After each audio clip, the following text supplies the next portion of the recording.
Welcome to Sleepy Library. Tonight's story is The Jungle Book. Take a comfortable position. Close your eyes. And enjoy tonight's classic story.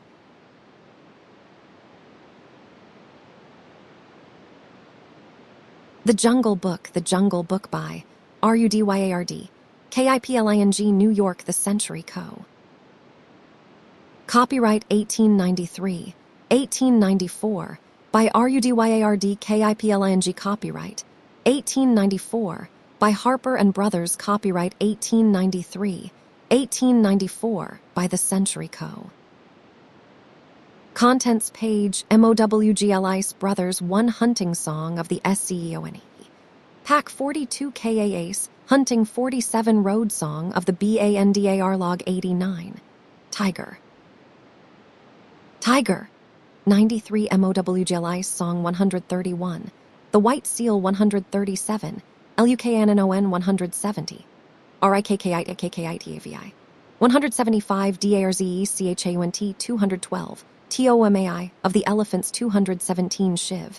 And the Grasshopper 261 Her Majesty's Servants 265 Parade Song of the Camp ANIMALS 300 List of Illustrations page. Little Toomai laid himself down close to the great neck, lest a swinging bough should sweep him to the ground. Frontispiece. Good luck go with you, O chief of the wolves. 5. The tiger's roar filled the cave with thunder. 11. The meeting at the council rock. 17. BAGHERA would lie out on a branch and call, "Come along, little brother." 23. Wake, little brother, I bring news. 99. Are all these tales such COBWBS and moon talk? Said MOWGLI. 105. BULDEO lay as still, expecting every minute to see MOWGLI turn into a tiger. 2. 121. When the moon rose over the plain, the villagers saw MOWGLI trotting across, with 2 wolves at his heels. 126. They clambered up on the council rock together.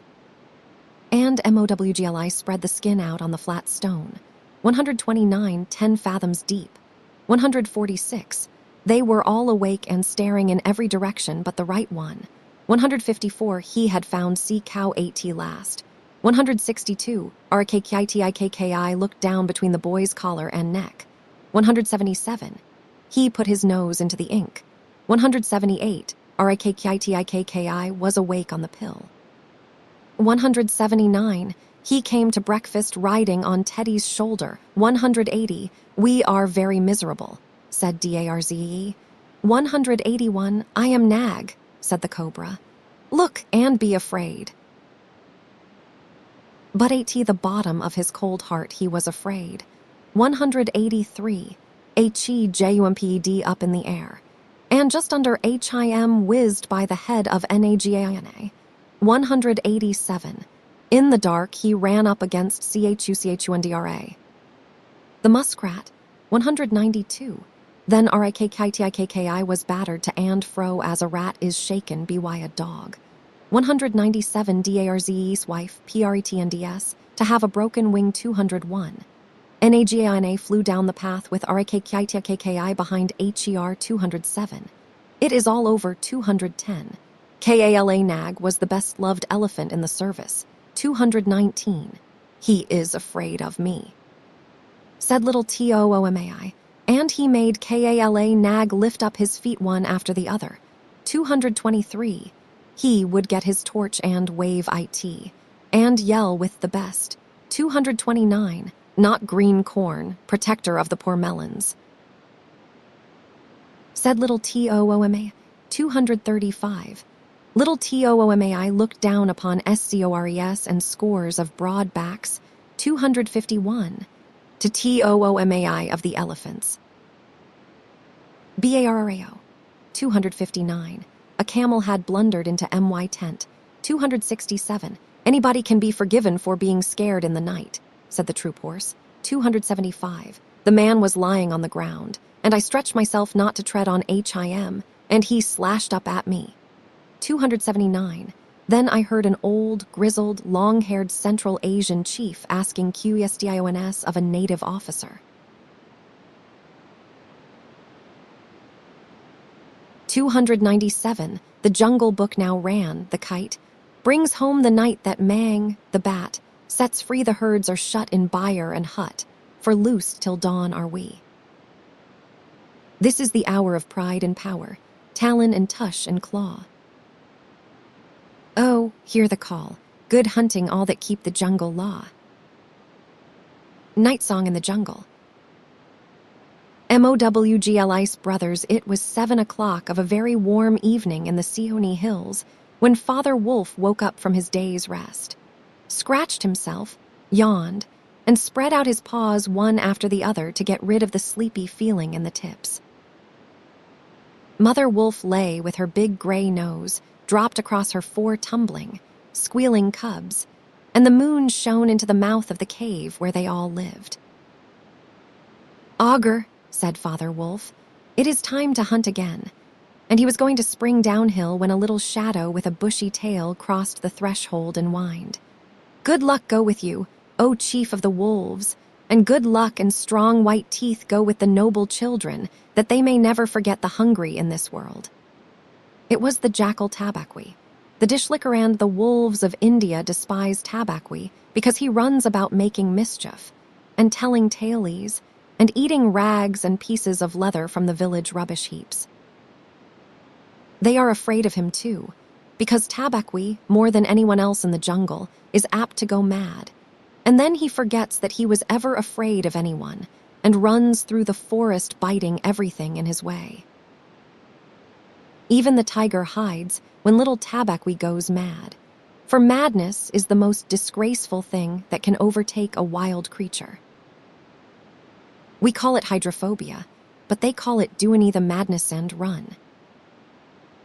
"Enter then and look," said Father Wolf stiffly, "but there is no food here." "For a wolf, no," said Tabaqui, "but for so mean a person as myself a dry bone is a good feast." Who are we, the GRASSHOPPER, to pick and choose? He scuttled to the back of the cave, where he found the bone of a buck with some meat on it, and sat cracking the end merrily. "All thanks for this good meal," he said, licking his lips. "How beautiful are the noble children. How large are their eyes. And so young, too. Indeed, indeed, I might have remembered that the children of kings are men from the beginning." Now, Tabaqui knew as well as anyone else that there is nothing so unlucky as to compliment children to their faces, and it pleased him to see Mother and Father Wolf look uncomfortable. Tabaqui sat still, rejoicing in the mischief that he had made, and then he said spitefully, "Shere Khan, the big one, has shifted his hunting grounds. He will hunt among these hills during the next moon, so he has told me. Shere Khan was the tiger who lived near the Waingunga River, 20 miles away." "He has no right," Father Wolf began angrily.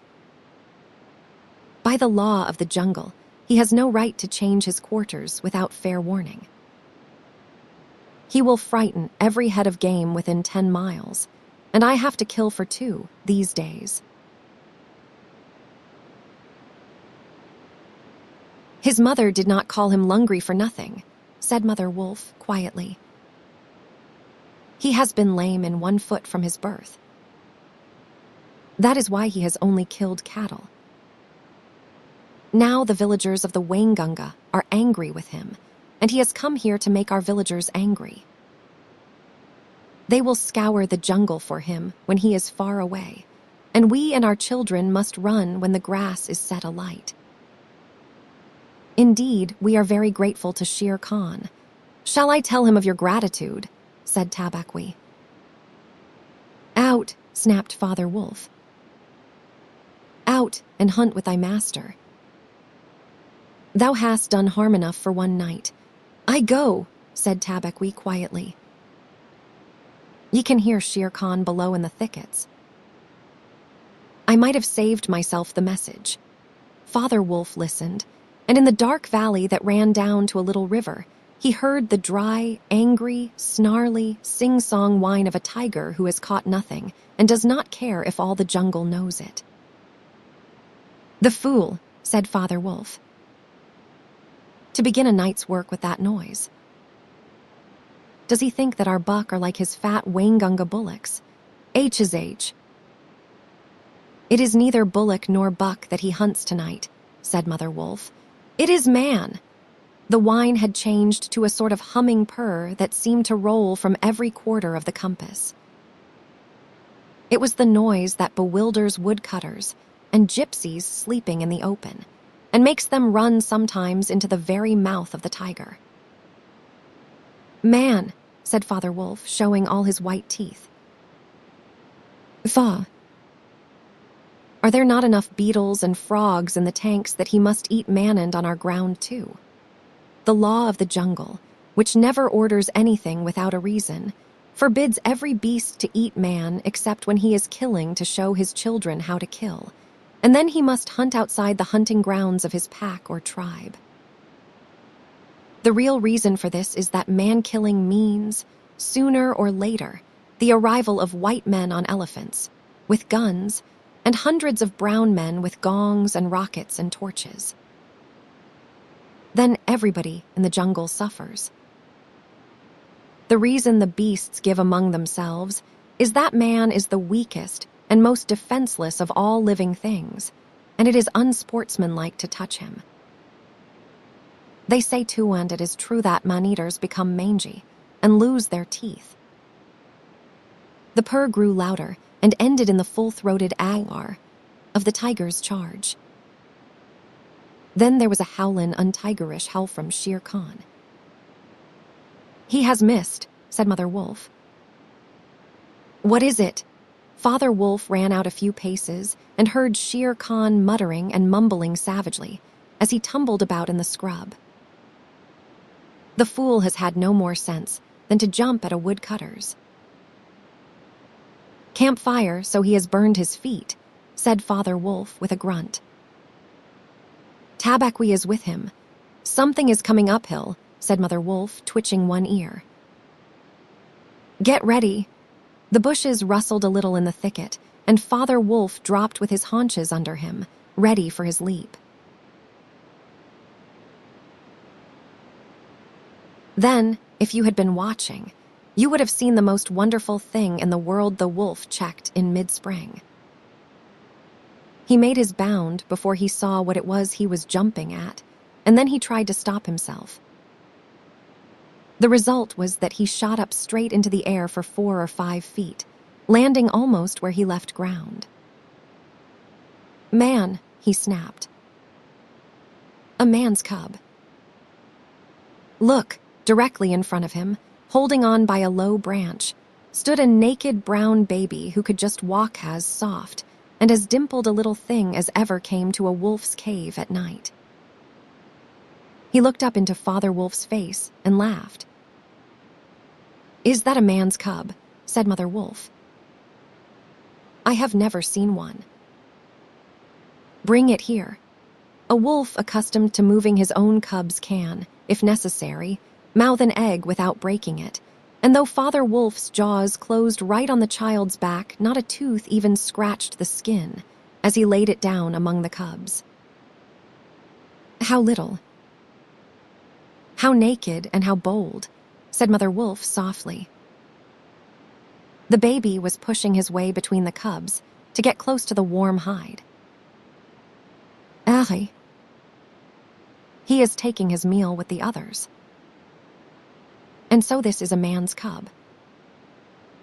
Now, was there ever a wolf that could boast of a man's cub among her children? I have heard now and again of such a thing, but never in our pack or in my time," said Father Wolf. "He is altogether without hair, and I could kill him with a touch of my foot. But see, he looks up and is not afraid." The moonlight was blocked out of the mouth of the cave, for Shere Khan's great square head and shoulders were thrust into the entrance. Tabaqui behind him was squeaking, my lord, it went in here."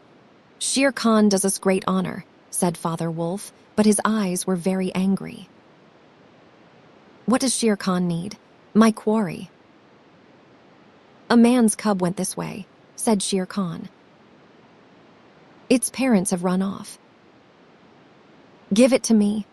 Shere Khan had jumped at a woodcutter's campfire, as Father Wolf had said, and was furious from the pain of his burned feet. But Father Wolf knew that the mouth of the cave was too narrow for a tiger to come in by. Even where he was, Shere Khan's shoulders and forepaws were cramped for want of room, as a man's would be if he tried to fight in a barrel. "The wolves are a free people," said Father Wolf. "They take orders from the head of the pack, and not from any striped cattle killer.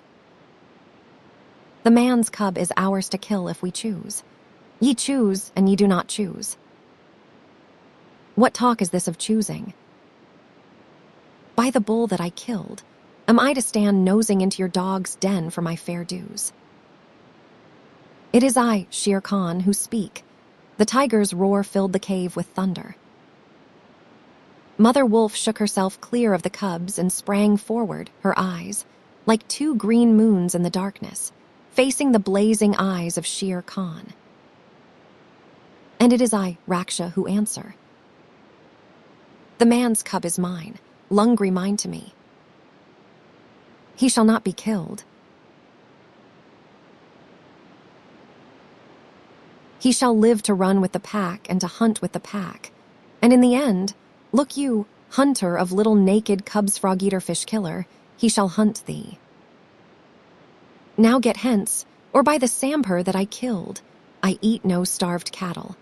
Back thou goest to thy mother, burned beast of the jungle, lamer than ever thou camest into the world." "Go," Father Wolf looked on amazed.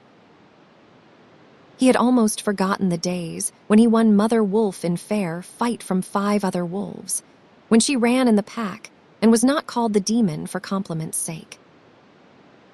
Shere Khan might have faced Father Wolf, but he could not stand up against Mother Wolf, for he knew that where he was she had all the advantage of the ground and would fight to the death.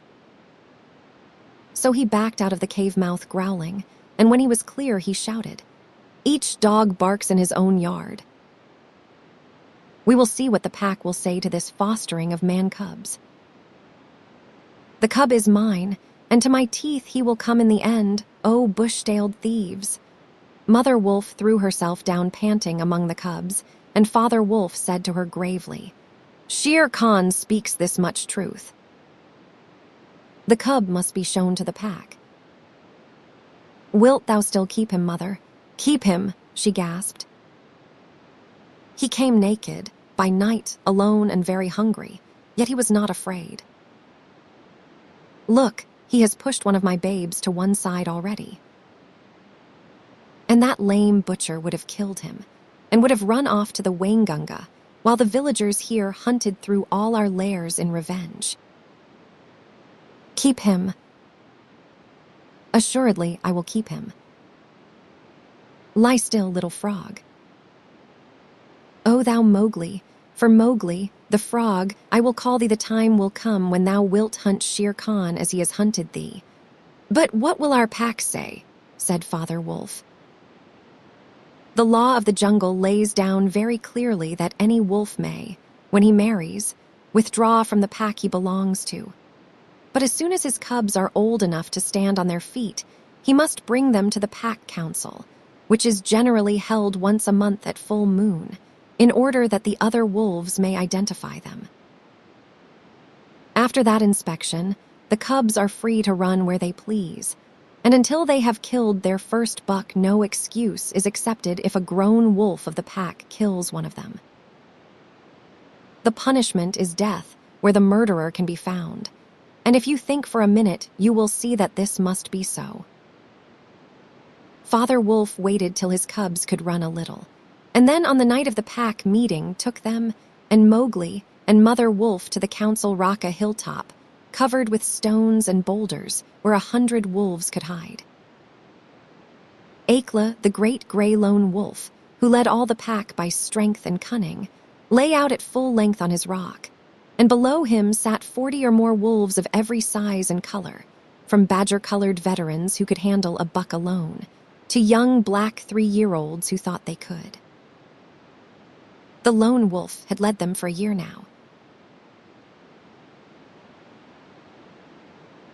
He had fallen twice into a wolf trap in his youth, and once he had been beaten and left for dead, so he knew the manners and customs of men. There was very little talking at the rock. The cubs tumbled over one another in the center of the circle where their mothers and fathers sat, and now and again a senior wolf would go quietly up to a cub, look at him carefully, and return to his place on noiseless feet. Sometimes a mother would push her cub far out into the moonlight to be sure that he had not been overlooked. Akela from his rock would cry, "Ye know the law, ye know the law. Look well, O wolves." And the anxious mothers would take up the call, "Look, look well, O wolves." At last and Mother Wolf's neck bristles lifted as the time came. Father Wolf pushed Mowgli, the frog, as they called him, into the center, where he sat laughing and playing with some pebbles that glistened in the moonlight. Akela never raised his head from his paws, but went on with the monotonous cry, "Look well." A muffled roar came up from behind the rocks, the voice of Shere Khan crying, "The cub is mine, give him to me." What have the free people to do with a man's cub? Akela never even twitched his ears. All he said was, "Look well, O wolves." What have the free people to do with the orders of any save the free people? Look well, there was a chorus of deep growls, and a young wolf in his 4th year flung back Shere Khan's question to Akela. What have the free people to do with a man's cub? Now the law of the jungle lays down that if there is any dispute as to the right of a cub to be accepted by the pack, he must be spoken for by at least 2 members of the pack who are not his father and mother. "Who speaks for this cub?" said Akela. "Among the free people, who speaks?" There was no answer, and Mother Wolf got ready for what she knew would be her last fight if things came to fighting. Then the only other creature who is allowed at the pack council, BOUGH, the sleepy brown bear who teaches the wolf cubs the law of the jungle. Old BOUGH, who can come and go where he pleases because he eats only nuts and roots, and Honey rose up on his hindquarters and grunted. "The man's cub," he said. "I speak for the man's cub. There is no harm in a man's cub. I have no gift of words, but I speak the truth. Let him run with the pack and be entered with the others. I myself will teach him. We need yet another," said Akela. "BOUGH has spoken, and he is our teacher for the young cubs." "Who speaks besides BOUGH?" A black shadow dropped down into the circle. It was BAGHEERA, the Black Panther, inky black all over, but with the panther markings showing up in certain lights like the pattern of watered silk. Everybody knew Bagheera, and nobody cared to cross his path, for he was as cunning as Tabaqui, as bold as the wild buffalo, and as reckless as the wounded elephant. But he had a voice as soft as wild honey dripping from a tree, and a skin softer than down. "O Akela and ye, the free people," he purred, "I have no right in your assembly, but the law of the jungle says that if there is a doubt which is not a killing matter in regard to a new cub, the life of that cub may be bought at a price. And the law does not say who may or may not pay that price. Am I right? Good, good," said the young wolves who are always hungry. "Listen to Bagheera. The cub can be bought for a price. It is the law. Knowing that I have no right to speak here, I ask your leave." "Speak then," cried 20 voices. "To kill a naked cub is shame. Besides, he may make better sport for you when he is grown. BOUGH has spoken in his behalf. Now to BOUGH's word I will add 1 bull. and a fat one, newly killed, not half a mile from here, if ye will accept the man's cub according to the law." Is it difficult? There was a clamor of scores of voices saying, "What matter? He will die in the winter rains. He will scorch in the sun. What harm can a naked frog do us? Let him run with the pack. Where is the bull, Bagheera? Let him be accepted." And then came Akela's deep bay, crying, look well, O wolves!" Mowgli was still playing with the pebbles, and he did not notice when the wolves came and looked at him one by one. At last they all went down the hill for the dead bull, and only Akela, Bagheera, Baloo, and Mowgli's own wolves were left. Shere Khan roared still in the night, for he was very angry that Mowgli had not been handed over to him. "I roar well," said Bagheera under his whiskers, "for the time comes when this naked thing will make thee roar to another tune, or I know nothing of man." "It was well done," said Akela. "Men and their cubs are very wise. He may be a help in time. Truly, a help in time of need, for none can hope to lead the pack forever," said Bagheera. Akela said nothing. He was thinking of the time that comes to every leader of every pack when his strength goes from him, and he gets feebler and feebler, till at last he is killed by the wolves and a new leader comes up to be killed in his turn. "Take him away," he said to Father Wolf, "and train him as befits one of the free people." And that is how Mowgli was entered into the SEEONEE wolf pack for the price of a bull and on Baloo's good word. Now you must be content to skip 10 or 11 whole years, and only guess at all the wonderful life that Mowgli led among the wolves, because if it were written out, it would fill ever so many books. He grew up with the cubs, though they of course were grown wolves almost before he was a child, and Father Wolf taught him his business, and the meaning of things in the jungle, till every rustle in the grass, every breath of the warm night air, every note of the owls above his head, every scratch of a bat's claws as it roosted for a while in a tree, and every splash of every little fish jumping in a pool, meant just as much to him as the work of his office means to a businessman. When he was not learning, he sat out in the sun and slept and ate and went to sleep again. When he felt dirty or hot, he swam in the forest pools. And when he wanted honey, Baloo told him that honey and nuts were just as pleasant to eat as raw meat. He climbed up for it, and that Bagheera showed him how to do. Bagheera would lie out on a branch and call, "Come along, little brother," and at first Mowgli would cling like the sloth, but afterward he would fling himself through the branches almost as boldly as the gray ape.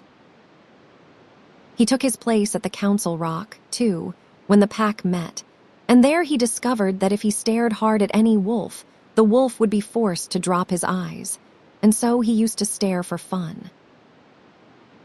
At other times, he would pick the long thorns out of the pads of his friends, for wolves suffer terribly from thorns and burrs in their coats. He would go down the hillside into the cultivated lands by night and look very curiously at the villagers in their huts, but he had a mistrust of men, because Bagheera showed him a square box with a drop gate so cunningly hidden in the jungle that he nearly walked into it, and told him it was a trap. He loved better than anything else to go with Bagheera into the dark, warm heart of the forest, to sleep all through the drowsy day, and at night see how Bagheera did his killing. Bagheera killed right and left as he felt hungry, and so did Mowgli with one exception. As soon as he was old enough to understand things, Bagheera told him that he must never touch cattle, because he had been bought into the pack at the price of a bull's life. "All the jungle is thine," said Bagheera, "and thou canst kill everything that thou art strong enough to kill. But for the sake of the bull that bought thee, thou must never kill or eat any cattle young or old." That is the law of the jungle. Mowgli obeyed faithfully. And he grew and grew strong as a boy must grow, who does not know that he is learning any lessons, and who has nothing in the world to think of except things to eat. Mother Wolf told him once or twice that Shere Khan was not a creature to be trusted, and that someday he must kill Shere Khan. But though a young wolf would have remembered that advice every hour, Mowgli forgot it, because he was only a boy. Though he would have called himself a wolf if he had been able to speak in any human tongue. Shere Khan was always crossing his path in the jungle, for as Akela grew older and feebler, the lame tiger had come to be great friends with the younger wolves of the pack, who followed him for scraps, a thing Akela would never have allowed if he had dared to push his authority to the proper bounds. Then Shere Khan would flatter them, and wonder that such fine young hunters were content to be led by a dying wolf and a man's cub. "They tell me," Shere Khan would say, "that at council ye dare not look him between the eyes," and the young wolves would growl and bristle. Bagheera, who had eyes and ears everywhere, knew something of this, and once or twice he told Mowgli in so many words that Shere Khan would kill him some day, and Mowgli would laugh and answer, "I have the pack and I have thee, and Baloo, though he is so lazy, might strike a blow or two for my sake. Why should I be afraid?" It was one very warm day that a new notion came to Bagheera, born of something that he had heard. Perhaps Ikki the porcupine had told him, but he said to Mowgli when they were deep in the jungle, as the boy lay with his head on Bagheera's beautiful black skin, "Little brother, how often have I told thee that Shere Khan is thy enemy?" "As many times as there are nuts on that palm," said Mowgli, who, naturally, could not count. "What of it?" "I am sleepy, Bagheera, and Shere Khan is all long tail and loud talk, like Mao the peacock. But this is no time for sleeping. Baloo knows it, I know it, the pack know it, and even the foolish, foolish deer know. Tabaqui has told thee too." "Ho, ho," said Mowgli. "Tabaqui came to me not long ago with some rude talk that I was a naked man's cub, and not fit to dig pig nuts. But I caught Tabaqui by the tail and swung him twice against a palm tree to teach him better manners. That was foolishness, for though Tabaqui is a mischief maker, he would have told thee of something that concerned thee closely. Open those eyes, little brother. Shere Khan dares not kill thee in the jungle for fear of those that love thee. But remember, Akela is very old, and soon the day comes when he cannot kill his buck, and then he will be leader no more. Many of the wolves that looked thee over when thou wast brought to the council first are old too, and the young wolves believe, as Shere Khan has taught them, that a man-cub has no place with the pack. In a little time thou wilt be a man. And what is a man that he should not run with his brothers?" said Mowgli. "I was born in the jungle. I have obeyed the law of the jungle, and there is no wolf of ours from whose paws I have not pulled a thorn. Surely they are my brothers." Bagheera stretched himself at full length and half shut his eyes. "Little brother," said he, "feel under my jaw." Mowgli put up his strong brown hand, and just under Bagheera's silky chin, where the giant rolling muscles were all hid by the glossy hair, he came upon a little bald spot. "There is no one in the jungle that knows that I, Bagheera, carry that mark, the mark of the collar. And yet, little brother, I was born among men, and it was among men that my mother died in the cages of the king's palace at Udaipur. It was because of this that I paid the price for thee at the council, when thou wast a little naked cub. Yes, I too was born among men. I had never seen the jungle. They fed me behind bars from an iron pan, till one night I felt that I was Bagheera, the panther, and no man's plaything, and I broke the silly lock with one blow of my paw and came away. And because I had learned the ways of men, I became more terrible in the jungle than Shere Khan. Is it not so? Yes, said Mowgli. All the jungle fear Bagheera all except Mowgli. Oh, thou art a man's cub, said the Black Panther, very tenderly. And even as I return to my jungle, so thou must go back to men at last, to the men who are thy brothers, if thou art not killed in the council. But why should any wish to kill me? Said Mowgli. Look at me, said Bagheera, and Mowgli looked at him steadily between the eyes. The big panther turned his head away in half a minute. That is why, he said, shifting his paw on the leaves. Not even I can look thee between the eyes, and I was born among men, and I love thee, little brother. The others, they hate thee because their eyes cannot meet thine, because thou art wise, because thou hast pulled out thorns from their feet, because thou art a man. I did not know these things, said Mowgli, sullenly, and he frowned under his heavy black eyebrows. What is the law of the jungle? Strike first and then give tongue. By thy very carelessness, they know that thou art a man. But be wise. It is in my heart that, when Akela misses his next killand at each hunt, it costs him more to pin the buck the pack will turn against him and against thee. They will hold a jungle council at the rock, and then, I have it, said Bagheera, leaping up. Go thou down quickly to the men's huts in the valley, and take some of the red flower which they grow there, so that when the time comes, thou mayest have even a stronger friend than I or Baloo, or those of the pack that love thee. Get the red flower. By red flower, Bagheera meant fire. Only no creature in the jungle will call fire by its proper name. Every beast lives in deadly fear of it, and invents 100 ways of describing it. The red flower, said Mowgli. That grows outside their huts in the twilight. I will get some. There speaks the man's cub, said Bagheera proudly. Remember that it grows in little pots. Get one swiftly and keep it by thee for time of need. Good, said Mowgli. I go. But art thou sure, O my Bagheera? He slipped his arm round the splendid neck and looked deep into the big eyes. Art thou sure that all this is Shere Khan's doing? By the broken lock that freed me, I am sure, little brother. Then, by the bull that bought me, I will pay Shere Khan full tale for this, and it may be a little over, said Mowgli, and he bounded away. That is a man. That is all a man, said Bagheera to himself, lying down again. Oh, Shere Khan, never was a blacker hunting than that frog hunt of thine 10 years ago. Mowgli was far and far through the forest, running hard, and his heart was hot in him. He came to the cave as the evening mist rose, and drew breath, and looked down the valley. The cubs were out, but Mother Wolf, at the back of the cave, knew by his breathing that something was troubling her frog. What is it, son? She said.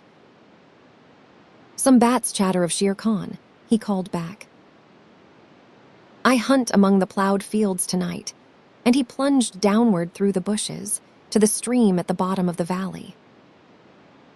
There he checked, for he heard the yell of the pack hunting, heard the bellow of a hunted sambhur, and the snort as the buck turned at bay. Then there were wicked, bitter howls from the young wolves. Akela! Akela! Let the lone wolf show his strength. Room for the leader of our pack. Spring, Akela! The lone wolf must have sprung and missed his hold, for Mowgli heard the snap of his teeth and then a yelp as the sambhur knocked him over with his 4 foot. He did not wait for anything more, but dashed on, and the yells grew fainter behind him as he ran into the croplands where the villagers lived. Bagheera spoke truth, he panted, as he nestled down in some cattle fodder by the window of a hut. Tomorrow is one day for Akela and for me. Then he pressed his face close to the window and watched the fire on the hearth.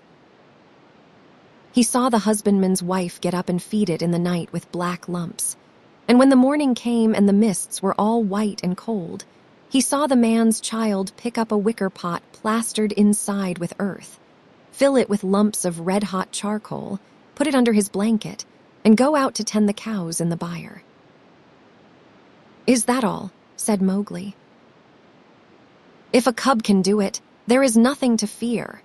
So he strode around the corner and met the boy, took the pot from his hand, and disappeared into the mist while the boy howled with fear. "They are very like me," said Mowgli, blowing into the pot as he had seen the woman do. "This thing will die if I do not give it things to eat," and he dropped twigs and dried bark on the red stuff. Halfway up the hill, he met Bagheera with the morning dew shining like moonstones on his coat. "Akela has missed," said the panther. "They would have killed him last night, but they needed thee also. They were looking for thee on the hill. I was among the plowed lands. I am ready." "Look," Mowgli held up the fire pot. "Good. Now I have seen men thrust a dry branch into that stuff, and presently the red flower blossomed at the end of it.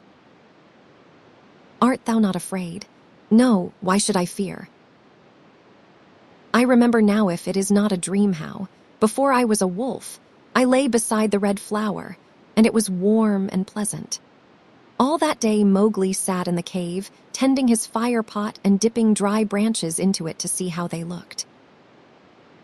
He found a branch that satisfied him, and in the evening when Tabaqui came to the cave and told him, rudely enough, that he was wanted at the council rock, he laughed till Tabaqui ran away.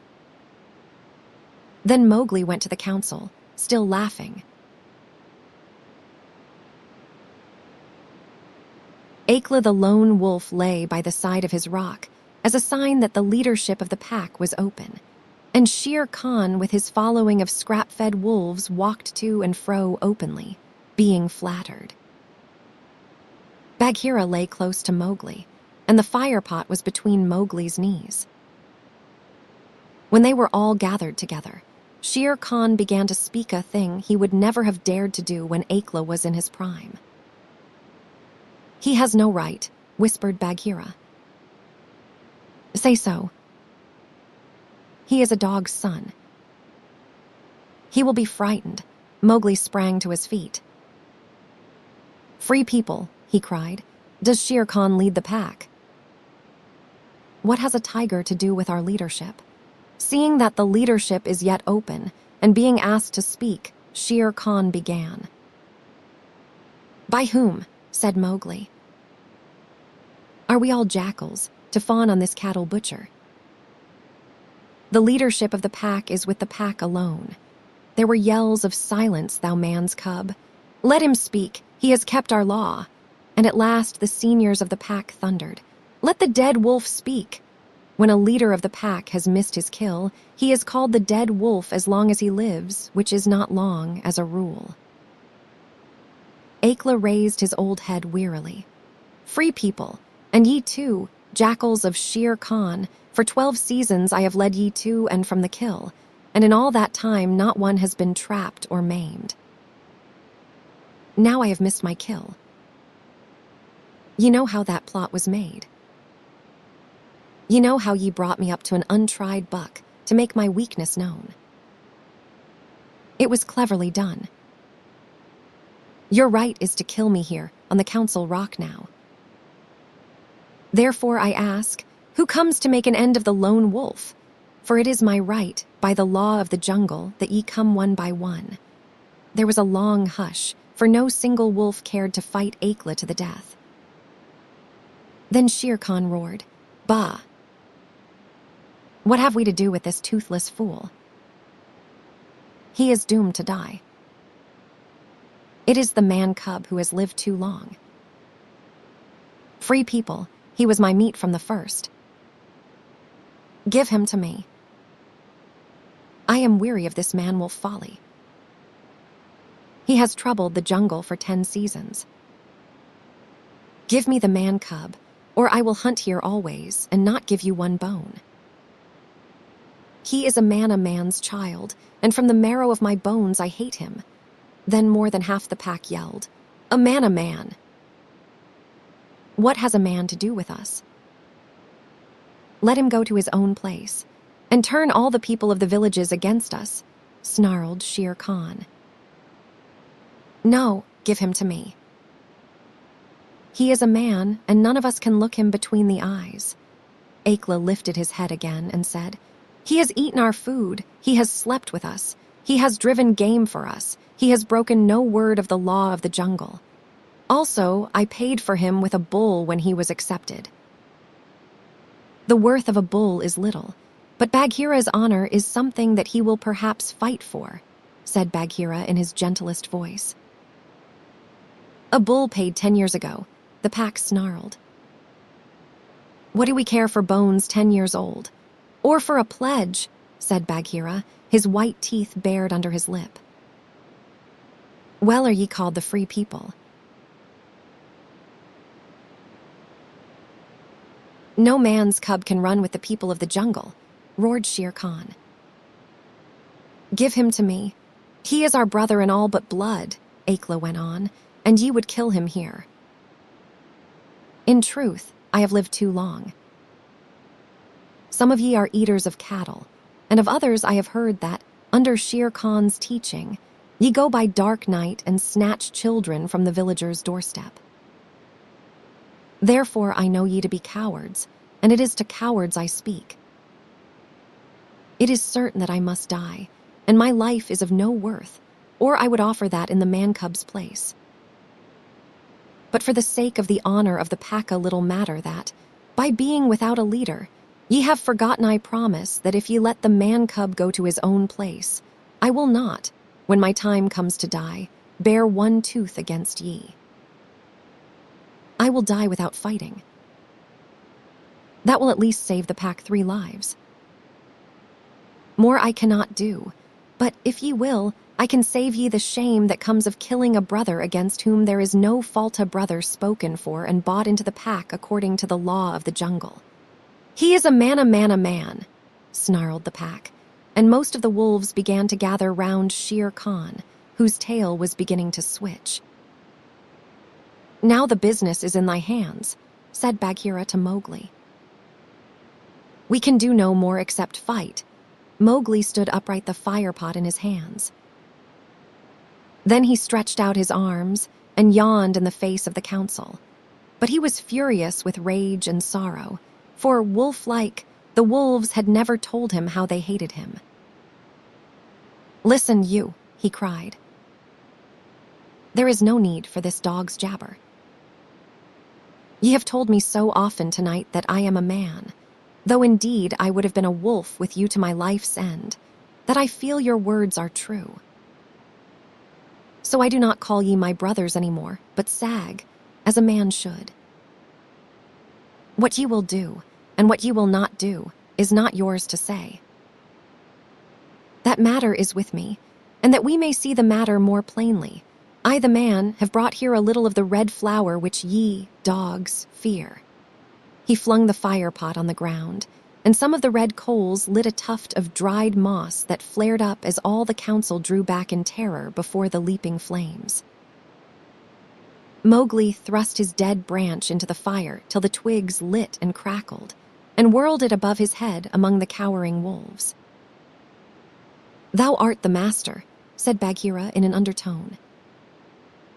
"Save Akela from the death. He was ever thy friend."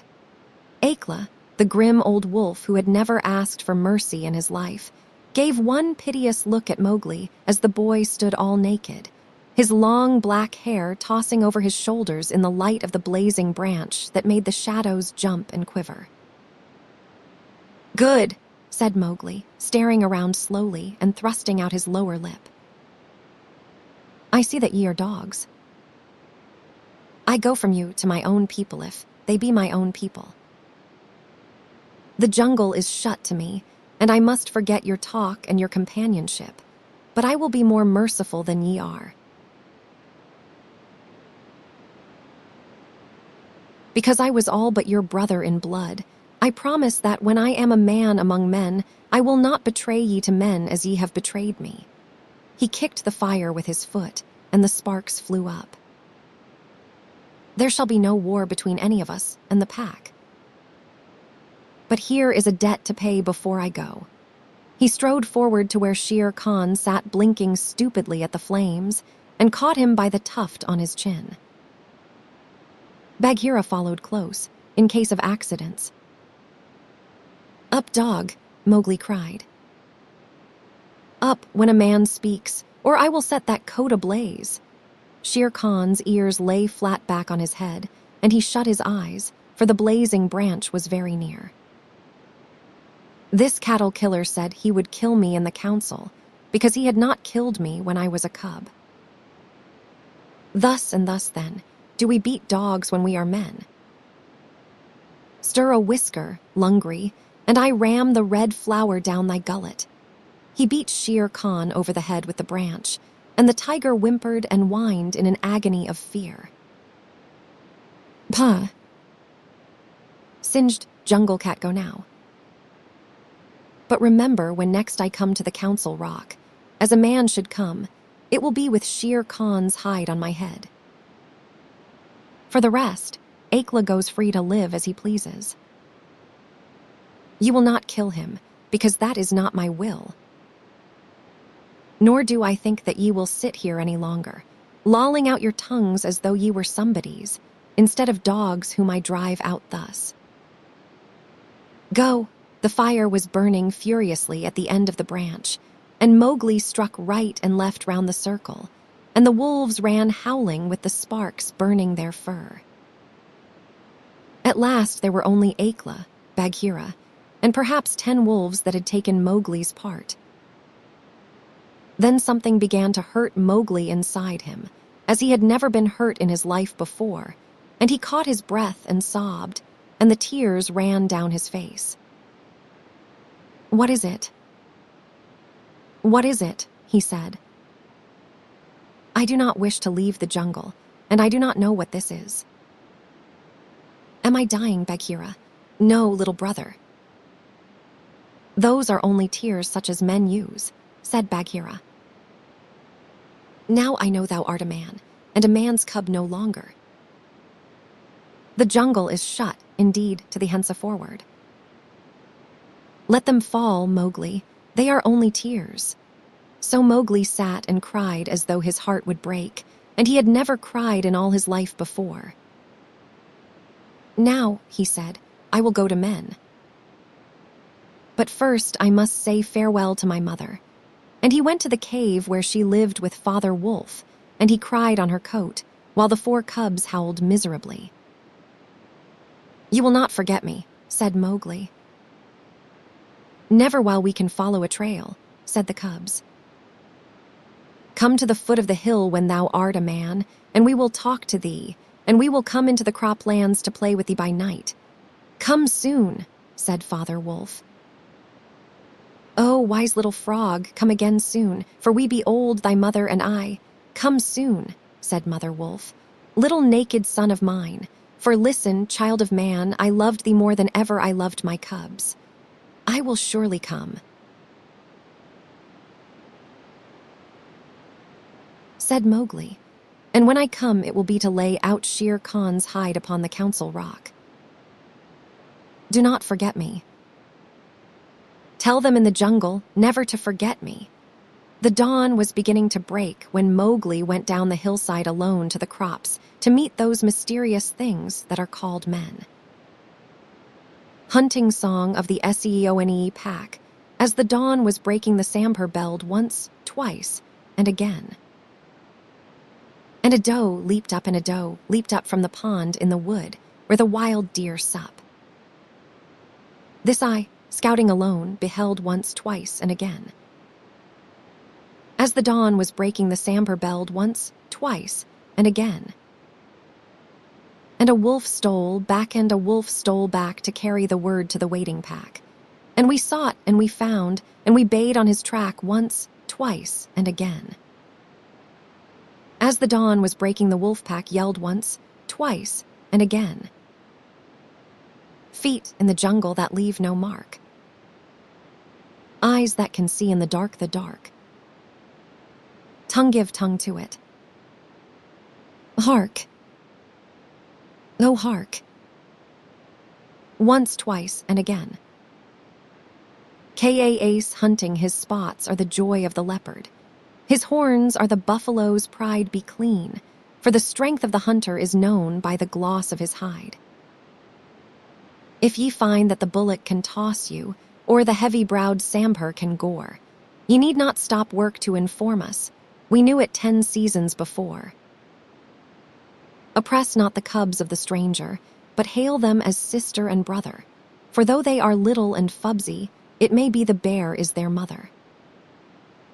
There is none like to me, says the cub in the pride of his earliest kill, but the jungle is large and the cub he is small. Let him think and be still.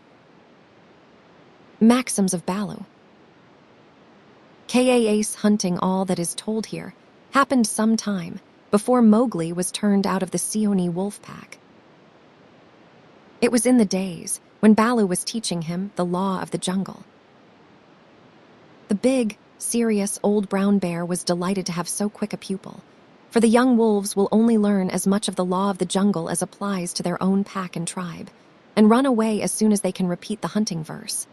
Feet that make no noise, eyes that can see in the dark, ears that can hear the winds in their lairs, and sharp white teeth. All these things are the marks of our brothers except Tabaqui and the hyena, whom we hate.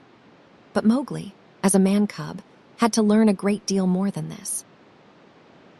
Sometimes Bagheera, the Black Panther, would come lounging through the jungle to see how his pet was getting on, and would purr with his head against a tree while Mowgli recited the day's lesson to BOUGH. The boy could climb almost as well as he could swim, and swim almost as well as he could run. So BOUGH, the teacher of the law, taught him the wood and water laws, how to tell a rotten branch from a sound one, how to speak politely to the wild bees when he came upon a hive of them 50 feet above ground, what to say to Mang, the bat, when he disturbed him in the branches at midday, and how to warn the water snakes in the pools before he splashed down among them. None of the jungle people like being disturbed, and all are very ready to fly at an intruder. Then, too, Mowgli was taught the stranger's hunting call, which must be repeated aloud till it is answered, whenever one of the jungle people hunts outside his own grounds. It means, translated, "Give me leave to hunt here because I am hungry," and the answer is, "Hunt then for food but not for pleasure." All this will show you how much Mowgli had to learn by heart, and he grew very tired of repeating the same thing 100 times. But, as BOUGH said to Bagheera one day when Mowgli had been cuffed and had run off in a temper, "A man's cub is a man's cub, and he must learn all the law of the jungle." "But think how small he is," said the Black Panther, who would have spoiled Mowgli if he had had his own way. "How can his little head carry all thy long talk? Is there anything in the jungle too little to be killed?" "No, that is why I teach him these things, and that is why I hit him very softly when he forgets." "Softly? What dost thou know of softness, old Iron Feet?" Bagheera grunted. "His face is all bruised today by thy softness." Better he should be bruised from head to foot by me who love him than that he should come to harm through ignorance," BOUGH answered, very earnestly. "I am now teaching him the master words of the jungle that shall protect him with the birds and the snake people, and all that hunt on 4 feet, except his own pack. He can now claim protection, if he will only remember the words, from all in the jungle. Is not that worth a little beating? Well, look to it then that thou dost not kill the man-cub. He is no tree trunk to sharpen thy blunt claws upon." "But what are those master words?" "I am more likely to give help than to ask it." Bagheera stretched out one paw and admired the steel-blue ripping chisel talons at the end of it. "Still, I should like to know. I will call Mowgli, and he shall say them if he will." "Come, little brother. My head is ringing like a bee tree," said a sullen voice over their heads, and Mowgli slid down a tree trunk, very angry and indignant, adding as he reached the ground, "I come for Bagheera and not for thee, fat old Baloo." "That is all one to me," said Baloo, though he was hurt and grieved. "Tell Bagheera, then, the master words of the jungle that I have taught thee this day." "Master words for which people?" said Mowgli, delighted to show off. "The jungle has many tongues." "I know them all. A little thou knowest, but not much. See, O Bagheera, they never thank their teacher. Not one small wolfling has come back to thank old Baloo for his teachings. Say the word for the hunting people, then great scholar." "We be of one blood, ye and I," said Mowgli, giving the words the bare accent which all the hunting people of the jungle use. "Good. Now for the birds," Mowgli repeated, with the kite's whistle at the end of the sentence. "Now for the snake people," said Bagheera. The answer was a perfectly indescribable hiss, and Mowgli kicked up his feet behind, clapped his hands together to applaud himself, and jumped on Bagheera's back, where he sat sideways, drumming with his heels on the glossy skin and making the worst faces that he could think of at Baloo. "There, there. That was worth a little bruise," said the brown bear tenderly. "Some day thou wilt remember me." Then he turned aside to tell Bagheera how he had begged the master words from Hathai, the wild elephant, who knows all about these things, and how Hathai had taken Mowgli down to a pool to get the snake word from a water snake, because Baloo could not pronounce it, and how Mowgli was now reasonably safe against all accidents in the jungle, because neither snake, bird, nor beast would hurt him. "No one then is to be feared," Baloo wound up, patting his big furry stomach with pride. "Except his own tribe," said Bagheera under his breath, and then aloud to Mowgli, "Have a care for my ribs, little brother." What is all this dancing up and down? Mowgli had been trying to make himself heard by pulling at Bagheera's shoulder fur and kicking hard. When the two listened to him, he was shouting at the top of his voice, "And so I shall have a tribe of my own, and lead them through the branches all day long." "What is this new folly, little dreamer of dreams?" said Bagheera. "Yes, and throw branches and dirt at old Baloo," Mowgli went on. "They have promised me this, ah." "Woof!" Baloo's big paw scooped Mowgli off Bagheera's back, and as the boy lay between the big forepaws, he could see the bear was angry. "Mowgli," said Baloo, "thou hast been talking with the Bandar-Log, the monkey people." Mowgli looked at Bagheera to see if the panther was angry too, and Bagheera's eyes were as hard as jade stones. "Thou hast been with the monkey people, the grey apes, the people, without a law, the eaters of everything." "That is great shame. When Baloo hurt my head," said Mowgli, he was still down on his back, "I went away, and the grey apes came down from the trees and had pity on me. No one else cared." He snuffled a little. "The pity of the monkey people," Baloo snorted. "The stillness of the mountain stream. The cool of the summer sun. And then, man-cub, and then they gave me nuts and pleasant things to eat, and they carried me in their arms up to the top of the trees and said I was their blood brother, except that I had no tail and should be their leader some day." "They have no leader," said Bagheera. "They lie. They have always lied. They were very kind and bade me come again. Why have I never been taken among the monkey people? They stand on their feet as I do. They do not hit me with hard paws. They play all day. Let me get up. Bad Baloo, let me up. I will go play with them again." "Listen, man-cub," said the bear, and his voice rumbled like thunder on a hot night. "I I have taught thee all the law of the jungle, for all the peoples of the jungle except the monkey folk who live in the trees. They have no law. They are outcasts. They have no speech of their own, but use the stolen words which they overhear when they listen and peep, and wait up above in the branches. Their way is not our way. They are without leaders. They have no remembrance. They boast and chatter and pretend that they are a great people about to do great affairs in the jungle, but the falling of a nut turns their minds to laughter, and all is forgotten. We of the jungle have no dealings with them. We do not drink where the monkeys drink. We do not go where the monkeys go. We do not hunt where they hunt. We do not die where they die. Hast thou ever heard me speak of the Bandar-Log till today? No, said Mowgli in a whisper, for the forest was very still now that Baloo had finished. The jungle people put them out of their mouths and out of their minds. They are very many, evil, dirty, shameless, and they desire, if they have any fixed desire, to be noticed by the jungle people. But we do not notice them even when they throw nuts and filth on our heads. He had hardly spoken when a shower of nuts and twigs spattered down through the branches, and they could hear coughings and howlings and angry jumpings high up in the air among the thin branches. The monkey people are forbidden, said Baloo, forbidden to the jungle people.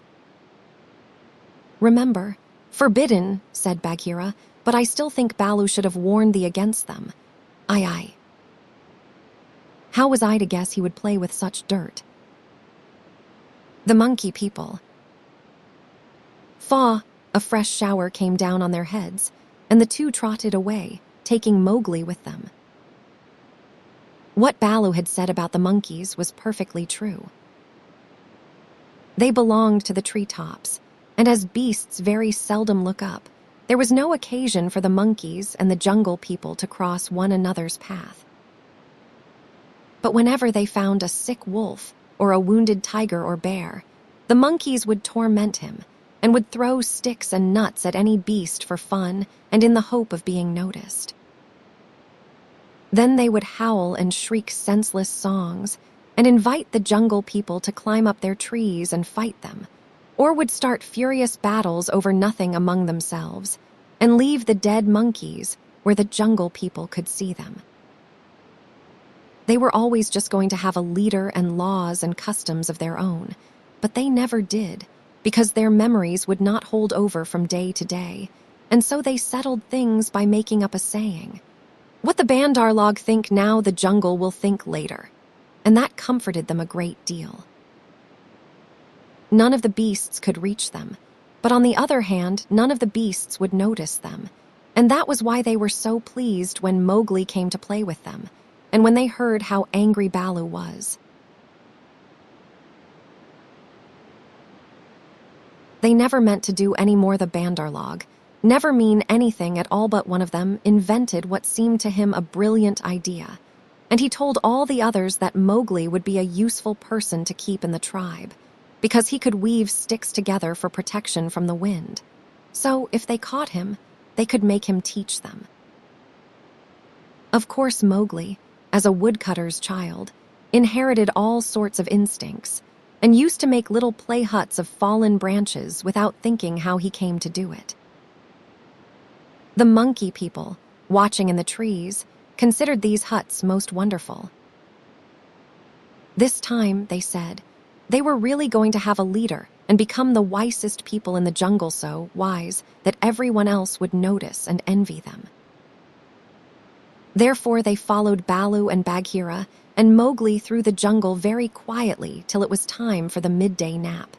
And Mowgli, who was very much ashamed of himself, slept between the panther and the bear, resolving to have no more to do with the monkey people.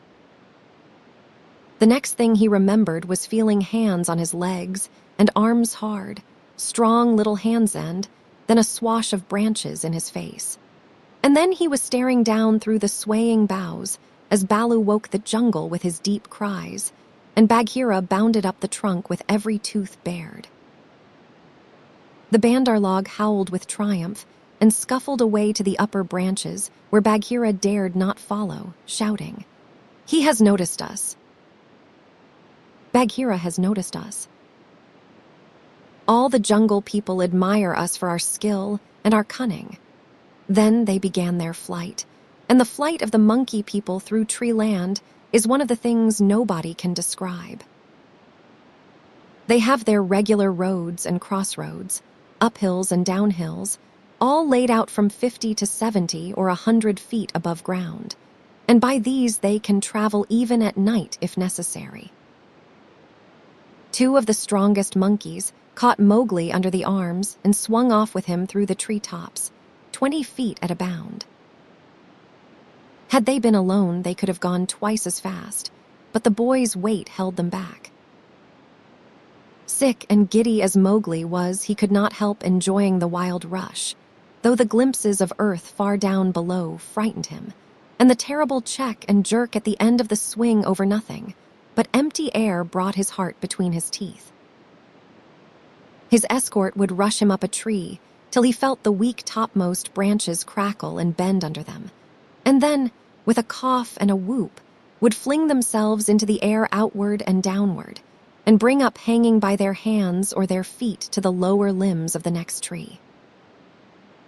Sometimes he could see for miles and miles over the still green jungle, as a man on the top of a mast can see for miles across the sea, and then the branches and leaves would lash him across the face, and he and his two guards would be almost down to earth again. So bounding and crashing and whooping and yelling, the whole tribe of Bandar-Log swept along the tree roads with Mowgli their prisoner. For a time he was afraid of being dropped. Then he grew angry, but he knew better than to struggle, and then he began to think. The first thing was to send back word to Baloo and Bagheera, for, at the pace the monkeys were going, he knew his friends would be left far behind. It was useless to look down, for he could see only the top sides of the branches, so he stared upward and saw, far away in the blue, Ran, the kite, balancing and wheeling as he kept watch over the jungle waiting for things to die. Ran noticed that the monkeys were carrying something and dropped a few 100 yards to find out whether their load was good to eat. He whistled with surprise when he saw Mowgli being dragged up to a treetop and heard him give the kite call for, "We be of one blood, thou and I." The waves of the branches closed over the boy, but Ran balanced away to the next tree in time to see the little brown face come up again. "Mark my trail," Mowgli shouted. "Tell Baloo of the SEEONEE pack and Bagheera of the Council Rock. In whose name, brother?" Ran had never seen Mowgli before, though of course he had heard of him. "Mowgli, the frog. Man-cub they call me." "Mark my trail." The last words were shrieked as he was being swung through the air, but Ran nodded and rose up till he looked no bigger than a speck of dust. And there he hung, watching with his telescope eyes the swaying of the treetops as Mowgli's escort whirled along. "They never go far," he said with a chuckle. "They never do what they set out to do. Always pecking at new things are the Bandar-Log. This time, if I have any eyesight, they have pecked down trouble for themselves. For Baloo is no fledgling and Bagheera can, as I know, kill more than goats." Then he rocked on his wings, his feet gathered up under him, and waited. Meanwhile, Baloo and Bagheera were furious with rage and grief. Bagheera climbed as he had never climbed before, but the branches broke beneath his weight, and he slipped down, his claws full of bark. "Why didst thou not warn the man-cub?" he roared to poor Baloo, who had set off at a clumsy trot in the hope of overtaking the monkeys. "What was the use of half slaying him with blows if thou didst not warn him? Haste. Oh, haste. We may catch them yet," Baloo panted. At that speed, it would not tire a wounded cow. Teacher of the law, cub beater a mile of that rolling to, and fro would burst the open. Sit still and think. Make a plan. This is no time for chasing. They may drop him if we follow too close. Urula. Whoa. They may have dropped him already, being tired of carrying him.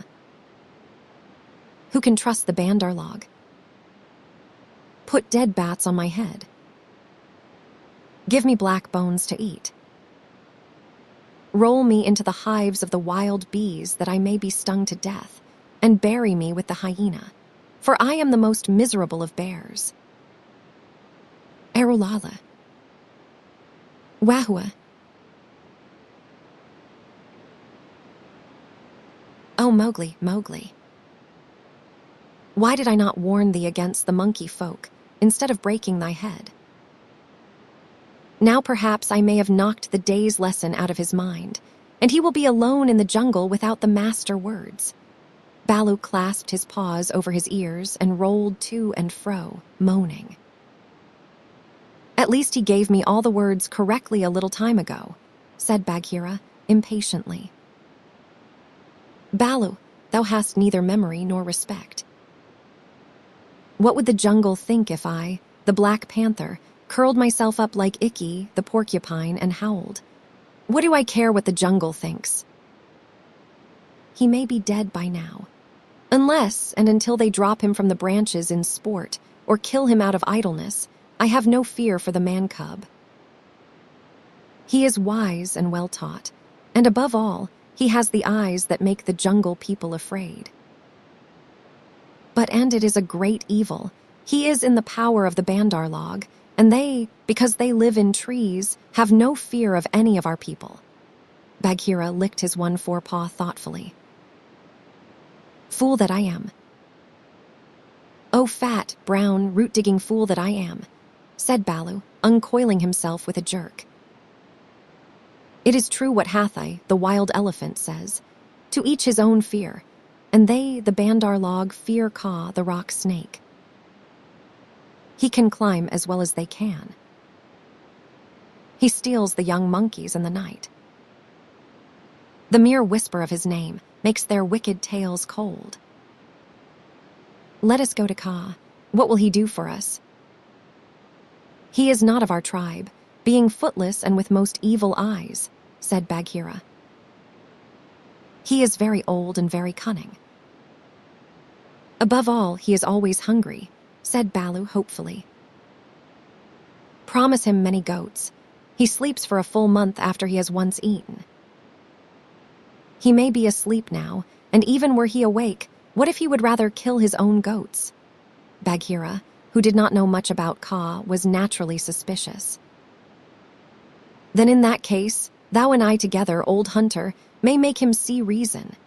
Here Baloo rubbed his faded brown shoulder against the panther, and they went off to look for Kaa, the rock python. They found him stretched out on a warm ledge in the afternoon sun, admiring his beautiful new coat, for he had been in retirement for the last 10 days changing his skin, and now he was very splendid, darting his big blunt-nosed head along the ground and twisting the 30 feet of his body into fantastic knots and curves, and licking his lips as he thought of his dinner to come. He has not eaten, said Baloo, with a grunt of relief, as soon as he saw the beautifully mottled brown and yellow jacket. Be careful, Bagheera. He is always a little blind after he has changed his skin, and very quick to strike. Kaa was not a poisoned snake, in fact. He rather despised the poisoned snakes for cowards. But his strength lay in his hug, and when he had once lapped his huge coils round anybody, there was no more to be said. Good hunting, cried Baloo, sitting up on his haunches. Like all snakes of his breed, Kaa was rather deaf, and did not hear the call at first. Then he curled up ready for any accident, his head lowered. Good hunting for us all, he answered. "Oho, Baloo, what dost thou do here?" "Good hunting, Bagheera. One of us at least needs food. Is there any news of game afoot? A doe now, or even a young buck?" "I am as empty as a dried well.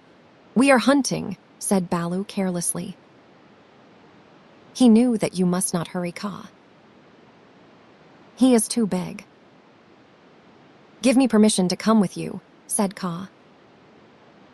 "A blow more or less is nothing to thee, Bagheera or Baloo, but I have to wait and wait for days in a wood path and climb half a night on the mere chance of a young ape. PSS Naw.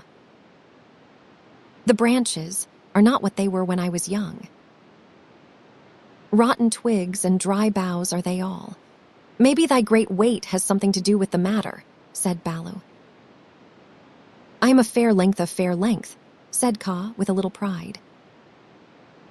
"But for all that, it is the fault of this new-grown timber. I came very near to falling on my last hunt very near indeed the noise of my slipping, for my tail was not tight wrapped round the tree, waked the Bandar-Log, and they called me most evil names. 'Footless, yellow earthworm,' said Bagheera under his whiskers, as though he were trying to remember something. SSSSS. Have they ever called me that? Said Kaa. Something of that kind it was that they shouted to us last moon, but we never noticed them.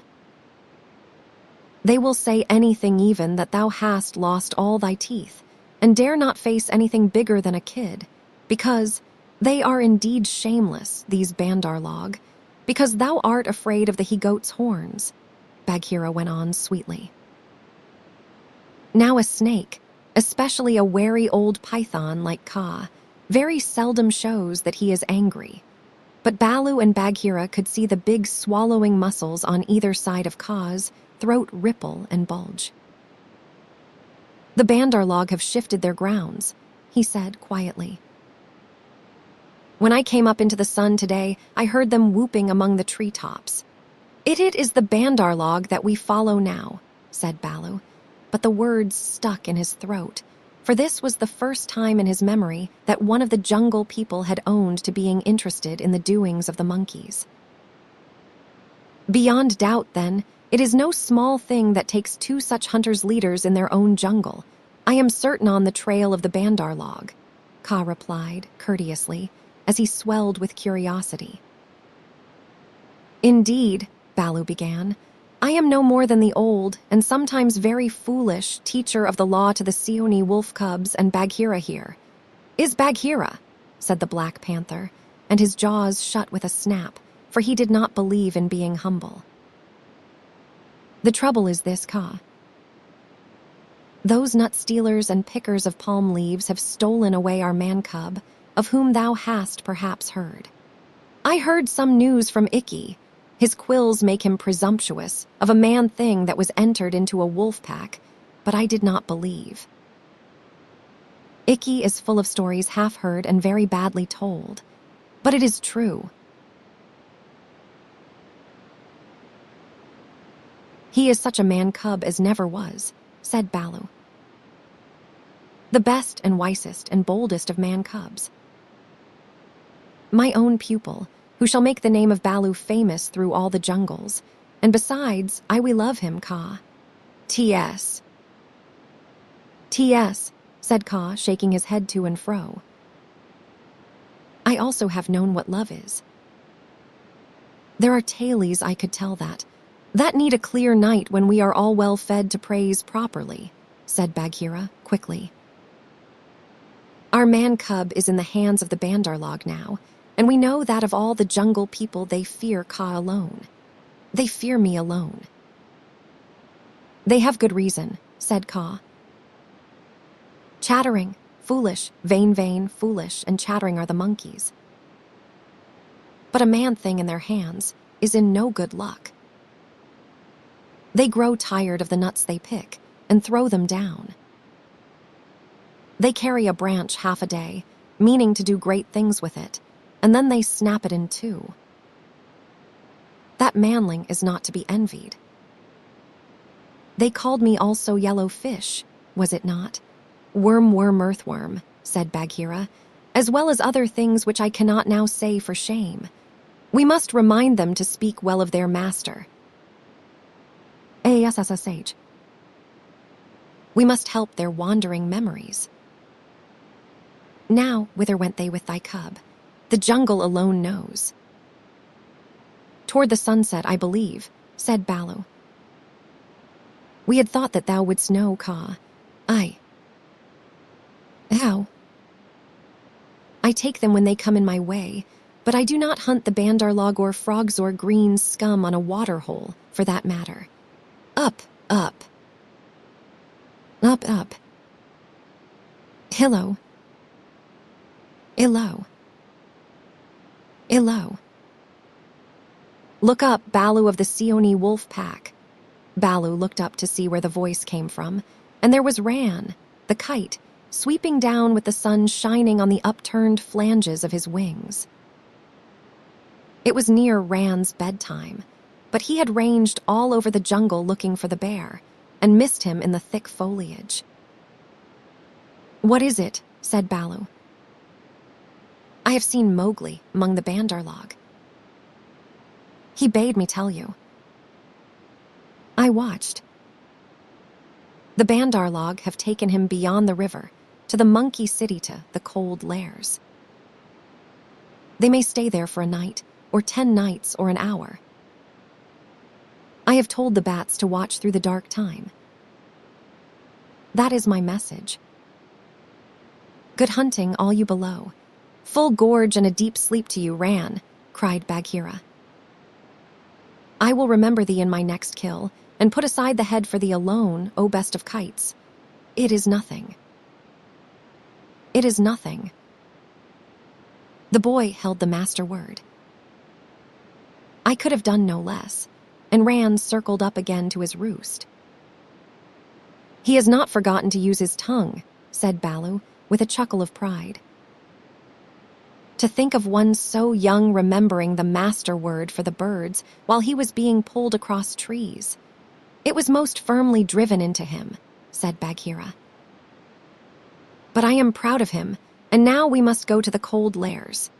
They all knew where that place was, but few of the jungle people ever went there, because what they called the cold lairs was an old deserted city, lost and buried in the jungle, and beasts seldom use a place that men have once used. The wild boar will, but the hunting tribes do not. Besides, the monkeys lived there as much as they could be said to live anywhere, and no self-respecting animal would come within eyeshot of it except in times of drouth, when the half-ruined tanks and reservoirs held a little water. It is half a night's journey at full speed, said Bagheera. Baloo looked very serious. I will go as fast as I can, he said anxiously. We dare not wait for thee. Follow, Baloo.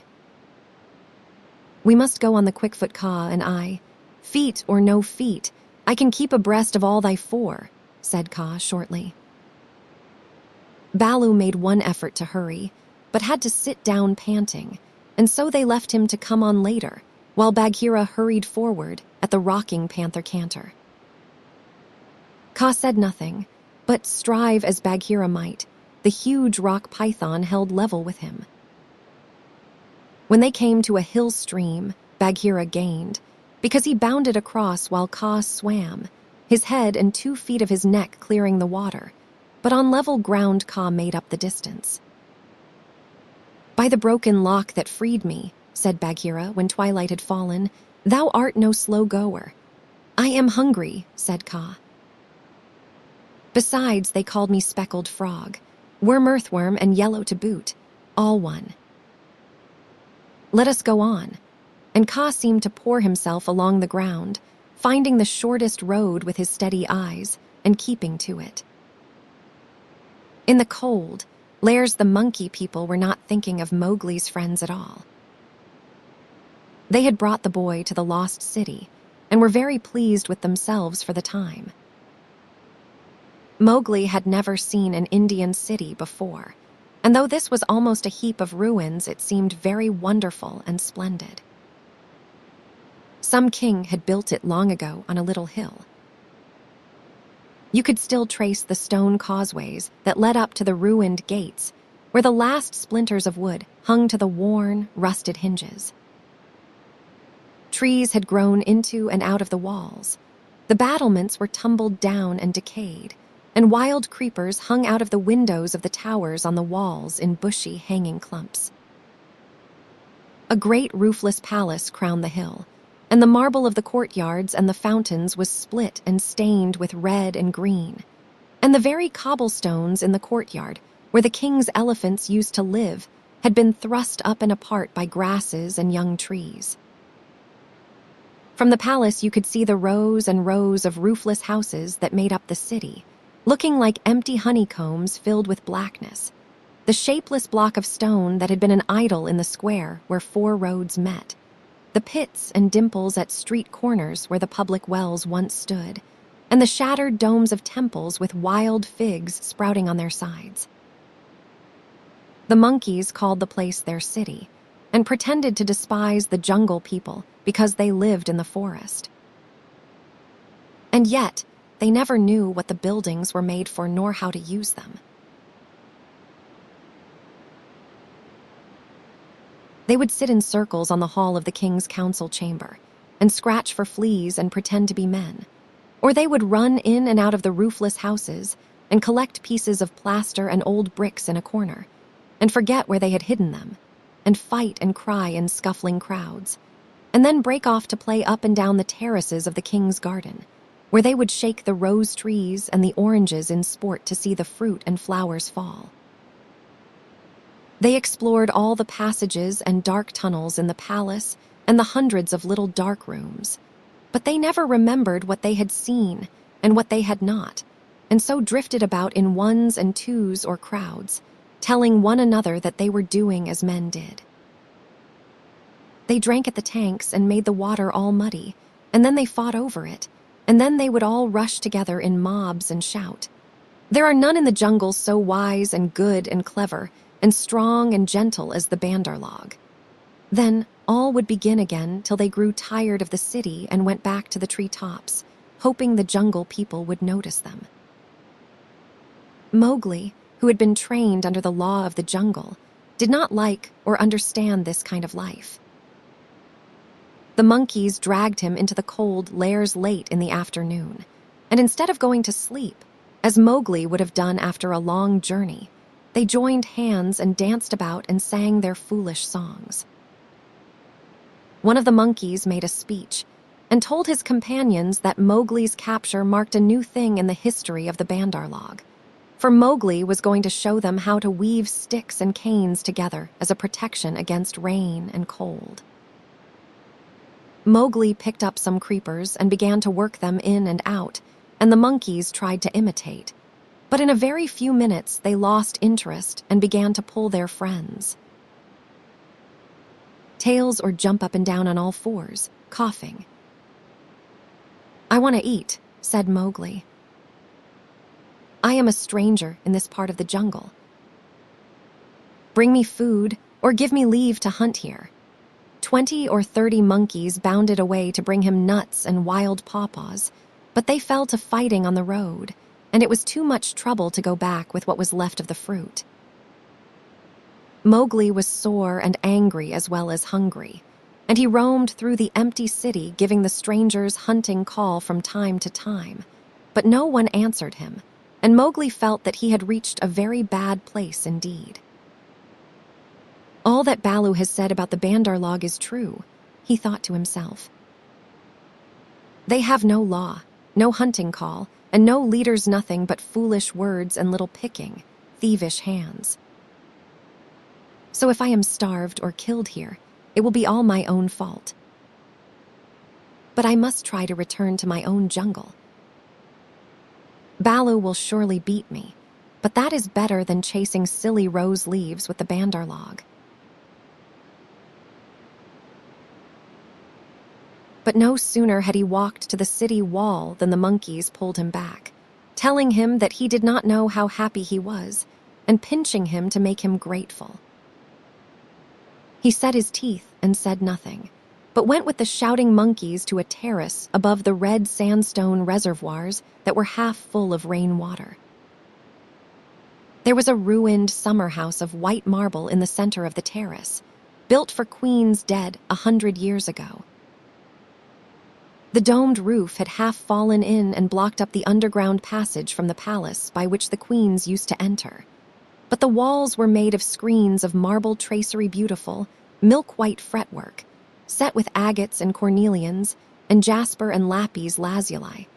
And as the moon came up behind the hill, it shone through the openwork, casting shadows on the ground like black velvet embroidery.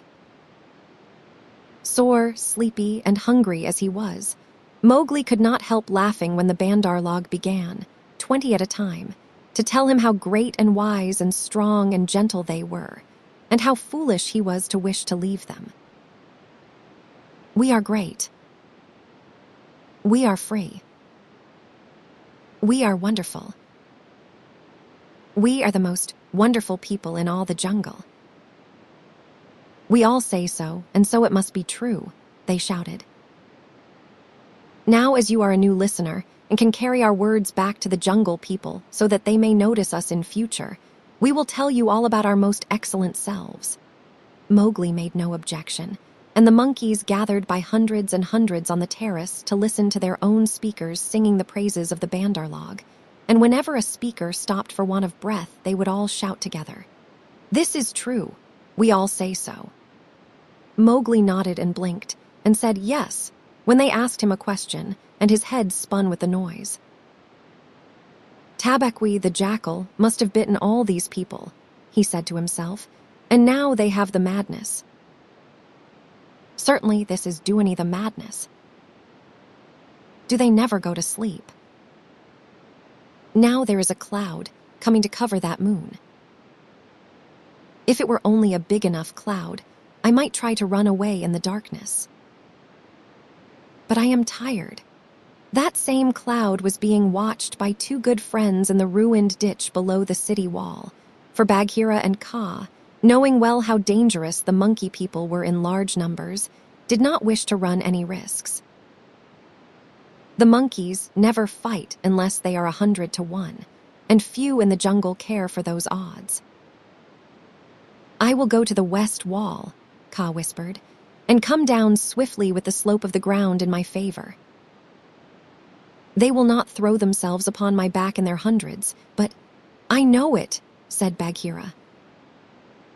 Would that Baloo were here, but we must do what we can. When that cloud covers the moon, I shall go to the terrace. They hold some sort of council there over the boy. Good hunting, said Kaa grimly, and glided away to the west wall. That happened to be the least ruined of any, and the big snake was delayed a while before he could find a way up the stones. The cloud hid the moon, and as Mowgli wondered what would come next, he heard Bagheera's light feet on the terrace. The Black Panther had raced up the slope almost without a sound, and was striking he knew better than to waste time in biting right and left among the monkeys, who were seated round Mowgli in circles 50 and 60 deep. There was a howl of fright and rage, and then as Bagheera tripped on the rolling, kicking bodies beneath him, a monkey shouted, "There is only one here. Kill him." Kill, a scuffling mass of monkeys, biting, scratching, tearing, and pulling, closed over Bagheera, while 5 or 6 laid hold of Mowgli, dragged him up the wall of the summer house, and pushed him through the hole of the broken dome. A man-trained boy would have been badly bruised, for the fall was a good 10 feet, but Mowgli fell as Baloo had taught him to fall, and landed light. "Stay there," shouted the monkeys, "till we have killed thy friend. Later we will play with thee, if the poison people leave thee alive. We be of one blood, ye and I," said Mowgli, quickly giving the snakes call.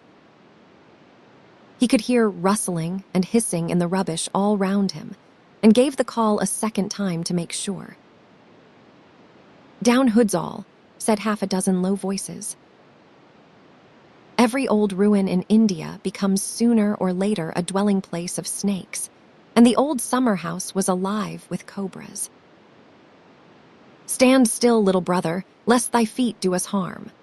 Mowgli stood as quietly as he could, peering through the open work and listening to the furious din of the fight round the Black Panther, the yells and chatterings and scufflings, and Bagheera's deep, hoarse cough as he backed and bucked and twisted and plunged under the heaps of his enemies.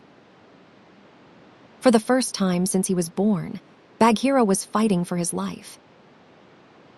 Baloo must be at hand. Bagheera would not have come alone, Mowgli thought, and then he called aloud. "To the tank, Bagheera." Roll to the water tanks. Roll and plunge. Get to the water, Bagheera heard, and the cry that told him Mowgli was safe gave him new courage.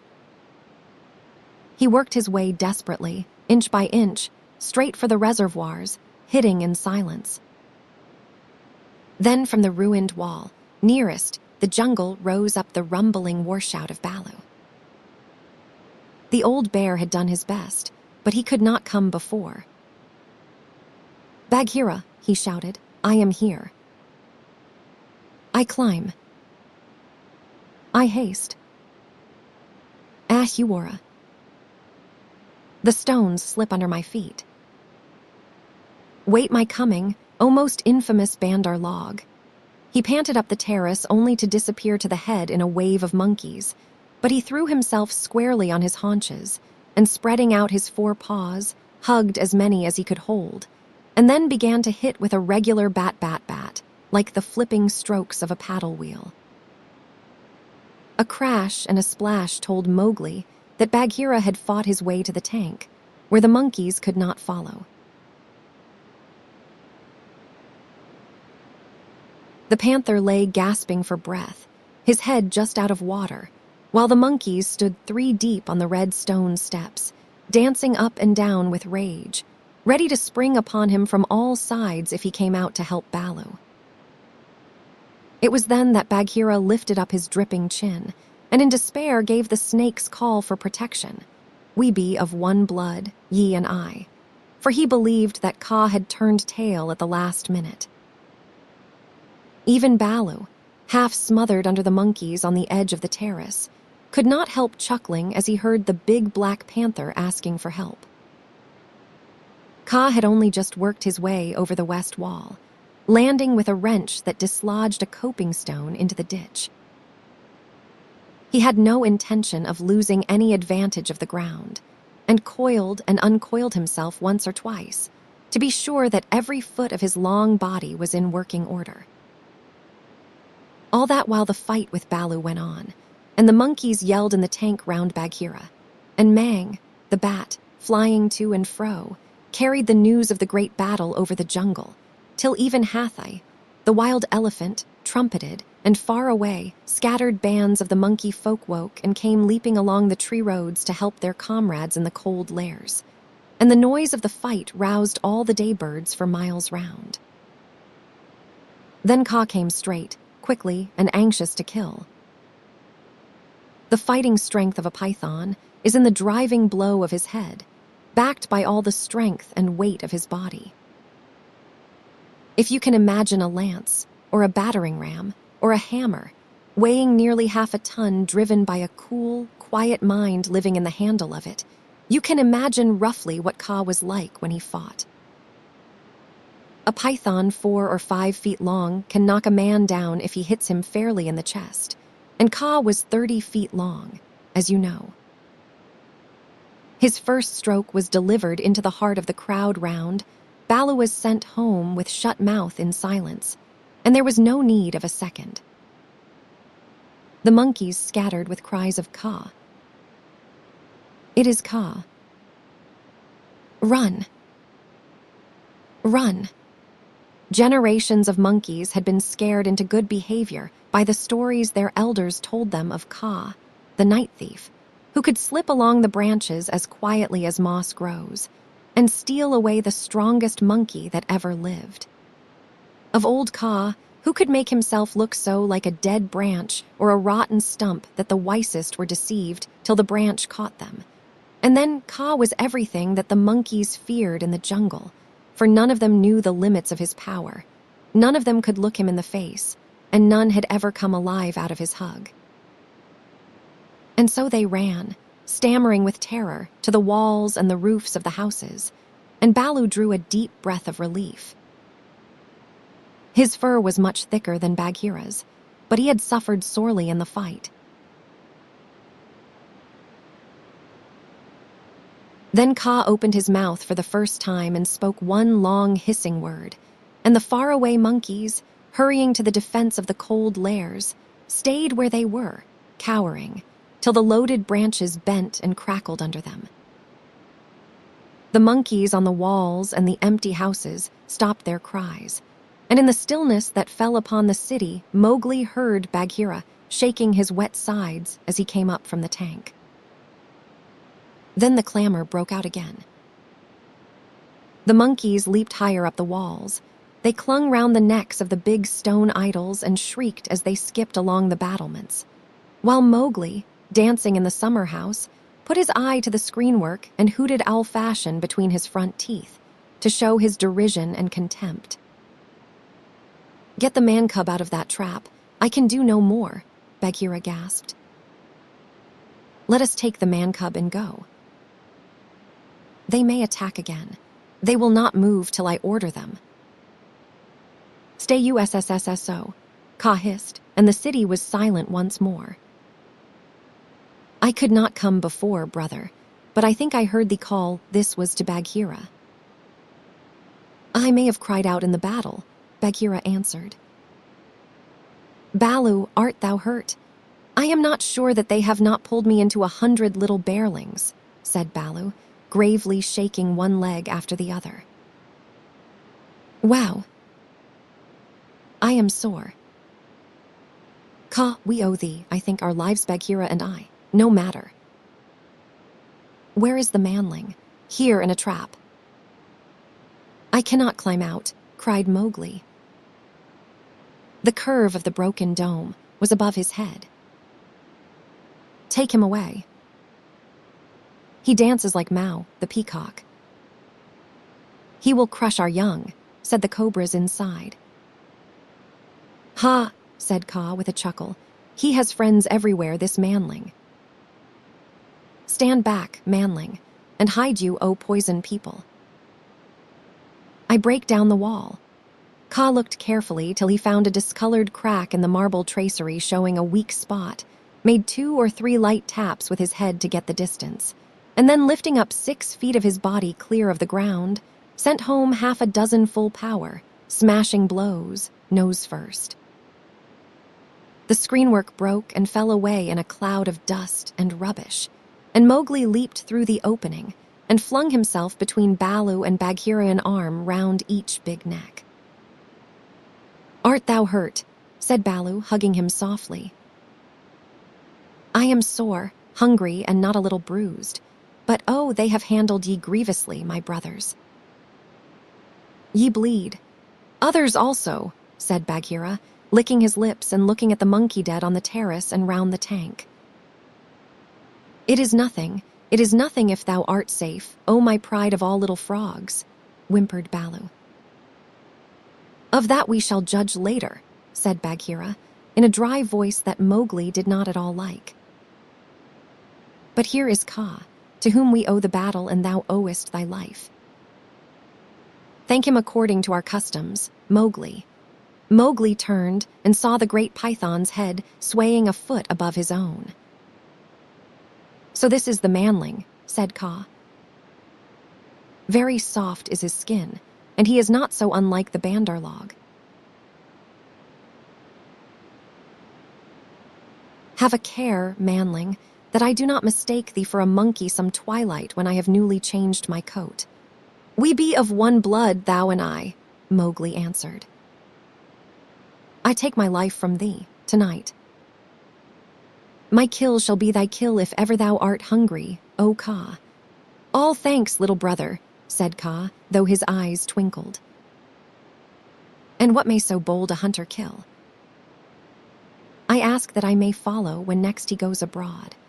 I kill nothing, I am too little, but I drive goats toward such as can use them. When thou art empty, come to me, and see if I speak the truth. I have some skill in these, and if ever thou art in a trap, I may pay the debt which I owe to thee, to BAGHEERA, and to BOUGH here. Good hunting to ye all my masters. Well said, growled BOUGH, for Mowgli had returned thanks very prettily. The python dropped his head lightly for a minute on Mowgli's shoulder. A brave heart and a courteous tongue, said he. They shall carry thee far through the jungle, manling. But now go hence quickly with thy friends.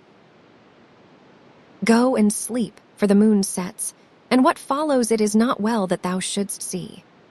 The moon was sinking behind the hills, and the lines of trembling monkeys huddled together on the walls and battlements looked like ragged, shaky fringes of things. Baloo went down to the tank for a drink, and Bagheera began to put his fur in order, as Kaa glided out into the center of the terrace and brought his jaws together with a ringing snap that drew all the monkeys' eyes upon him. The moon sets, he said. Is there yet light to see? From the walls came a moan like the wind in the treetops. We see, O Kaa. Good. Begins now, the dance of the hunger of Kaa. Sit still and watch. He turned twice or thrice in a big circle, weaving his head from right to left. Then he began making loops and figures of 8 with his body, and soft, oozy triangles that melted into squares and 5-sided figures, and coiled mounds, never resting, never hurrying, and never stopping his low, humming song. It grew darker and darker, till at last the dragging, shifting coils disappeared, but they could hear the rustle of the scales. Baloo and Bagheera stood still as stone, growling in their throats, their neck hair bristling, and Mowgli watched and wondered. "Bandar-Log," said the voice of Kaa at last, "can ye stir foot or hand without my order?" "Speak. Without thy order we cannot stir foot or hand, O Kaa." "Good. Come all one pace nearer to me." The lines of the monkeys swayed forward helplessly, and Baloo and Bagheera took one stiff step forward with them. "Nearer," hissed Kaa, and they all moved again.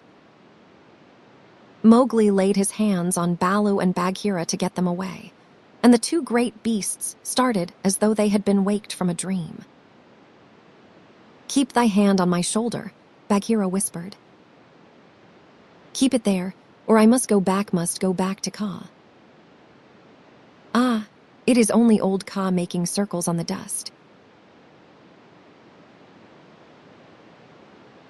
said Mowgli. "Let us go," and the three slipped off through a gap in the walls to the jungle. "Woof," said Baloo when he stood under the still trees again. "Never more will I make an ally of Kaa," and he shook himself all over. "He knows more than we," said Bagheera, trembling. "In a little time, had I stayed, I should have walked down his throat. Many will walk that road before the moon rises again," said Baloo. "He will have good hunting after his own fashion. But what was the meaning of it all?" said Mowgli, who did not know anything of a python's powers of fascination. "I saw no more than a big snake making foolish circles till the dark came. And his nose was all sore." "Ho! Ho, Mowgli," said Bagheera angrily. "His nose was sore on thy account, as my ears and sides and paws and Baloo's neck and shoulders are bitten on thy account. Neither Baloo nor Bagheera will be able to hunt with pleasure for many days." "It is nothing," said Baloo. "We have the man-cub again." "True, but he has cost us most heavily in time which might have been spent in good hunting, in wounds, in hair I am half plucked along my back end, last of all in honor. For remember, Mowgli, I, who am the Black Panther, was forced to call upon Kaa for protection. and Baloo and I were both made stupid as little birds by the hunger dance. All this, man-cub, came of thy playing with the Bandar-Log. True, it is true, said Mowgli sorrowfully. I am an evil man-cub, and my stomach is sad in me. MF. What says the law of the jungle, Baloo? Baloo did not wish to bring Mowgli into any more trouble, but he could not tamper with the law, so he mumbled, Sorrow never stays punishment.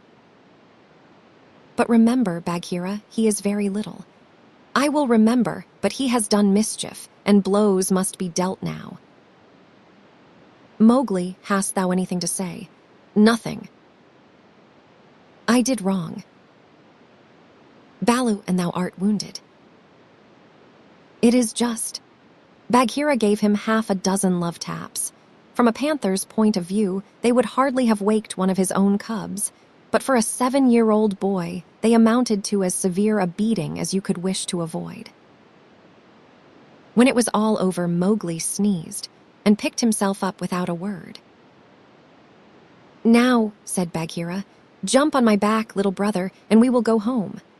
One of the beauties of jungle law is that punishment settles all scores. There is no nagging afterward. Mowgli laid his head down on Bagheera's back and slept so deeply that he never waked when he was put down by Mother Wolf's side in the home cave. Road song of the BANDAR-LOG, here we go in a flung festoon, halfway up to the jealous moon. Do not you envy our pranceful bands? Do not you wish you had extra hands? Would not you like if your tails were so curved in the shape of a Cupid's bow? Now you are angry, but never mind, brother, thy tail hangs down behind. Here we sit in a branchy row, thinking of beautiful things we know, dreaming of deeds that we mean to do, all complete, in a minute or two something noble and grand and good, won by merely wishing we could. Now we are going to never mind, brother, thy tail hangs down behind. All the talk we ever have heard uttered by bat or beast or bird hide or fin or scale or feather, jabber it quickly and all together. Excellent.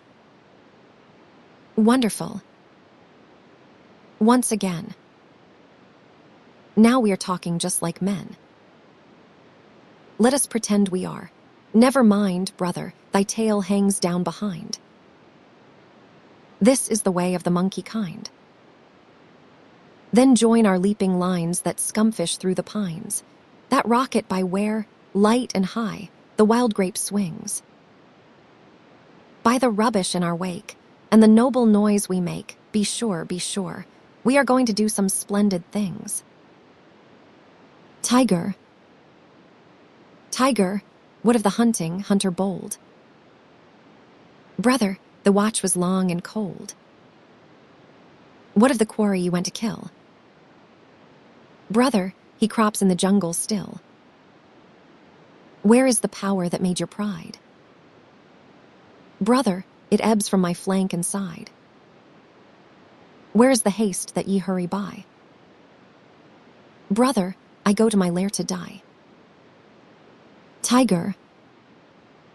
Tiger, now we must go back to the last tale but one. When Mowgli left the wolf's cave after the fight with the pack at the Council Rock, he went down to the plowed lands where the villagers lived, but he would not stop there because it was too near to the jungle, and he knew that he had made at least one bad enemy at the council.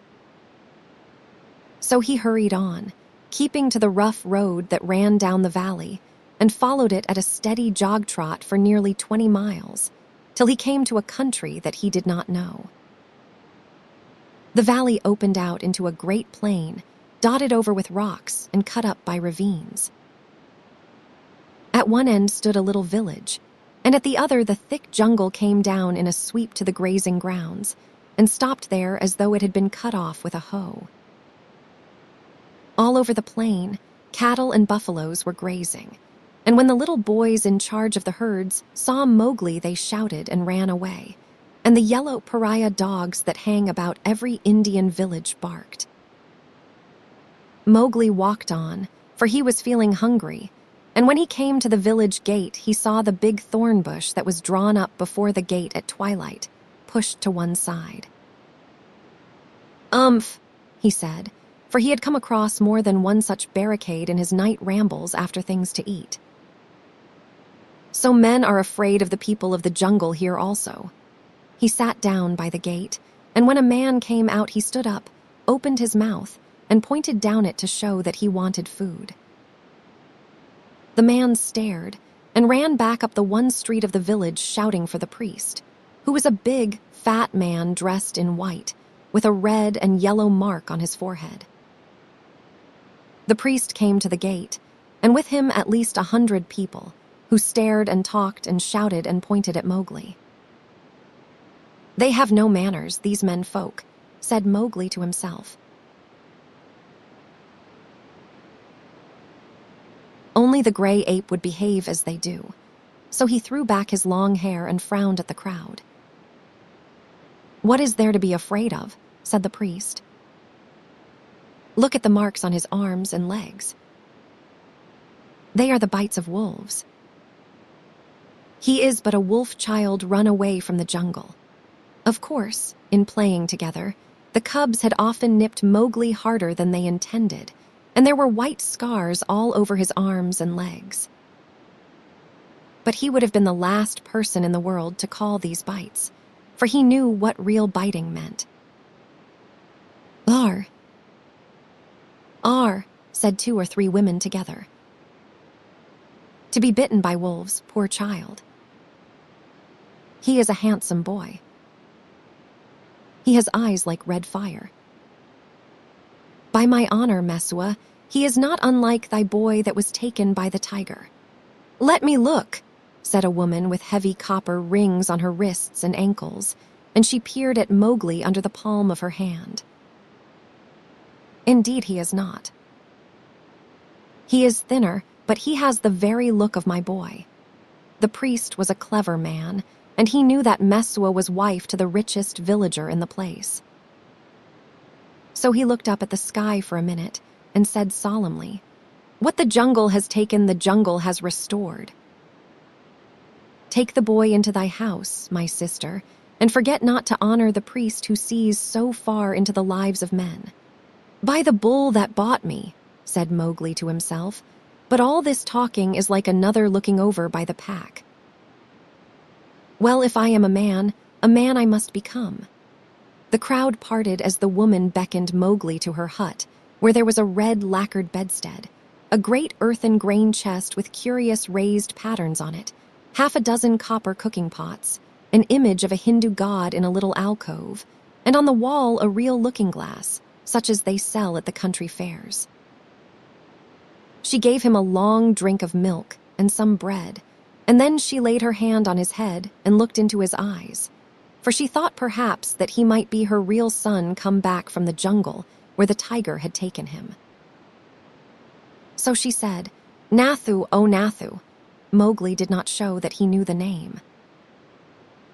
"Dost thou not remember the day when I gave thee thy new shoes?" She touched his foot, and it was almost as hard as horn. "No," she said sorrowfully. "Those feet have never worn shoes, but thou art very like my Nathu, and thou shalt be my son." Mowgli was uneasy, because he had never been under a roof before, but as he looked at the thatch, he saw that he could tear it out any time if he wanted to get away, and that the window had no fastenings. "What is the good of a man," he said to himself at last, "if he does not understand man's talk? Now I am as silly and dumb as a man would be with us in the jungle. I must learn their talk." It was not for fun that he had learned, while he was with the wolves, to imitate the challenge of bucks in the jungle and the grunt of the little wild pig. So as soon as Mesua pronounced a word, Mowgli would imitate it almost perfectly, and before dark he had learned the names of many things in the hut. There was a difficulty at bedtime, because Mowgli would not sleep under anything that looked so like a panther trap as that hut, and when they shut the door, he went through the window. "Give him his will," said Messua's husband. "Remember, he can never till now have slept on a bed. If he is indeed sent in the place of our son, he will not run away."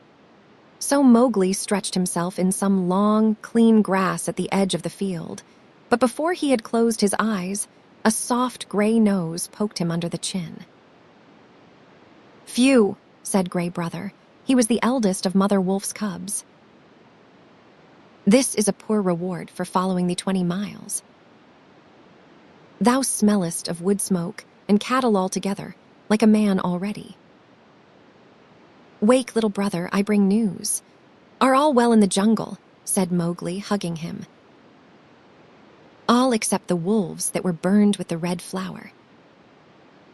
Now listen. Shere Khan has gone away to hunt far off till his coat grows again, for he is badly singed. When he returns, he swears that he will lay thy bones in the Waingunga. There are 2 words to that. I also have made a little promise. But news is always good. I am tired tonight, very tired with new things. Gray Brother, but bring me the news always. Thou wilt not forget that thou art a wolf." "Men will not make thee forget," said Gray Brother anxiously. "Never. I will always remember that I love thee and all in our cave, but also I will always remember that I have been cast out of the pack, and that thou mayest be cast out of another pack. Men are only men, little brother, and their talk is like the talk of frogs in a pond. When I come down here again, I will wait for thee in the bamboos at the edge of the grazing ground." For 3 months after that night, Mowgli hardly ever left the village gate. He was so busy learning the ways and customs of men. First, he had to wear a cloth round him, which annoyed him horribly. And then he had to learn about money, which he did not in the least understand, and about plowing, of which he did not see the use. Then the little children in the village made him very angry. Luckily, the law of the jungle had taught him to keep his temper, for in the jungle, life and food depend on keeping your temper. But when they made fun of him because he would not play games or fly kites, or because he mispronounced some word, only the knowledge that it was unsportsmanlike to kill little naked cubs kept him from picking them up and breaking them in 2. He did not know his own strength in the least. In the jungle, he knew he was weak compared with the beasts, but in the village, people said he was as strong as a bull. And Mowgli had not the faintest idea of the difference that caste makes between man and man. When the potter's donkey slipped in the clay pit, Mowgli hauled it out by the tail and helped to stack the pots for their journey to the market at Khanhiwara. That was very shocking, too, for the potter is a low-caste man, and his donkey is worse. When the priest scolded him, Mowgli threatened to put him on the donkey, too, and the priest told Messua's husband that Mowgli had better be set to work as soon as possible. And the village headman told Mowgli that he would have to go out with the buffaloes next day and herd them while they grazed. No one was more pleased than Mowgli. And that night, because he had been appointed a servant of the village, as it were, he went off to a circle that met every evening on a masonry platform under a great fig tree. It was the village club, and the headman and the watchman and the barber, who knew all the gossip of the village, and old Buldeo, the village hunter, who had a tower musket, met and smoked. The monkeys sat and talked in the upper branches, and there was a hole under the platform where a cobra lived, and he had his little platter of milk every night because he was sacred. And the old men sat around the tree and talked, and pulled at the big hukas, the water pipes, till far into the night. They told wonderful tales of gods and men and ghosts, and Buldeo told even more wonderful ones of the ways of beasts in the jungle, till the eyes of the children sitting outside the circle bulged out of their heads. Most of the tailies were about animals, for the jungle was always at their door. The deer and the wild pig grubbed up their crops, and now and again the tiger carried off a man at twilight, within sight of the village gates. Mowgli, who naturally knew something about what they were talking of, had to cover his face not to show that he was laughing, while Buldeo, the tower musket across his knees, climbed on from one wonderful story to another, and Mowgli's shoulders shook.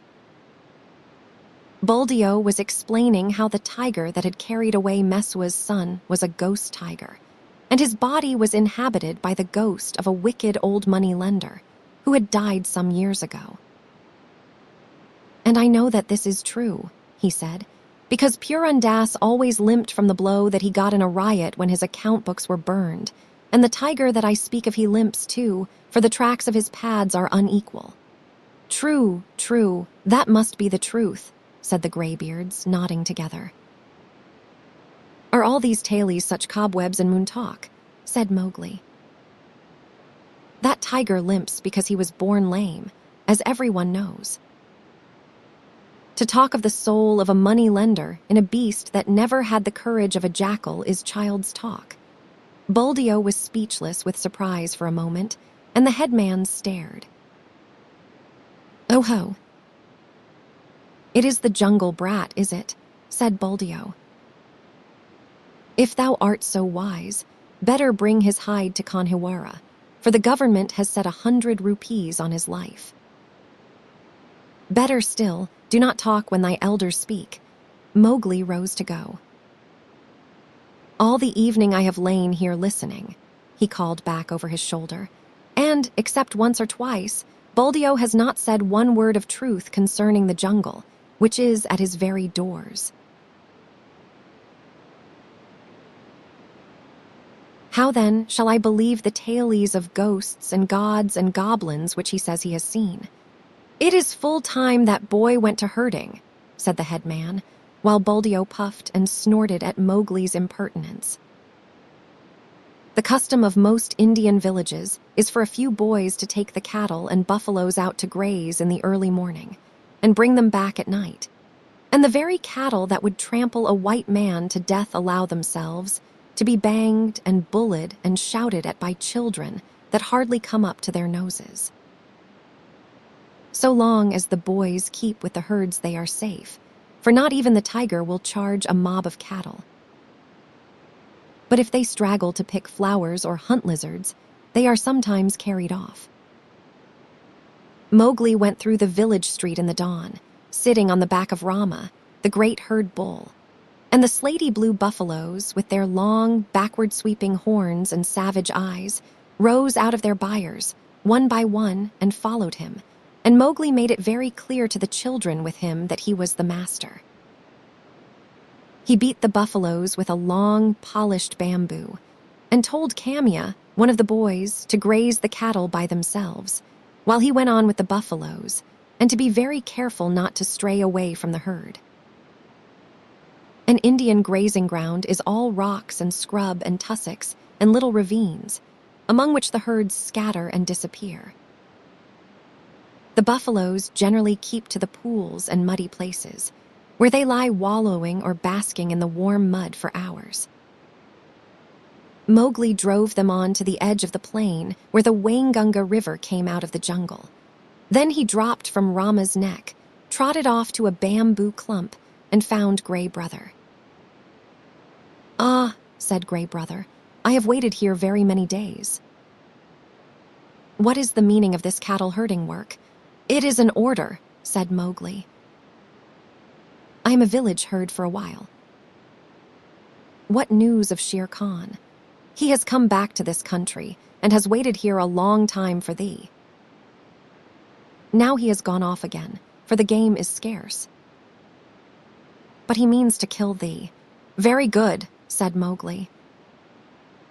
"So long as he is away, do thou, or one of the brothers, sit on that rock, so that I can see thee as I come out of the village. When he comes back, wait for me in the ravine, by the dehak tree in the center of the plain. We need not walk into Shere Khan's mouth. Then Mowgli picked out a shady place and lay down and slept while the buffaloes grazed round him. Herding in India is one of the laziest things in the world.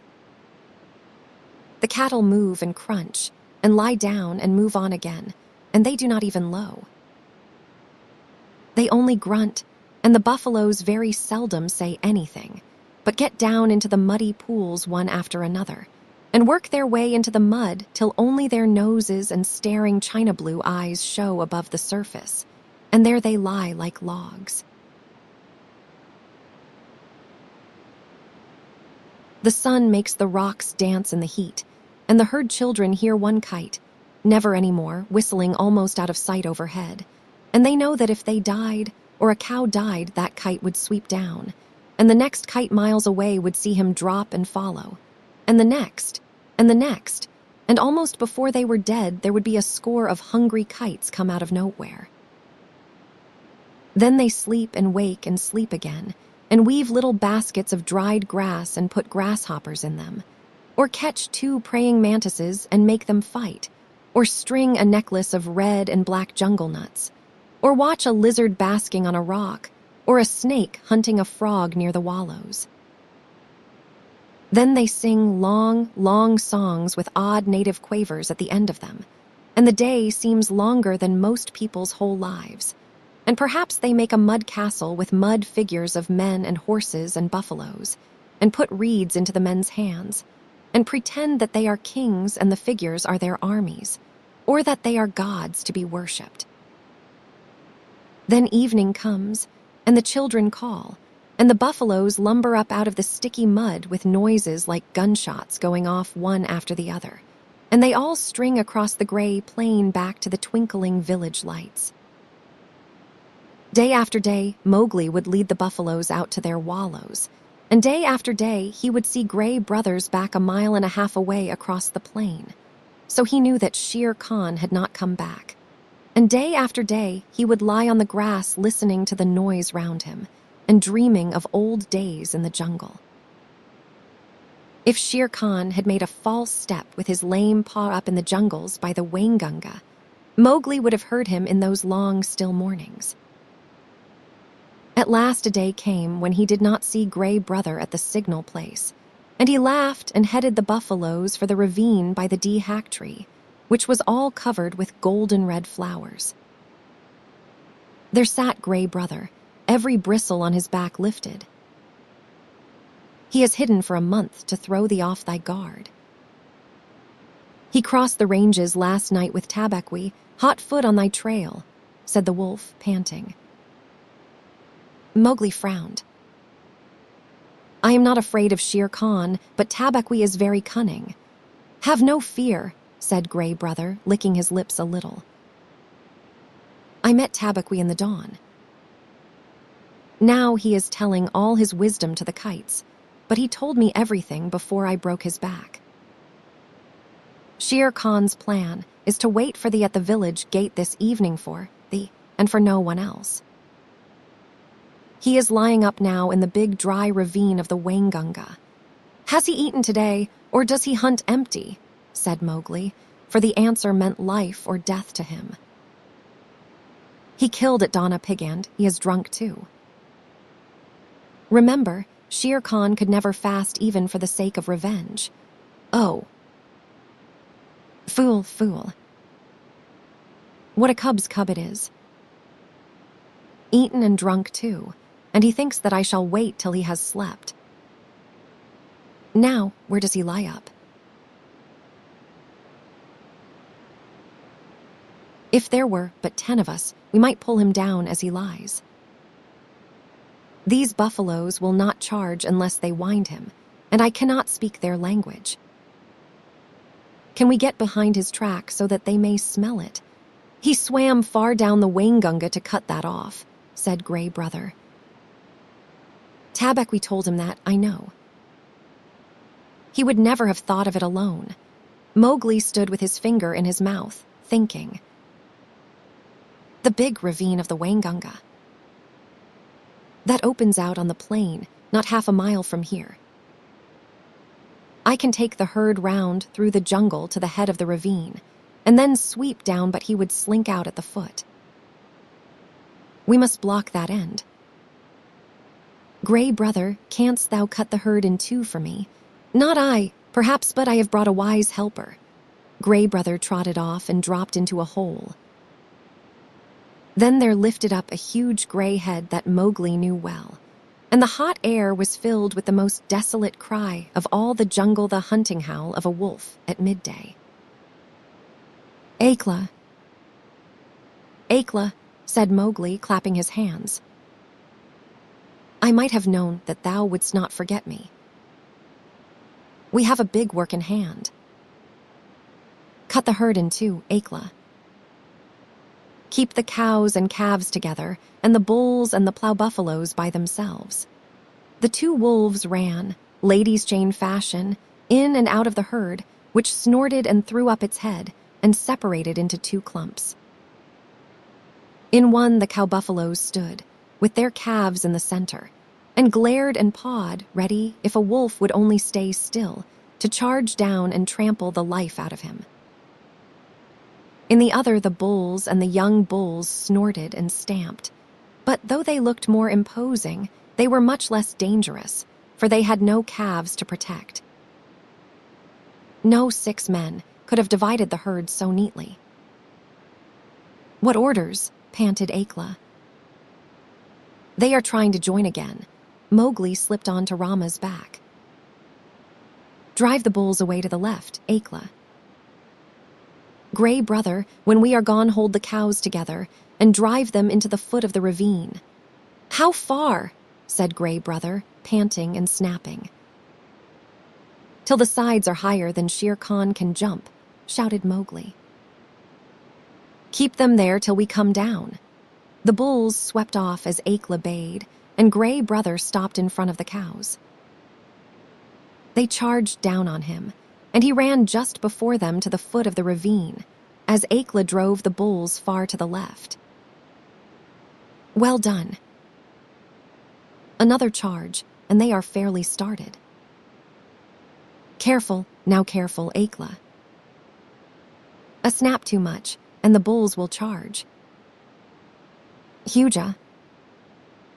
This is wilder work than driving blackbuck. Didst thou think these creatures could move so swiftly? Mowgli called. I have hunted these two in my time, gasped Akela in the dust. Shall I turn them into the jungle? I turn. Swiftly turn them. Rama is mad with rage. Oh, if I could only tell him what I need of him today. The bulls were turned to the right this time and crashed into the standing thicket. The other herd children, watching with the cattle half a mile away, hurried to the village as fast as their legs could carry them, crying that the buffaloes had gone mad and run away. But Mowgli's plan was simple enough. All he wanted to do was to make a big circle uphill and get at the head of the ravine, and then take the bulls down it and catch Shere Khan between the bulls and the cows. For he knew that after a meal and a full drink, Shere Khan would not be in any condition to fight or to clamber up the sides of the ravine. He was soothing the buffaloes now by voice, and Akela had dropped far to the rear, only whimpering once or twice to hurry the rear guard. It was a long, long circle, for they did not wish to get too near the ravine and give Shere Khan warning. At last, Mowgli rounded up the bewildered herd at the head of the ravine, on a grassy patch that sloped steeply down to the ravine itself. From that height, you could see across the tops of the trees down to the plain below. But what Mowgli looked at was the sides of the ravine, and he saw with a great deal of satisfaction that they ran nearly straight up and down, and the vines and creepers that hung over them would give no foothold to a tiger who wanted to get out. Let them breathe, Akela, he said, holding up his hand. They have not winded him yet. Let them breathe. I must tell Shere Khan who comes. "We have him in the trap." He put his hands to his mouth and shouted down the ravine. It was almost like shouting down a tunnel, and the echoes jumped from rock to rock. After a long time, there came back the drawling, sleepy snarl of a full-fed tiger just awakened. "Who calls?" said Shere Khan, and a splendid peacock fluttered up out of the ravine, screeching. "I, Mowgli." "Cattle thief, it is time to come to the council rock." "Down, hurry them down, Akela." "Down, Rama, down." The herd paused for an instant at the edge of the slope, but Akela gave tongue in the full hunting yell, and they pitched over one after the other just as steamers shoot rapids, the sand and stones spurting up round them. Once started, there was no chance of stopping, and before they were fairly in the bed of the ravine, Rama winded Shere Khan and bellowed. "Huh. Huh," said Mowgli on his back. "Now thou knowest."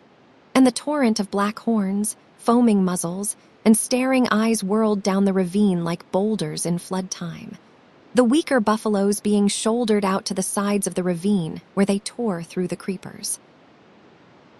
They knew what the business was before them, the terrible charge of the buffalo herd, against which no tiger can hope to stand. Shere Khan heard the thunder of their hoofs, picked himself up, and lumbered down the ravine, looking from side to side for some way of escape. But the walls of the ravine were straight, and he had to keep on, heavy with his dinner and his drink, willing to do anything rather than fight. The herd splashed through the pool he had just left, bellowing till the narrow cut rang. Mowgli heard an answering bellow from the foot of the ravine, saw Shere Khan turn. The tiger knew if the worst came to the worst, it was better to meet the bulls than the cows with their calves. And then Rama tripped, stumbled, and went on again over something soft, and with the bulls at his heels, crashed full into the other herd, while the weaker buffaloes were lifted clean off their feet by the shock of the meeting. That charge carried both herds out into the plain, goring and stamping and snorting. Mowgli watched his time and slipped off Rama's neck, laying about him right and left with his stick. "Quick, Akela. Break them up. Scatter them, or they will be fighting one another. Drive them away, Akela." "Hi, Rama." Hi, my children." "Softly now, softly. It is all over." Akela and Gray Brother ran to and fro, nipping the buffalo's legs, and though the herd wheeled once to charge up the ravine again, Mowgli managed to turn Rama, and the others followed him to the wallows. Shere Khan needed no more trampling. He was dead, and the kites were coming for him already. "Brothers, that was a dog's death," said Mowgli, feeling for the knife he always carried in a sheath round his neck now that he lived with men. But he would never have shown fight. His hide will look well on the council rock. We must get to work swiftly. A boy trained among men would never have dreamed of skinning a 10-foot tiger alone, but Mowgli knew better than anyone else how an animal's skin is fitted on, and how it can be taken off. But it was hard work, and Mowgli slashed and tore and grunted for an hour, while the wolves lolled out their tongues, or came forward and tugged as he ordered them. Presently a hand fell on his shoulder, and looking up he saw Buldeo with the tower musket. The children had told the village about the buffalo stampede, and Buldeo went out angrily, only too anxious to correct Mowgli for not taking better care of the herd. The wolves dropped out of sight as soon as they saw the man coming. "What is this folly?" said Buldeo angrily. "To think that thou canst skin a tiger. Where did the buffaloes kill him?" "It is the lame tiger, too, and there is 100 rupees on his head." "Well, we will overlook thy letting the herd run off. and perhaps I will give thee one of the rupees of the reward when I have taken the skin to Khanhiwara." He fumbled in his waistcloth for flint and steel, and stooped down to singe Shere Khan's whiskers. Most native hunters singe a tiger's whiskers to prevent his ghost haunting them. "Hum," said Mowgli, half to himself as he ripped back the skin of a forepaw. "So thou wilt take the hide to Khanhiwara for the reward, and perhaps give me 1 rupee. Now it is in my mind that I need the skin for my own use. Hey, old man, take away that fire. What talk is this to the chief hunter of the village? Thy luck and the stupidity of thy buffaloes have helped thee to this kill. The tiger has just fed, or he would have gone 20 miles by this time. Thou canst not even skin him properly, little beggar brat, and forsooth I, Buldeo, must be told not to singe his whiskers. Mowgli, I will not give thee 1 honor of the reward, but only a very big beating. Leave the carcass. By the bull that bought me," said Mowgli, who was trying to get at the shoulder, "must I stay babbling to an old ape all noon? Here, Akela, this man plagues me." Buldeo, who was still stooping over Shere Khan's head, found himself sprawling on the grass with a gray wolf standing over him, while Mowgli went on skinning as though he were alone in all India. "Yes," he said between his teeth. "Thou art altogether right, Buldeo. Thou wilt never give me 1 anna of the reward. There is an old war between this lame tiger and myself, a very old war, and I have won. To do Buldeo justice, if he had been 10 years younger, he would have taken his chance with Akela had he met the wolf in the woods. But a wolf who obeyed the orders of this boy who had private wars with man-eating tigers was not a common animal. It was sorcery, magic of the worst kind, thought Buldeo, and he wondered whether the amulet round his neck would protect him. He lay as still, expecting every minute to see Mowgli turn into a tiger, too.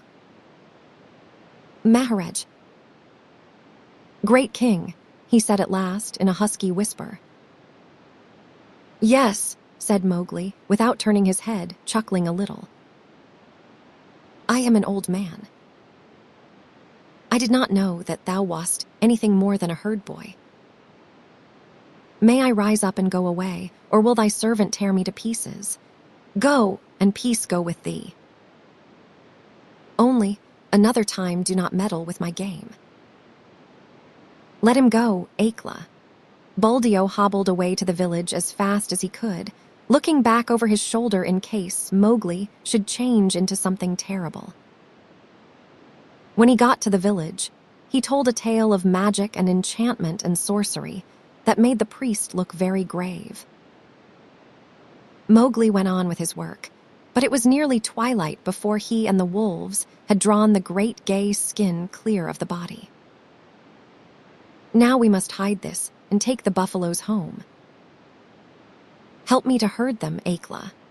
The herd rounded up in the misty twilight, and when they got near the village, Mowgli saw lights and heard the conches and bells in the temple blowing and banging. Half the village seemed to be waiting for him by the gate. "That is because I have killed Shere Khan," he said to himself, but a shower of stones whistled about his ears, and the villagers shouted, "Sorcerer! Wolf's brat! Jungle demon! Go away! Get hence quickly, or the priest will turn thee into a wolf again." "Shoot, Buldeo, shoot!" The old tower musket went off with a bang, and a young buffalo bellowed in pain. "More sorcery," shouted the villagers. "He can turn bullets." "Buldeo, that was thy buffalo. Now what is this?" said Mowgli, bewildered as the stones flew thicker.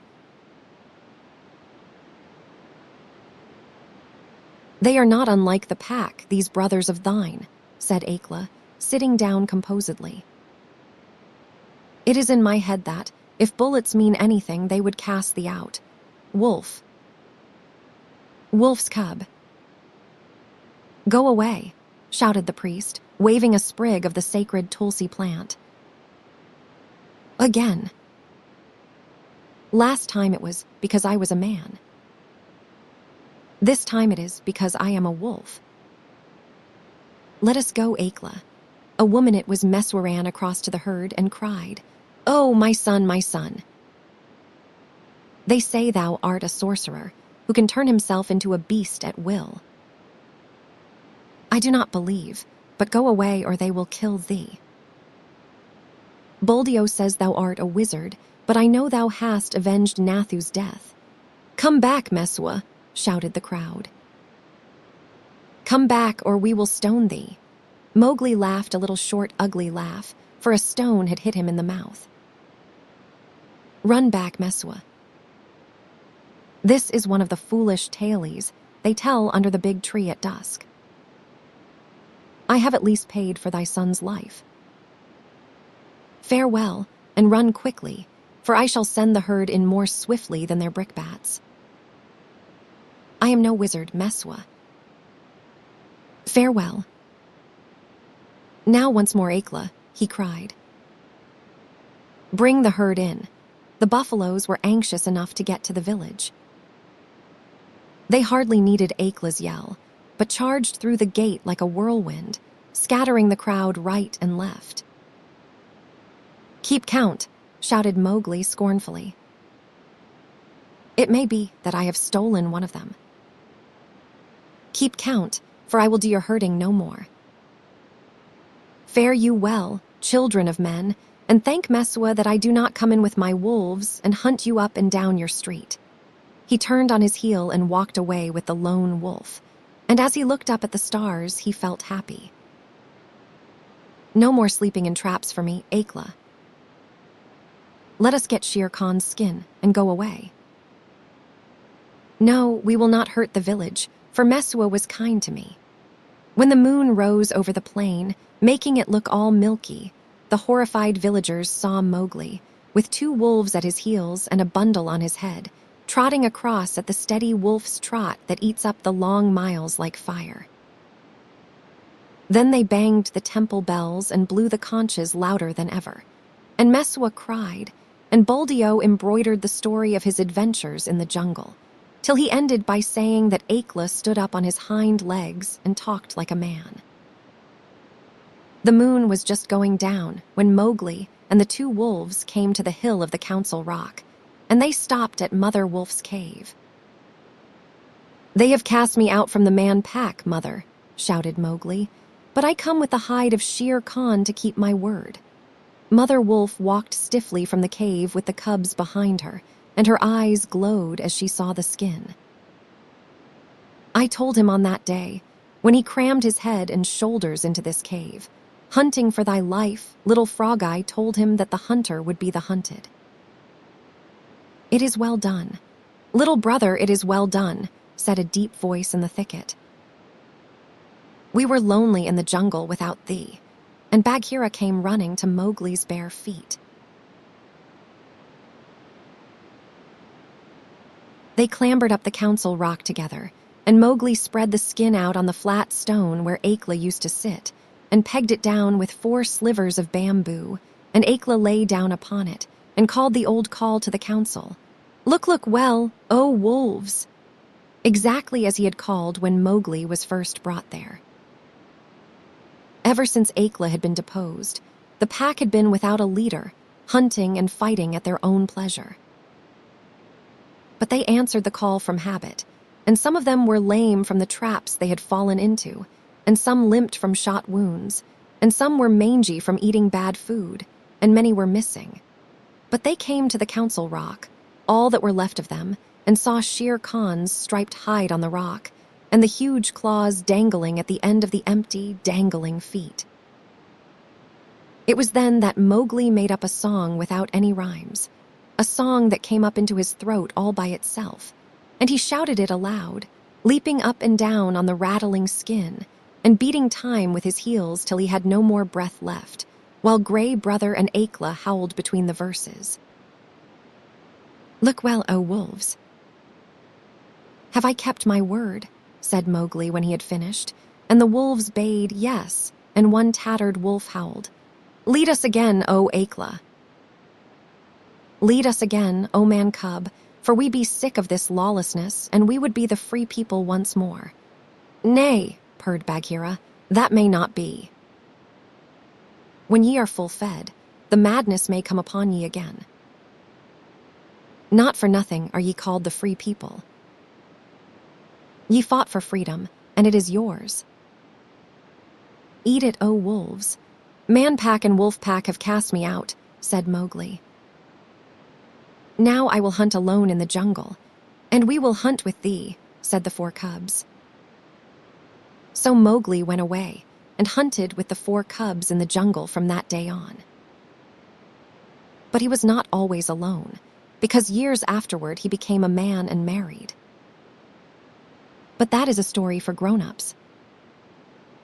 MOWGLI'S song that he sang at the Council Rock, when he danced on SHERE-Khan's Hide the Song of Mowgli, Mowgli, am singing. Let the jungle listen to the things I have done. Shere Khan said he would kill. At the gates in the twilight he would kill Mowgli, the frog. He ate and he drank. Drink deep, Shere Khan, for when wilt thou drink again? Sleep and dream of the kill. I am alone on the grazing grounds. Grey Brother, come to me. Come to me, lone wolf, for there is big game afoot. Bring up the great bull buffaloes, the blue-skinned herd bulls with the angry eyes. Drive them to and fro as I order. Sleepest thou still, Shere Khan? Wake, oh wake. Here come I, and the bulls are behind. Rama, the king of the buffaloes, stamped with his foot. Waters of the Waingunga, whither went Shere Khan? He is not Ikki to dig holes, nor Mao the peacock, that he should fly. He is not Mang, the bat to hang in the branches. Little bamboos that creak together, tell me where he ran. Ow. He is there. Ahu. He is there. Under the feet of Rama lies the lame one. Up, Shere Khan. Up and kill. Here is meat, break the necks of the bulls. HSH. He is asleep. We will not wake him, for his strength is very great. The kites have come down to see it.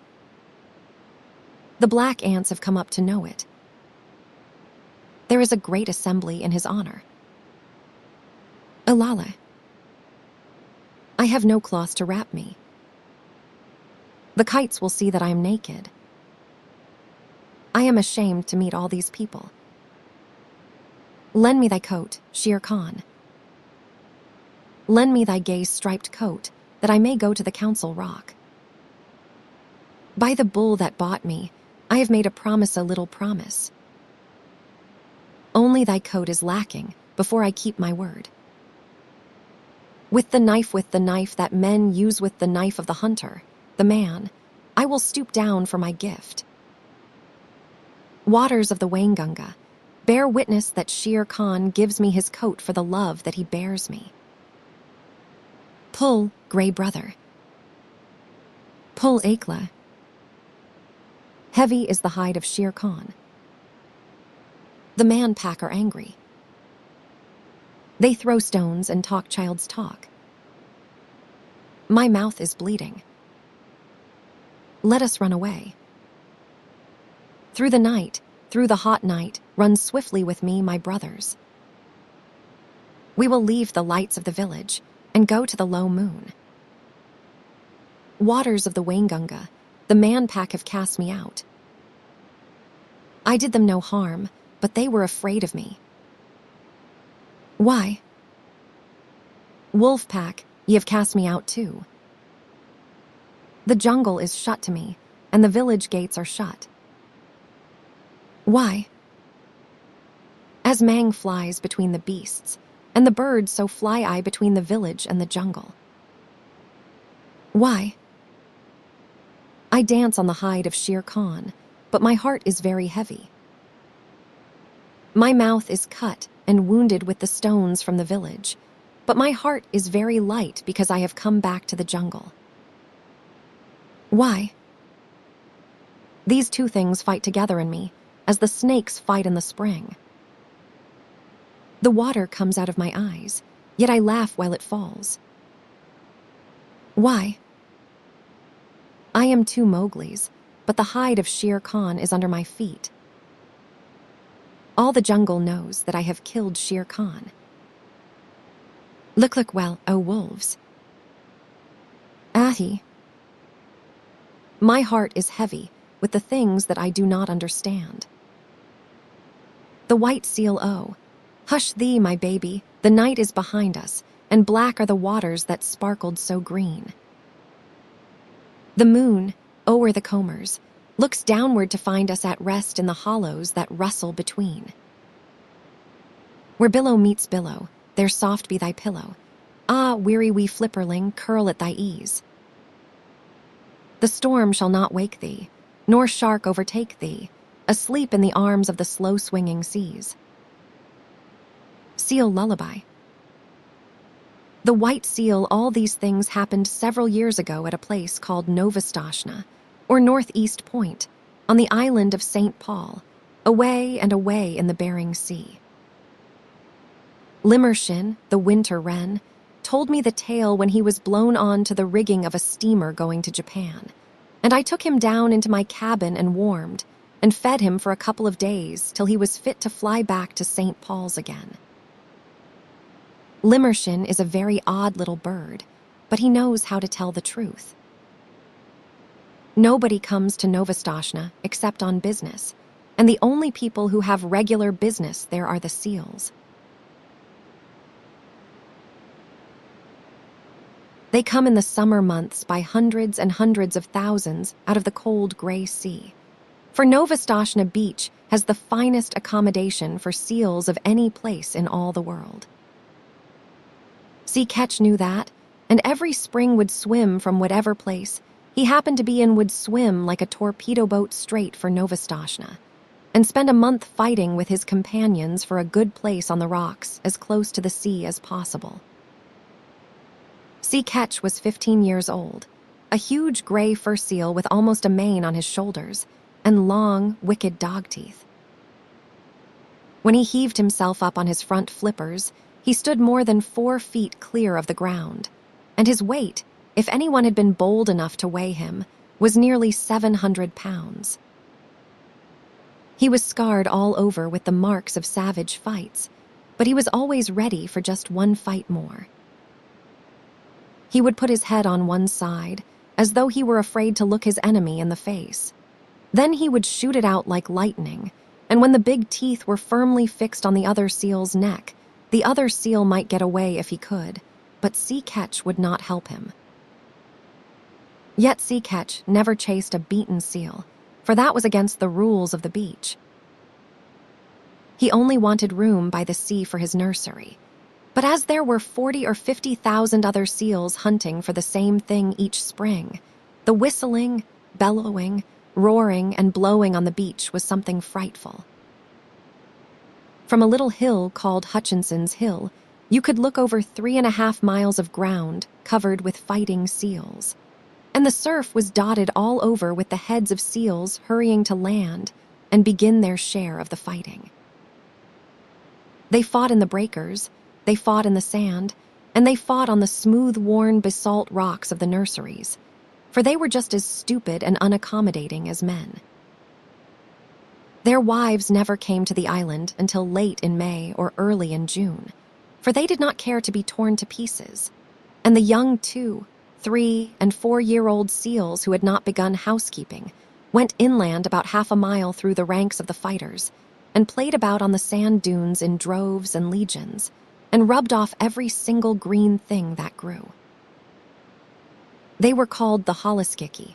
The bachelor's end, there were perhaps 200,000 or 300,000 of them at Novostoshna alone. Ketch had just finished his 45th fight one spring when Matka, his soft, sleek, gentle-eyed wife, came up out of the sea, and he caught her by the scruff of the neck and dumped her down on his reservation, saying gruffly, "Late, as usual." "Where have you been?" It was not the fashion for Ketch to eat anything during the 4 months he stayed on the beaches, and so his temper was generally bad. Matka knew better than to answer back. She looked around and cooed, "How thoughtful of you. You have taken the old place again." "I should think I had," said Ketch. "Look at me." He was scratched and bleeding in 20 places. One eye was almost blind, and his sides were torn to ribbons. "Oh, you men," Matka said, fanning herself with her hind flipper. "Why cannot you be sensible and settle your places quietly? You look as though you had been fighting with the killer whale." "I have not been doing anything but fight since the middle of May. The beach is disgracefully crowded this season. I have met at least 100 seals from LUKANNON Beach, house hunting. Why cannot people stay where they belong? I have often thought we should be much happier if we hauled out at Otter Island instead of this crowded place," said Matka. "Bah. Only the holliskiki go to Otter Island. If we went there, they would say we were afraid. We must preserve appearances, my dear." Ketch sunk his head proudly between his fat shoulders and pretended to go to sleep for a few minutes, but all the time he was keeping a sharp lookout for a fight. Now that all the seals and their wives were on the land, you could hear their clamor miles out to sea above the loudest gales. At the lowest counting, there were over 1 million seals on the beach-hold seals, mother seals, tiny bobbies, and holliskiki, fighting, scuffling, bleeding, crawling, and playing together, going down to the sea and coming up from it in gangs and regiments, lying over every foot of ground as far as the eye could reach, and skirmishing about in brigades through the fog. It is nearly always foggy at Novostoshna, except when the sun comes out and makes everything look all pearly and rainbow-colored for a little while. Kodik, Matka's baby, was born in the middle of that confusion, and he was all head and shoulders, with pale, watery blue eyes, as tiny seals must be. But there was something about his coat that made his mother look at him very closely. "Ketch," she said at last, "our baby's going to be white. Empty clamshells and dry seaweed," snorted Ketch. "There never has been such a thing in the world as a white seal." "I cannot help that," said Matka. "There is going to be now." And she sang the low, crooning seal song that all the mother seals sing to their bobbies. "You must not swim till you are 6 weeks old, or your head will be sunk by your heels, and summer gales and killer whales are bad for baby seals." "Are bad for baby seals, dear rat, as bad can be. But splash and grow strong, and you cannot be wrong, child of the open sea." Of course, the little fellow did not understand the words at first.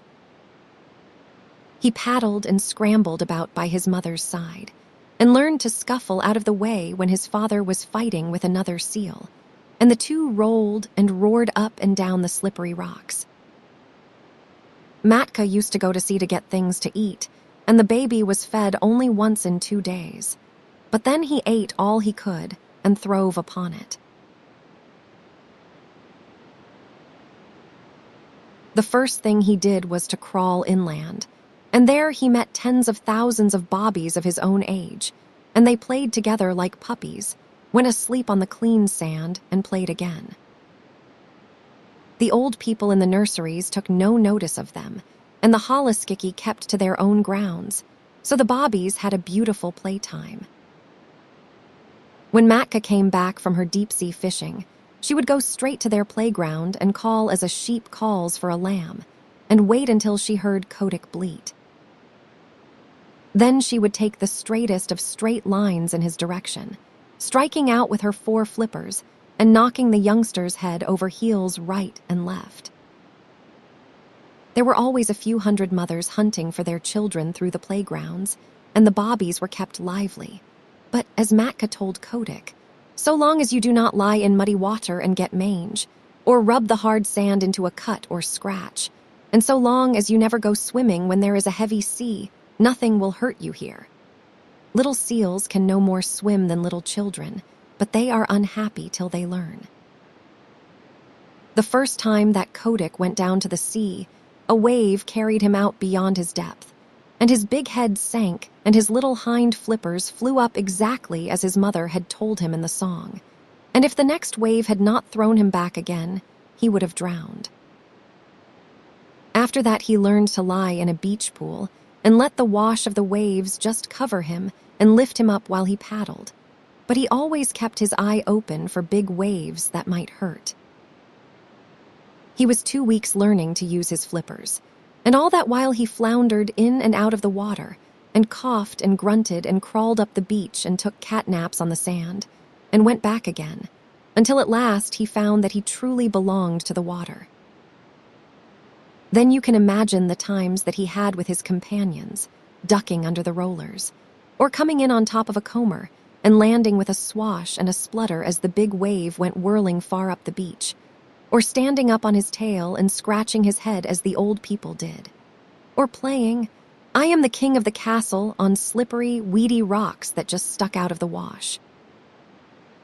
Now and then he would see a thin fin, like a big shark's fin, drifting along close to shore, and he knew that that was the killer whale, the grampus, who eats young seals when he can get them. And Kotick would head for the beach like an arrow, and the fin would jig off slowly, as if it were looking for nothing at all. Late in October, the seals began to leave St. Paul's for the deep sea, by families and tribes, and there was no more fighting over the nurseries, and the holluskickie played anywhere they liked. "Next year," said Matka to Kotick, "you will be a holluskickie, but this year you must learn how to catch fish." They set out together across the Pacific, and Matka showed Kotick how to sleep on his back with his flippers tucked down by his side and his little nose just out of the water. No cradle is so comfortable as the long, rocking swell of the Pacific. When Kotick felt his skin tingle all over, Matka told him he was learning the feel of the water, and that tingly, prickly feelings meant bad weather coming, and he must swim hard and get away. "In a little time," she said, "you will know where to swim to, but just now we will follow Sea Pig, the porpoise, for he is very wise." A school of porpoises were ducking and tearing through the water, and little Kotick followed them as fast as he could. "How do you know where to go to?" he panted. The leader of the school rolled his white eyes and ducked under. "My tail tingles, youngster," he said. "That means there is a gale behind me. Come along." When you are south of the sticky water and your tail tingles, that means there is a gale in front of you and you must head north. Come along. The water feels bad here. This was one of very many things that Kotick learned, and he was always learning. Matka taught him how to follow the cod and the halibut along the undersea banks and wrench the rockling out of his hole among the weeds, how to skirt the wrecks lying 100 fathoms below water and dart like a rifle bullet in at one porthole and out at another as the fishes ran, how to dance on the top of the waves when the lightning was racing all over the sky and wave his flipper politely to the stumpy-tailed albatross and the man-o'-war hawk as they went down the wind, how to jump 3 or 4 feet clear of the water, like a dolphin, flippers close to the side and tail curved, to leave the flying fish alone because they are all bony, to take the shoulder piece out of a cod at full speed 10 fathoms deep, and never to stop and look at a boat or a ship but particularly a rowboat. At the end of 6 months, what Kotick did not know about deep-sea fishing was not worth the knowing, and all that time he never set Flipper on dry ground. One day, however, as he was lying half asleep in the warm water somewhere off the island of Juan Fernandez, he felt faint and lazy all over, just as human people do when the spring is in their legs, and he remembered the good firm beaches of Novostoshna 7,000 miles away, the games his companions played, the smell of the seaweed, the seal roar, and the fighting. That very minute he turned north, swimming steadily, and as he went on he met scores of his mates, all bound for the same place, and they said, "Greeting, Kotick. This year we are all holoskiki, and we can dance the fire dance in the breakers off LUKANNON and play on the new grass." "But where did you get that coat?" Kotick's fur was almost pure white now, and though he felt very proud of it, he only said, "Swim quickly. My bones are aching for the land." And so they all came to the beaches where they had been born and heard the old seals, their fathers, fighting in the rolling mist. That night Kotick danced the fire dance with the yearling seals. The sea is full of fire on summer nights all the way down from Novostoshna to LUKANNON, and each seal leaves a wake like burning oil behind him, and a flaming flash when he jumps, and the waves break in great phosphorescent streaks and swirls. Then they went inland to the holoskiki grounds, and rolled up and down in the new wild wheat, and told stories of what they had done while they had been at sea. They talked about the Pacific as boys would talk about a wood that they had been nutting in, and if anyone had understood them, he could have gone away and made such a chart of that ocean as never was. The 3- and 4-year-old holoskiki romped down from Hutchinson's Hill, crying, "Out of the way, youngsters. The sea is deep, and you do not know all that is in it yet. Wait till you have rounded the horn. Hi, you yearling, where did you get that white coat?" "I did not get it," said Kotick. "It grew." And just as he was going to roll the speaker over, a couple of black-haired men with flat red faces came from behind a sand dune, and Kotick, who had never seen a man before, coughed and lowered his head. The holoskiki just bundled off a few yards and sat staring stupidly. The men were no less than Carrick Buterin, the chief of the seal hunters on the island, and Patalaman, his son. They came from the little village not half a mile from the seal nurseries, and they were deciding what seals they would drive up to the killing pens, for the seals were driven just like sheep, to be turned into sealskin jackets later on. "Ho," said Patalaman. "Look. There is a white seal." Carrick Buterin turned nearly white under his oil and smoke, for he was an Aleut, and Aleuts are not clean people. Then he began to mutter a prayer. "Do not touch him, Patalaman. There has never been a white seal since I was born. Perhaps it is old Zaharoff's ghost. He was lost last year in the big gale. I am not going near him," said Patalaman. "He is unlucky. Do you really think he is old Zaharoff come back? I owe him for some gull's eggs. Do not look at him," said Carrick. "Head off that drove of 4-year-olds. The men ought to skin 200 today, but it is the beginning of the season, and they are new to the work. 100 will do. Quick!" Patalaman rattled a pair of seal's shoulder bones in front of a herd of holoskiki, and they stopped dead, puffing and blowing. Then he stepped near, and the seals began to move, and Carrick headed them inland, and they never tried to get back to their companions. Hundreds and hundreds of thousands of seals watched them being driven, but they went on playing just the same. Kotick was the only one who asked questions, and none of his companions could tell him anything, except that the men always drove seals in that way for 6 weeks or 2 months of every year. "I am going to follow," he said, and his eyes nearly popped out of his head as he shuffled along in the wake of the herd. "The white seal is coming after us," cried Paddleman. "That is the first time a seal has ever come to the killing grounds alone. HSH. "Do not look behind you," said Carrick. "It is Zaharoff's ghost. I must speak to the priest about this." The distance to the killing grounds was only half a mile, but it took an hour to cover, because if the seals went too fast, Carrick knew that they would get heated, and then their fur would come off in patches when they were skinned. So they went on very slowly, past Sea Lion's Neck, past Webster House, till they came to the salt house just beyond the sight of the seals on the beach. Kotick followed, panting and wondering.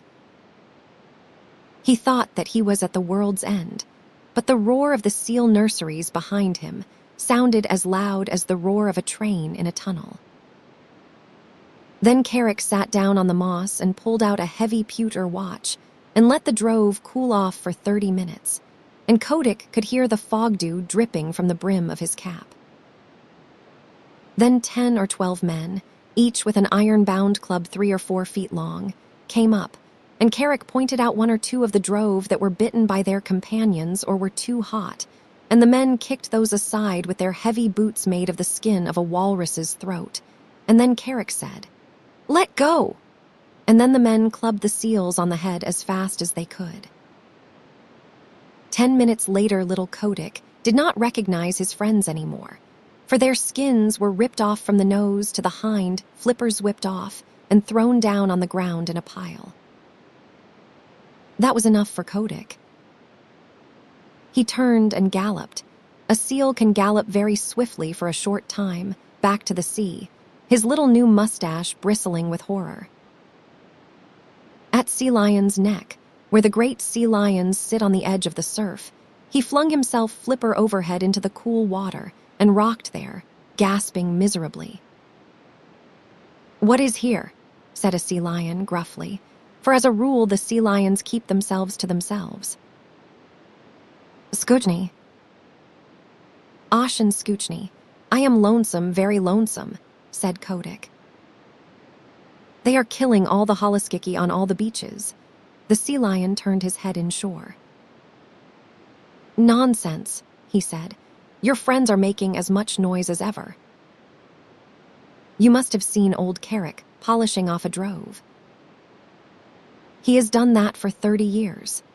"It is horrible," said Kotick, backing water as a wave went over him, and steadying himself with a screw stroke of his flippers that brought him up all standing within 3 inches of a jagged edge of rock.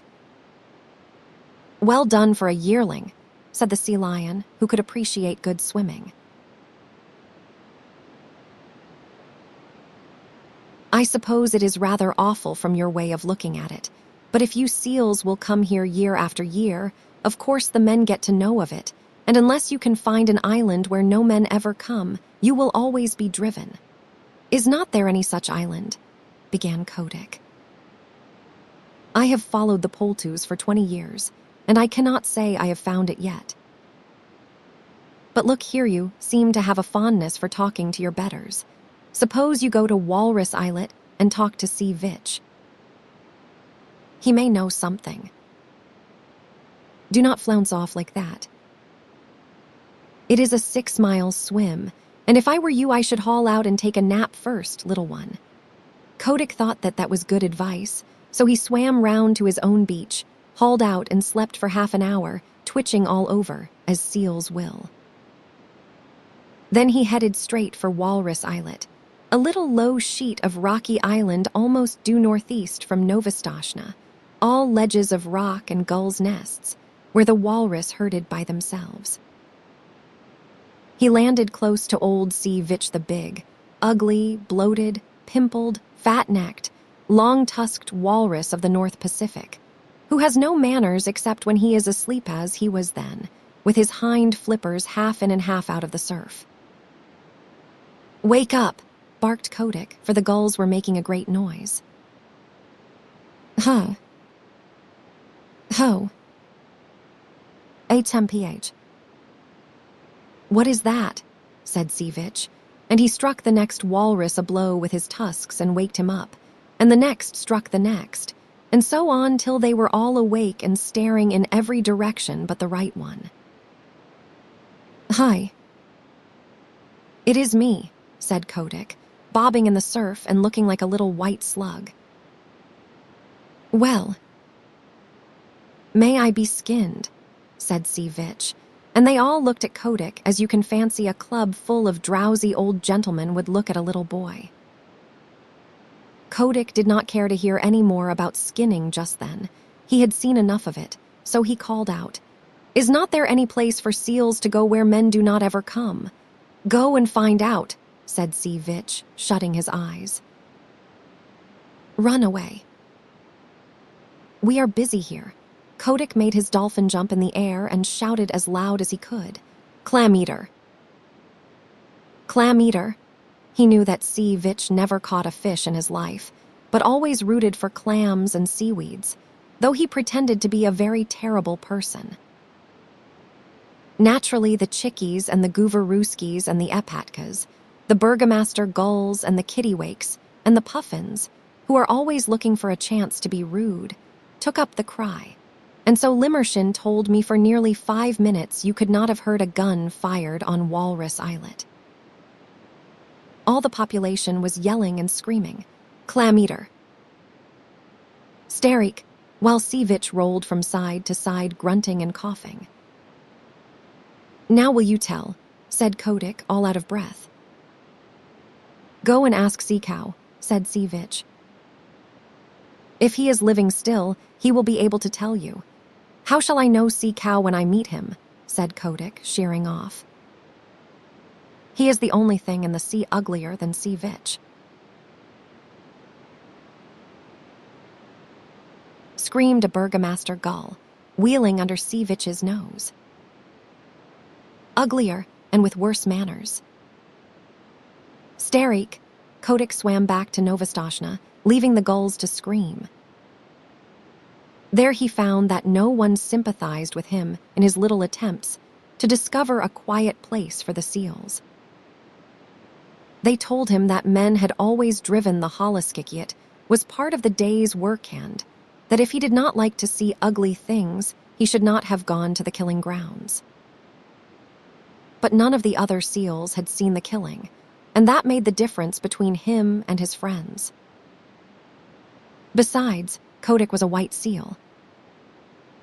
"What you must do," said old Sea Catch, after he had heard his son's adventures, "is to grow up and be a big seal like your father, and have a nursery on the beach, and then they will leave you alone. In another 5 years, you ought to be able to fight for yourself. Even gentle Matka," his mother, said, "you will never be able to stop the killing.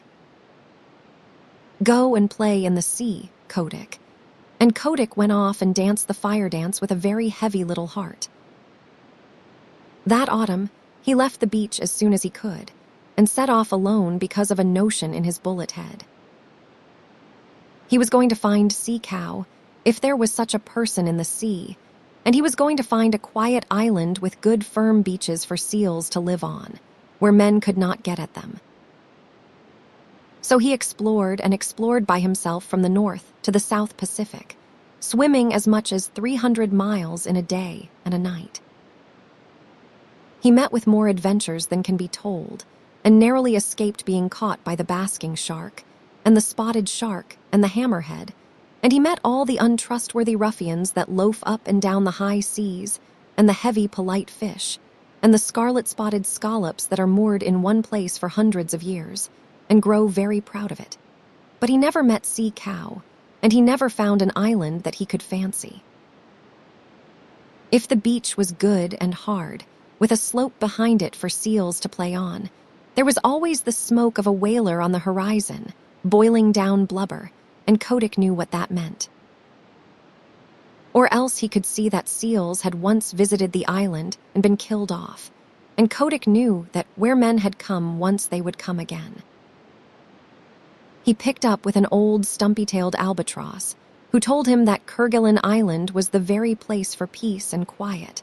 And when Kotick went down there, he was all but smashed to pieces against some wicked black cliffs in a heavy sleet storm with lightning and thunder. Yet as he pulled out against the gale, he could see that even there had once been a seal nursery. And it was so in all the other islands that he visited. Limmershin gave a long list of them, for he said that Kotick spent 5 seasons exploring, with a 4 months rest each year at Novastoshnah, where the Holoskiki used to make fun of him and his imaginary islands. He went to the Galapagos, a horrid dry place on the equator where he was nearly baked to death. He went to the Georgia Islands, the Orkneys, Emerald Island, Little Nightingale Island, Gough's Island, Bouvet's Island, the Crossettes, and even to a little speck of an island south of the Cape of Good Hope. But everywhere the people of the sea told him the same things. Seals had come to those islands once upon a time, but men had killed them all off. Even when he swam thousands of miles out of the Pacific and got to a place called Cape Corrients, that was when he was coming back from Gough's Island, he found a few hundred mangy seals on a rock, and they told him that men came there too. That nearly broke his heart, and he headed round the Horn back to his own beaches. And on his way north, he hauled out on an island full of green trees, where he found an old seal who was dying, and Kotick caught fish for him and told him all his sorrows. "Now," said Kotick, "I am going back to Novastoshnah, and if I am driven to the killing pens with the Holoskiki, I shall not care." The old seal said, "Try once more. I am the last of the lost rookery of Massafura, and in the days when men killed us by the 100,000, there was a story on the beaches that someday a white seal would come out of the north and lead the seal people to a quiet place. I am old, and I shall never live to see that day, but others will. Try once more." And Kotick curled up his mustache, it was a beauty, and said, "I am the only white seal that has ever been born on the beaches, and I am the only seal, black or white, who ever thought of looking for new islands." That cheered him immensely, and when he came back to Novastoshnah that summer, Matka, his mother, begged him to marry and settle down, for he was no longer a holoskik but a full-grown sea catch with a curly white mane on his shoulders, as heavy, as big, and as fierce as his father. "Give me another season," he said. "Remember, Mother, it is always the 7th wave that goes farthest up the beach." Curiously enough, there was another seal who thought that she would put off marrying till the next year, and Kotick danced the fire dance with her all down LUKANNON beach the night before he set off on his last exploration. This time he went westward, because he had fallen on the trail of a great shoal of halibut, and he needed at least 100 pounds of fish a day to keep him in good condition. He chased them till he was tired, and then he curled himself up and went to sleep on the hollows of the groundswell that sets into Copper Island. He knew the coast perfectly well, so about midnight, when he felt himself gently bumped on a weed bed, he said, "Tide's running strong tonight," and turning over under water opened his eyes slowly and stretched. Then he jumped like a cat, for he saw huge things nosing about in the shoal water and browsing on the heavy fringes of the weeds. "By the great combers of Magellan," he said beneath his mustache. "Who in the deep sea are these people?" They were like no walrus, sea lion, seal, bear, whale, shark, fish, squid, or scallop that Kotick had ever seen before. They were between 20 and 30 feet long, and they had no hind flippers, but a shovel-like tail that looked as if it had been whittled out of wet leather. Their heads were the most foolish-looking things you ever saw, and they balanced on the ends of their tails in deep water when they were not grazing, bowing solemnly to one another and waving their front flippers as a fat man waves his arm. "Ahem," said Kotick. "Good sport, gentlemen," the big things answered by bowing and waving their flippers like the frog footmen. When they began feeding again, Kotick saw that their upper lip was split into 2 pieces, that they could twitch apart about a foot and bring together again with a whole bushel of seaweed between the splits. They tucked the stuff into their mouths and chumped solemnly. "Messy style of feeding that," said Kotick. They bowed again, and Kotick began to lose his temper. "Very good," he said. "If you do happen to have an extra joint in your front flipper, you need not show off so. I see you bow gracefully, but I should like to know your names." The split lips moved and twitched, and the glassy green eyes stared, but they did not speak. "Well," said Kotick, "you are the only people I have ever met uglier than C. Vichand with worse manners." Then he remembered in a flash what the burgomaster Gull had screamed to him when he was a little yearling at Walrus Islet, and he tumbled backward in the water, for he knew that he had found sea cow at last. The sea cows went on schlooping and grazing and chumping in the weed, and Kotick asked them questions in every language that he had picked up in his travels, and the sea people talk nearly as many languages as human beings. But the sea cow did not answer, because sea cow cannot talk.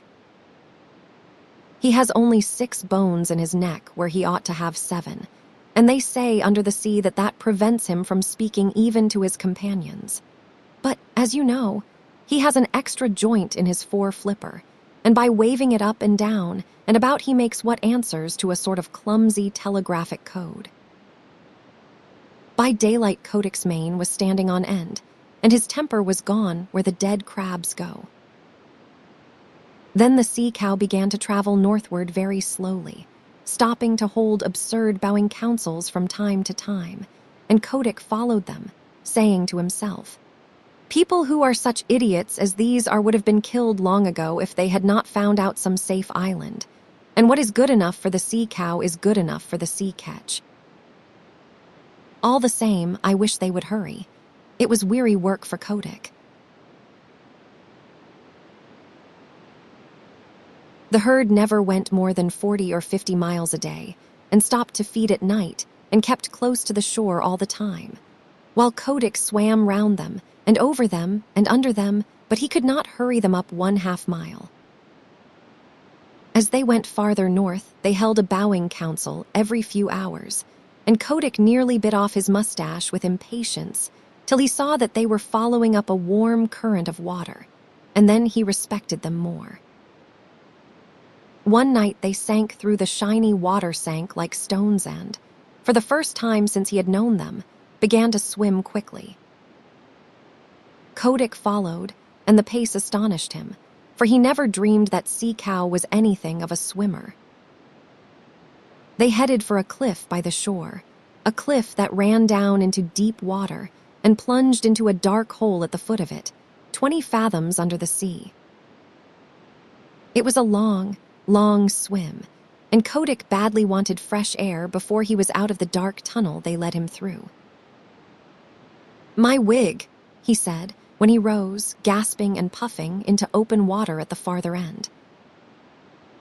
It was a long dive, but it was worth it. The sea cows had separated, and were browsing lazily along the edges of the finest beaches that Kotick had ever seen. There were long stretches of smooth, worn rock running for miles, exactly fitted to make seal nurseries, and there were playgrounds of hard sand, sloping inland behind them, and there were rollers for seals to dance in, and long grass to roll in, and sand dunes to climb up and down, and best of all, Kotick knew by the feel of the water, which never deceives a true sea ketch, that no men had ever come there. The first thing he did was to assure himself that the fishing was good, and then he swam along the beaches and counted up the delightful low sandy islands half hidden in the beautiful rolling fog. Away to the northward out to sea ran a line of bars and shoals and rocks that would never let a ship come within 6 miles of the beach. And between the islands and the mainland was a stretch of deep water that ran up to the perpendicular cliffs, and somewhere below the cliffs was the mouth of the tunnel. "It is Novostoshna over again, but 10 times better," said Kotick. "Sea Cow must be wiser than I thought. Men cannot come down the cliffs, even if there were any men, and the shoals to seaward would knock a ship to splinters. If any place in the sea is safe, this is it." He began to think of the seal he had left behind him, but though he was in a hurry to go back to Novostoshna, he thoroughly explored the new country so that he would be able to answer all questions. Then he dived and made sure of the mouth of the tunnel and raced through to the southward. No one but a sea cow or a seal would have dreamed of there being such a place, and when he looked back at the cliffs, even Kotick could hardly believe that he had been under them. He was 6 days going home, though he was not swimming slowly.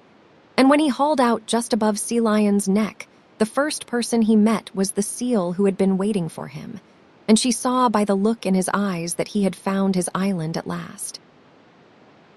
But the Holliskiki and Sea Ketch, his father, and all the other seals laughed at him when he told them what he had discovered, and a young seal about his own age said, "This is all very well, Kotick, but you cannot come from no one knows where and order us off like this.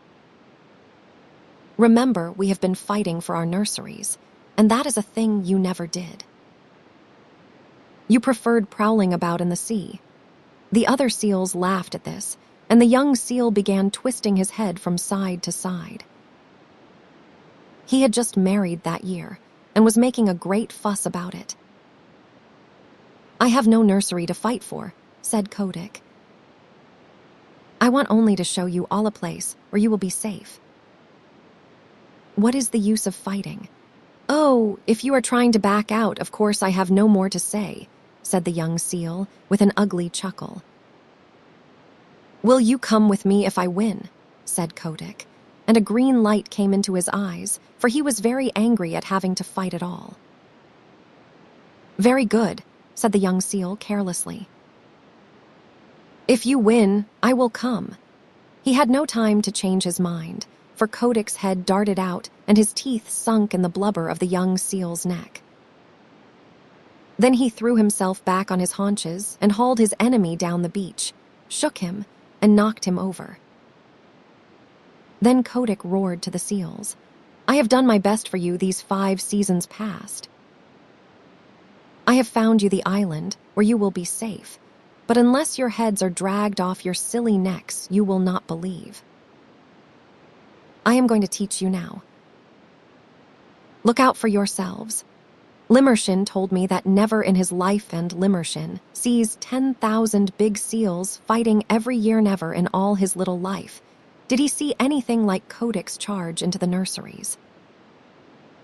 He flung himself at the biggest sea catch he could find, caught him by the throat, choked him and bumped him and banged him till he grunted for mercy, and then threw him aside and attacked the next. You see, Kotick had never fasted for 4 months as the big seals did every year, and his deep-sea swimming trips kept him in perfect condition, and best of all, he had never fought before. His curly white mane stood up with rage, and his eyes flamed, and his big dog teeth glistened, and he was splendid to look at. Old Sea Ketch, his father, saw him tearing past, hauling the grizzled old seals about as though they had been halibut, and upsetting the young bachelors in all directions. And Sea Ketch gave one roar and shouted, "He may be a fool, but he is the best fighter on the beaches. Do not tackle your father, my son. He is with you." Kotick roared in answer, and old Sea Ketch waddled in, his mustache on end, blowing like a locomotive, while Matka and the seal that was going to marry Kotick cowered down and admired their menfolk. It was a gorgeous fight, for the two fought as long as there was a seal that dared lift up his head, and then they paraded grandly up and down the beach side by side, bellowing. At night, just as the northern lights were winking and flashing through the fog, Kotick climbed a bare rock and looked down on the scattered nurseries and the torn and bleeding seals. "Now," he said, "I have taught you your lesson." "My wig," said old Sea Catch, boosting himself up stiffly, for he was fearfully mauled. The killer whale himself could not have cut them up worse. "Son, I am proud of you, and what is more, I will come with you to your island if there is such a place. Hear you, fat pigs of the sea. Who comes with me to the sea cow's tunnel?" "Answer, or I shall teach you again," roared Kotick. There was a murmur, like the ripple of the tide, all up and down the beaches. "We will come," said thousands of tired voices. "We will follow Kotick, the white seal." Then Kotick dropped his head between his shoulders and shut his eyes proudly. He was not a white seal anymore, but red from head to tail. All the same, he would have scorned to look at or touch one of his wounds. A week later, he and his army, nearly 10,000 holluschickie and old seals, went away north to the sea cow's tunnel, Kotick leading them, and the seals that stayed at Novastoshnah called them idiots. But next spring, when they all met off the fishing banks of the Pacific, Kotick's seals told such tales of the new beaches beyond Sea Cow's tunnel that more and more seals left Novastoshnah. Of course, it was not all done at once, for the seals need a long time to turn things over in their minds. But year by year, more seals went away from Novastoshnah and LUKANNON and the other nurseries to the quiet, sheltered beaches where Kotick sits all the summer through, getting bigger and fatter and stronger each year, while the holluschickie play round him, in that sea where no man comes. LUKANNON. This is the great deep-sea song that all the St. Paul seals sing when they are heading back to their beaches in the summer. It is a sort of very sad seal national anthem. I met my mates in the morning, and oh, but I am old. Where roaring on the ledges the summer groundswell rolled. I heard them lift the chorus that dropped the breakers, song the beaches of LUKANNON 2,000,000 voices strong. The song of pleasant stations beside the salt lagoons, the song of blowing squadrons that shuffled down the dunes, the song of midnight dances that churned the sea to flame the beaches of LUKANNON before the sealers came. I met my mates in the morning. I will never meet them more. They came and went in legions that darkened all the shore. And through the foam-flecked offing as far as voice could reach, we hailed the landing parties, and we sang them up the beach. The beaches of LUKANNON, the winter wheat, so tall the dripping, crinkled lichens, and the sea fog drenching all. The platforms of our playground, all shining smooth and worn. The beaches of LUKANNON, the home where we were born. I meet my mates in the morning, a broken, scattered band. Men shoot us in the water and club us on the land. Men drive us to the salt house like silly sheep and tame, and still we sing LUKANNON before the sealers came. Wheel down to southward, oh, Goovaruska, go. And tell the deep-sea viceroys the story of our woe. Ere, empty as the shark's egg the tempest flings ashore, the beaches of LUKANNON shall know their sons no more. RIKKI-TIKI-TAVI, at the hole where he went in Red-Eye called to Wrinkleskin. Hear what little Red-Eye saith, "Nag, come up and dance with death. Eye to eye and head to head, keep the measure, nag. This shall end when one is dead. At thy pleasure, nag. Turn for turn and twist for twist, run and hide thee, nag. Ha. The hooded death has missed. Woe betide thee, nag. RIKKI-TIKI-TAVI.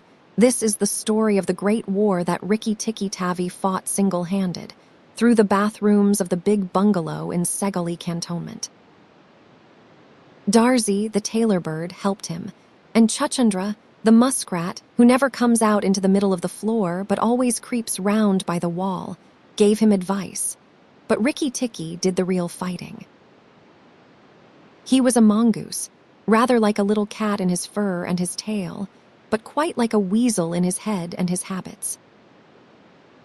His eyes and the end of his restless nose were pink. He could scratch himself anywhere he pleased with any leg, front or back, that he chose to use. He could fluff up his tail till it looked like a bottle brush, and his war cry as he scuttled through the long grass was, "Rick-tick-ticky-ticky-tchk."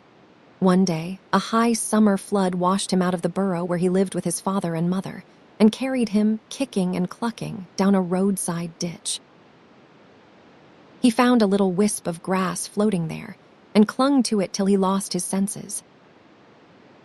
When he revived, he was lying in the hot sun on the middle of a garden path, very draggled indeed, and a small boy was saying, "Here is a dead mongoose.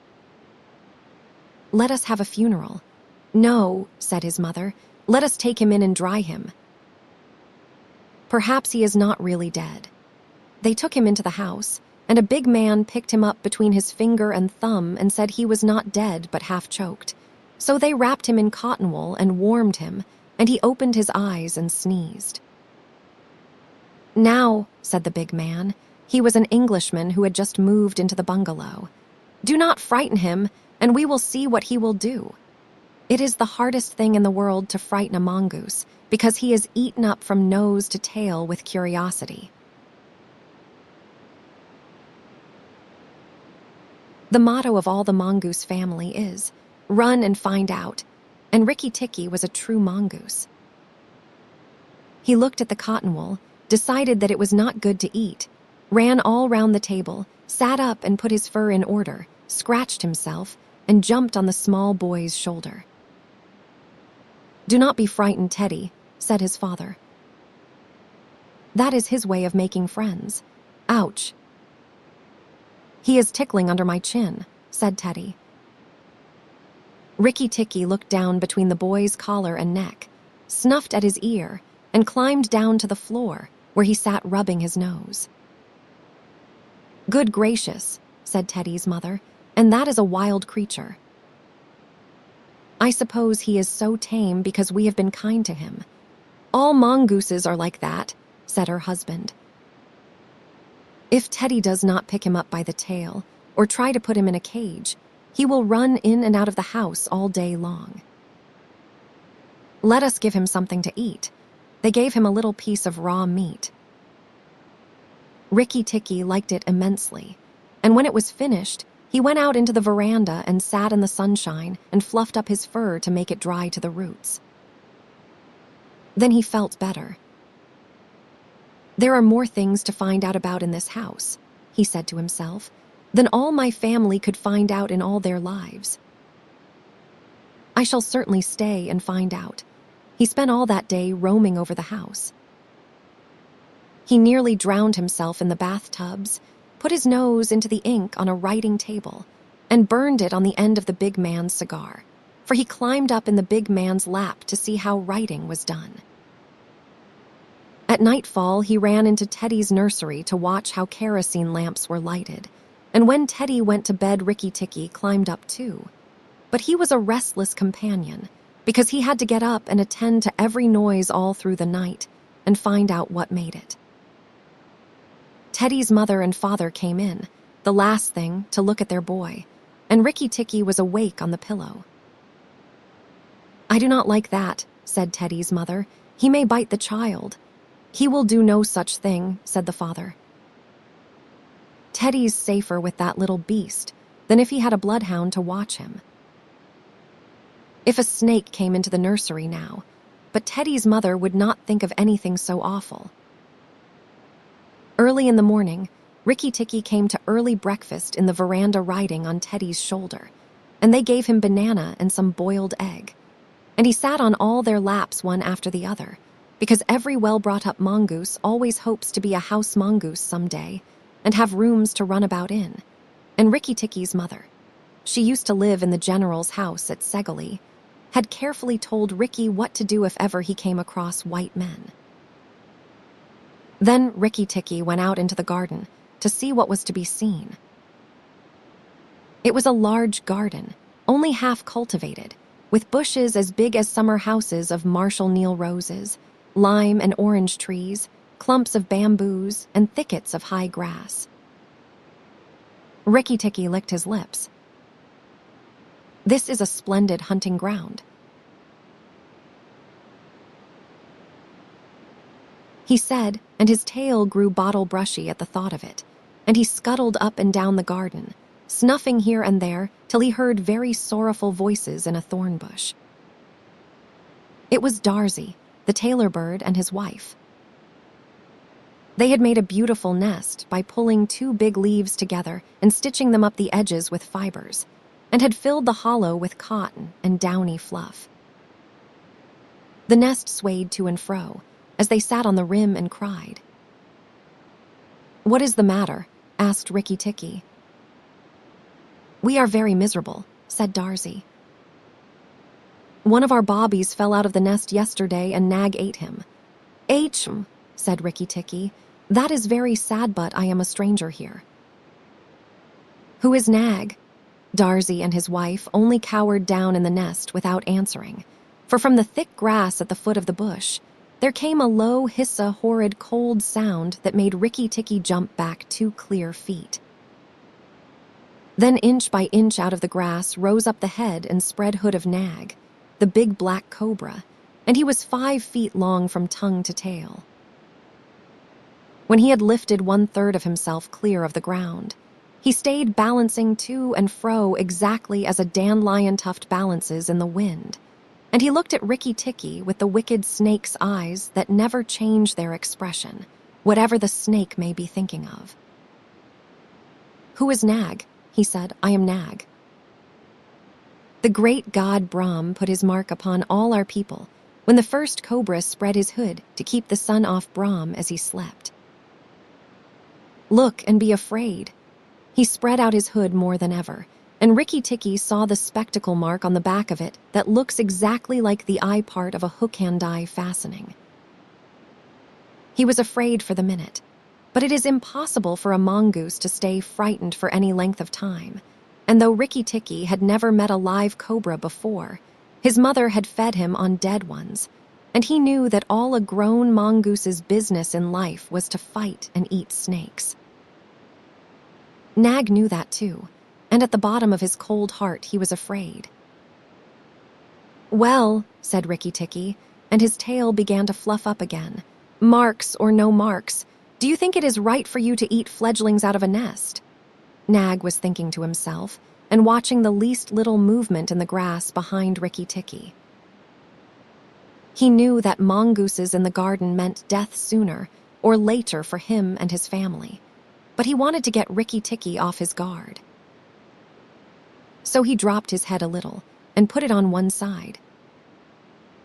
"Let us talk," he said. "You eat eggs. Why should not I eat birds? Behind you."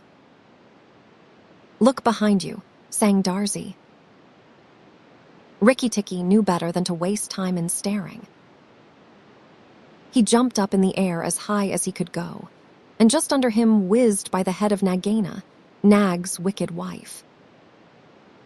She had crept up behind him as he was talking to make an end of him, and he heard her savage hiss as the stroke missed. He came down almost across her back, and if he had been an old mongoose, he would have known that then was the time to break her back with one bite. But he was afraid of the terrible lashing return stroke of the cobra. He bit, indeed, but did not bite long enough, and he jumped clear of the whisking tail, leaving Nagaina torn and angry.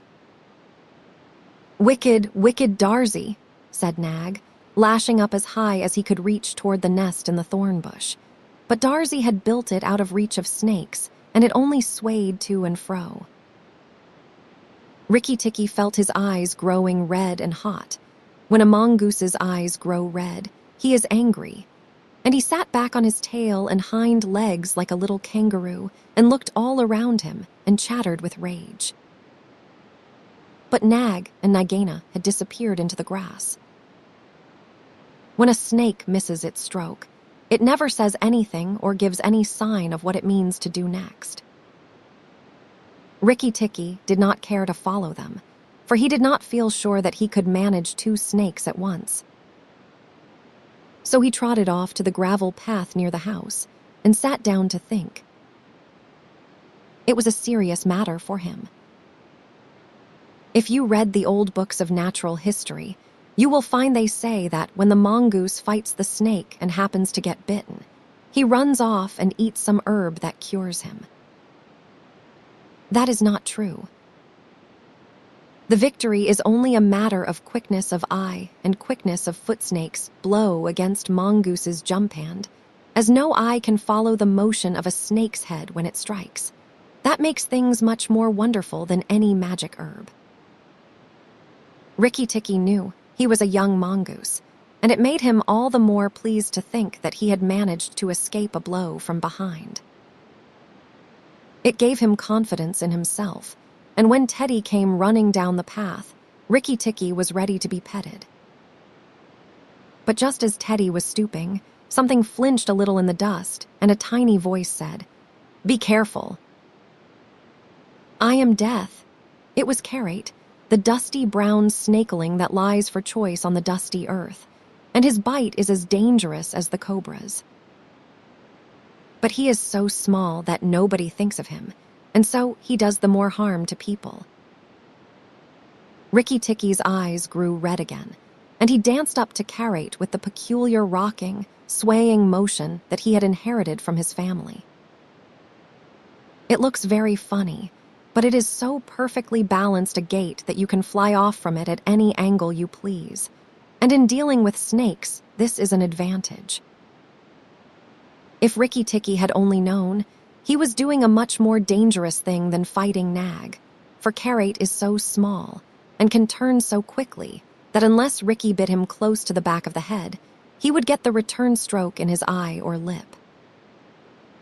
But Rikki did not know. His eyes were all red, and he rocked back and forth, looking for a good place to hold. Karait struck out. Rikki jumped sideways and tried to run in, but the wicked little dusty gray head lashed within a fraction of his shoulder, and he had to jump over the body, and the head followed his heels close. Teddy shouted to the house, "Oh, look here. Our mongoose is killing a snake," and Rikki-Tikki heard a scream from Teddy's mother.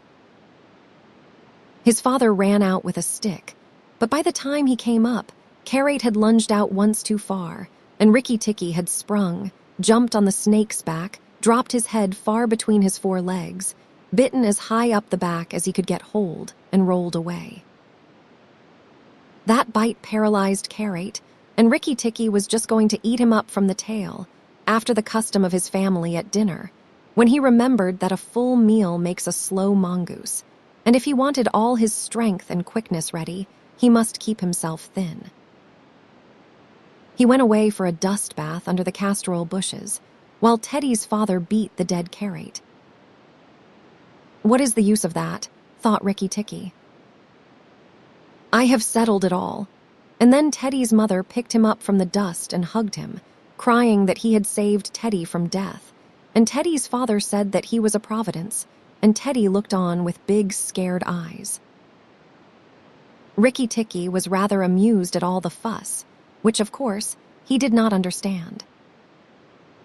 Teddy's mother might just as well have petted Teddy for playing in the dust. Rikki was thoroughly enjoying himself. That night at dinner, walking to and fro among the wine glasses on the table, he could have stuffed himself 3 times over with nice things. But he remembered Nag and Nagaina, and though it was very pleasant to be patted and petted by Teddy's mother, and to sit on Teddy's shoulder, his eyes would get red from time to time, and he would go off into his long war cry of RIKKI-TIKKI-TAVI. Teddy carried him off to bed, and insisted on Rikki-Tikki sleeping under his chin. Rikki-Tikki was too well bred to bite or scratch, but as soon as Teddy was asleep, he went off for his nightly walk round the house, and in the dark he ran up against Chuchundra, the muskrat, creeping round by the wall. Chuchundra is a broken-hearted little beast. He whimpers and cheeps all the night, trying to make up his mind to run into the middle of the room, but he never gets there. "Do not kill me," said Chuchundra, almost weeping. "Rikki-Tikki, do not kill me. Do you think a snake killer kills muskrats?" said Rikki-Tikki scornfully. "Those who kill snakes get killed by snakes," said Chuchundra, more sorrowfully than ever. "And how am I to be sure that Nag will not mistake me for you some dark night? There is not the least danger," said Rikki-Tikki, "but Nag is in the garden, and I know you do not go there." "My cousin Chiua, the rat, told me," said Chuchundra, and then he stopped. "Told you what? H. Nag is everywhere, Rikki-Tikki. You should have talked to Chiua in the garden. I did not, so you must tell me. Quick, Chuchundra, or I will bite you." Chuchundra sat down and cried till the tears rolled off his whiskers. "I am a very poor man," he sobbed. "I never had spirit enough to run out into the middle of the room." H. "I must not tell you anything. Cannot you hear, Rikki-Tikki?" Rikki-Tikki listened. The house was as still, but he thought he could just catch the faintest scratch in the world, a noise as faint as that of a wasp walking on a window pane, the dry scratch of a snake's scales on brickwork. "That is Nag or Nagaina," he said to himself, "and he is crawling into the bathroom sluice." "You are right, Chuchundra. I should have talked to Chiua." He stole off to Teddy's bathroom, but there was nothing there, and then to Teddy's mother's bathroom. At the bottom of the smooth plaster wall, there was a brick pulled out to make a sluice for the bathwater, and as Rikki-Tikki stole in by the masonry curb where the bath is put, he heard Nag and Nagaina whispering together outside in the moonlight. "When the house is emptied of people," said Nagaina to her husband, "he will have to go away, and then the garden will be our own again. Go in quietly, and remember that the big man who killed Karate is the first one to bite. Then come out and tell me, and we will hunt for Rikki-Tikki together. But are you sure that there is anything to be gained by killing the people?" said Nag. "Everything. When there were no people in the bungalow, did we have any mongoose in the garden? So long as the bungalow is empty, we are king and queen of the garden, and remember that as soon as our eggs in the melon bed hatch, as they may tomorrow, our children will need room and quiet." "I had not thought of that," said Nag. "I will go, but there is no need that we should hunt for Rikki-Tikki afterward. I will kill the big man and his wife, and the child if I can, and come away quietly. Then the bungalow will be empty, and Rikki-Tikki will go." Rikki-Tikki tingled all over with rage and hatred at this, and then Nag's head came through the sluice, and his 5 feet of cold body followed it. Angry as he was, Rikki-Tikki was very frightened as he saw the size of the big cobra. Nag coiled himself up, raised his head, and looked into the bathroom in the dark, and Rikki could see his eyes glitter. "Now, if I kill him here, Nagaina will know, and if I fight him on the open floor, the odds are in his favor." "What am I to do?" said Rikki-Tikki-Tavi. Nag waved to and fro, and then Rikki-Tikki heard him drinking from the biggest water jar that was used to fill the bath. "That is good," said the snake. Now, when Karate was killed, the big man had a stick. He may have that stick still, but when he comes in to bathe in the morning, he will not have a stick. I shall wait here till he comes. Nagaina, do you hear me? I shall wait here in the cool till daytime. There was no answer from outside, so Rikki-Tikki knew Nagaina had gone away. Nag coiled himself down, coil by coil, round the bulge at the bottom of the water jar, and Rikki-Tikki stayed still as death. After an hour, he began to move, muscle by muscle, toward the jar. Nag was asleep, and Rikki-Tikki looked at his big back, wondering which would be the best place for a good hold. "If I do not break his back at the first jump," said Rikki, "he can still fight, and if he fights so, Rikki." He looked at the thickness of the neck below the hood, but that was too much for him, and a bite near the tail would only make Nag savage. "It must be the head," he said at last. "The head above the hood, and when I am once there, I must not let go." Then he jumped. The head was lying a little clear of the water jar, under the curve of it, and as his teeth met, Rikki braced his back against the bulge of the red earthenware to hold down the head. This gave him just 1 second's purchase, and he made the most of it. Then he was battered to and fro as a rat is shaken by a dog to and fro on the floor, up and down, and round in great circles. But his eyes were red, and he held on as the body cartwhipped over the floor, upsetting the tin dipper and the soap dish and the flesh brush, and banged against the tin side of the bath. As he held, he closed his jaws tighter and tighter, for he made sure he would be banged to death, and, for the honor of his family, he preferred to be found with his teeth locked.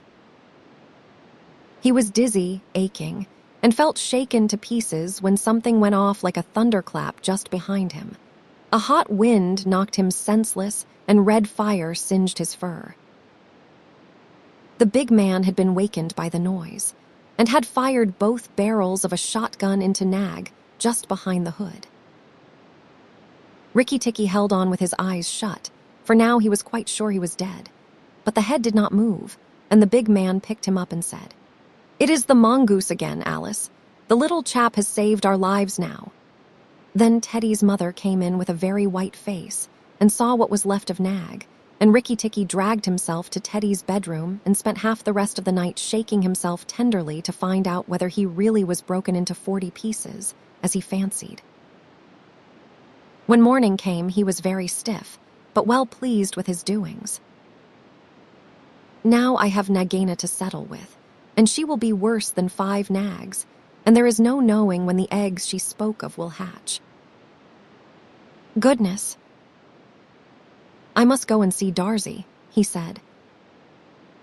Without waiting for breakfast, Rikki-Tikki ran to the thorn bush where Darzee was singing a song of triumph at the top of his voice.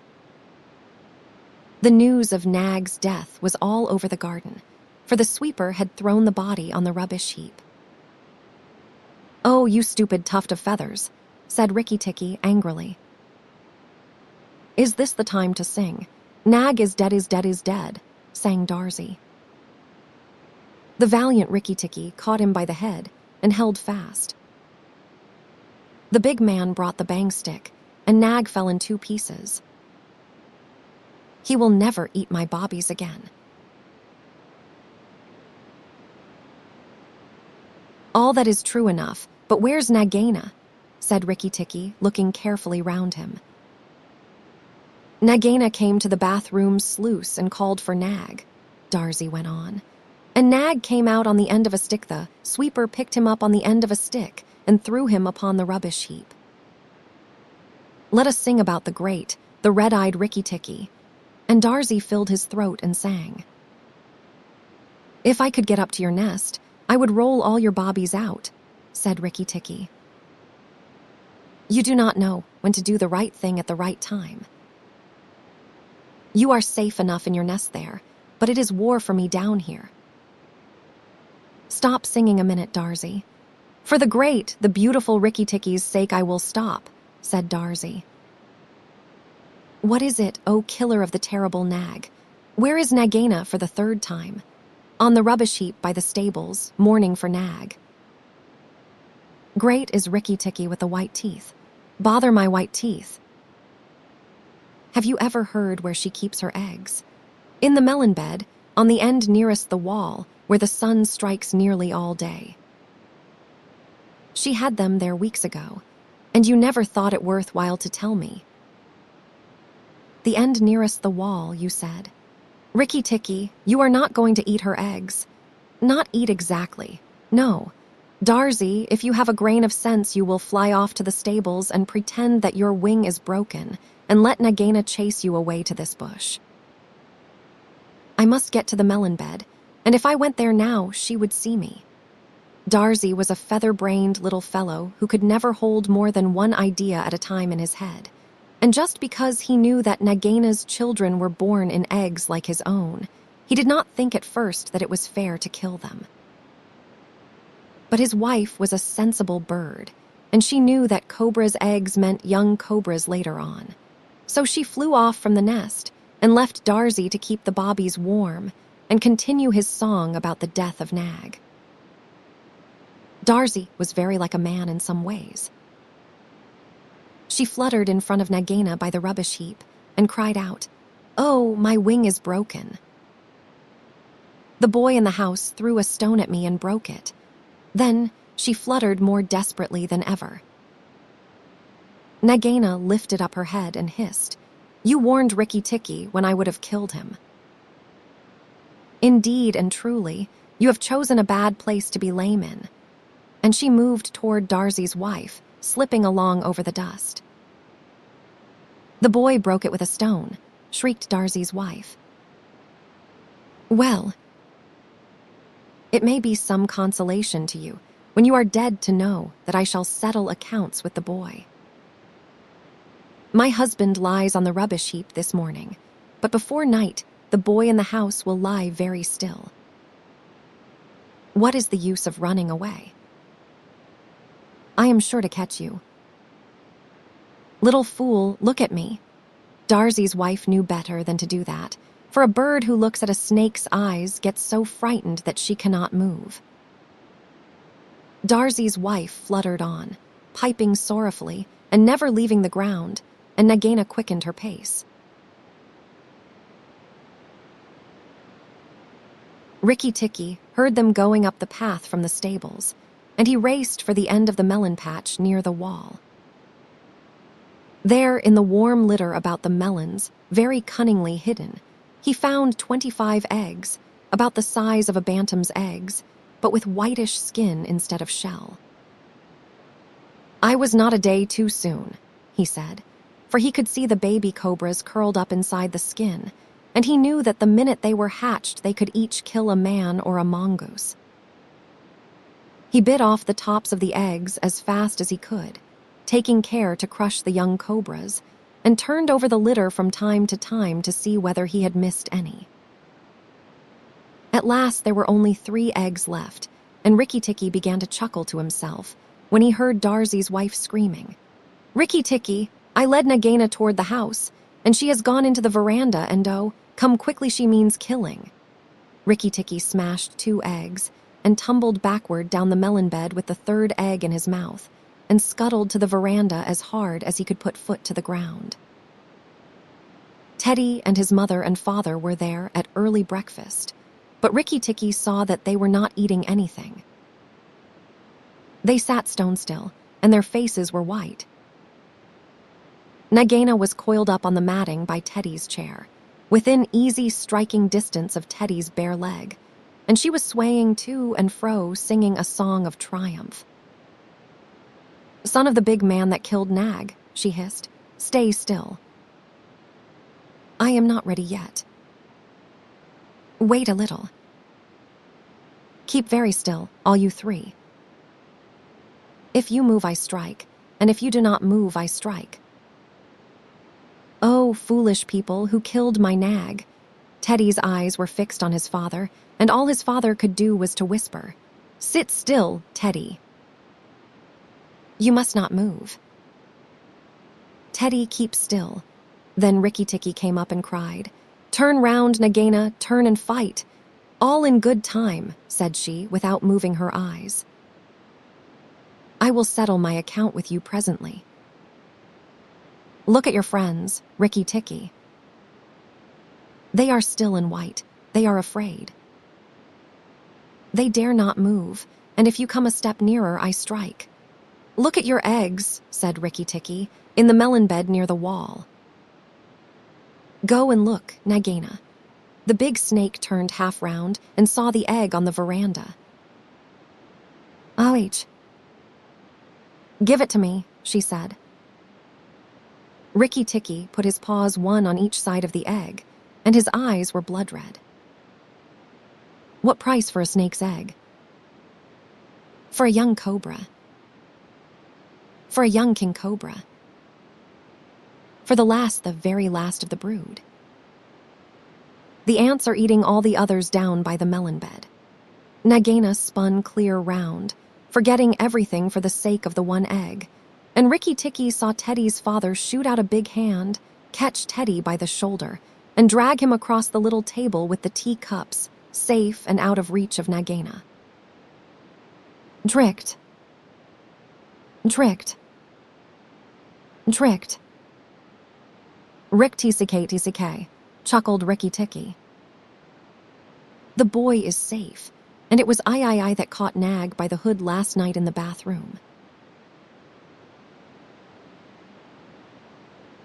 Then he began to jump up and down, all 4 feet together, his head close to the floor. He threw me to and fro, but he could not shake me off. He was dead before the big man blew him in two. I did it. Rikki-Tikki-TCK. Come then, Nagaina. Come and fight with me. You shall not be a widow long. Nagaina saw that she had lost her chance of killing Teddy, and the egg lay between Rikki-Tikki's paws. Give me the egg, Rikki-Tikki. Give me the last of my eggs, and I will go away and never come back, she said, lowering her hood. Yes, you will go away, and you will never come back, for you will go to the rubbish heap with Nag. Fight, widow. The big man has gone for his gun. Fight! Rikki-Tikki was bounding all round Nagaina, keeping just out of reach of her stroke, his little eyes like hot coals. Nagaina gathered herself together and flung out at him. Rikki-Tikki jumped up and backward. Again and again and again she struck, and each time her head came with a whack on the matting of the veranda, and she gathered herself together like a watch spring.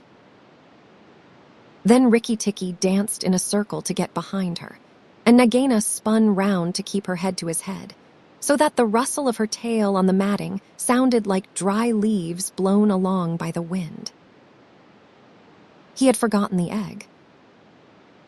It still lay on the veranda, and Nagaina came nearer and nearer to it, till at last, while Rikki-Tikki was drawing breath, she caught it in her mouth, turned to the veranda steps, and flew like an arrow down the path with Rikki-Tikki behind her. When the cobra runs for her life, she goes like a whiplash flicked across a horse's neck. Rikki-Tikki knew that he must catch her, or all the trouble would begin again. She headed straight for the long grass by the thorn bush, and as he was running, Rikki-Tikki heard Darzee still singing his foolish little song of triumph. But Darzee's wife was wiser. She flew off her nest as Nagaina came along, and flapped her wings about Nagaina's head. If Darzee had helped, they might have turned her, but Nagaina only lowered her hood and went on. Still, the instant's delay brought Rikki-Tikki up to her, and as she plunged into the rat hole where she and Nag used to live, his little white teeth were clenched on her tail, and he went down with her, and very few mongooses, however wise and old they may be, care to follow a cobra into its hole.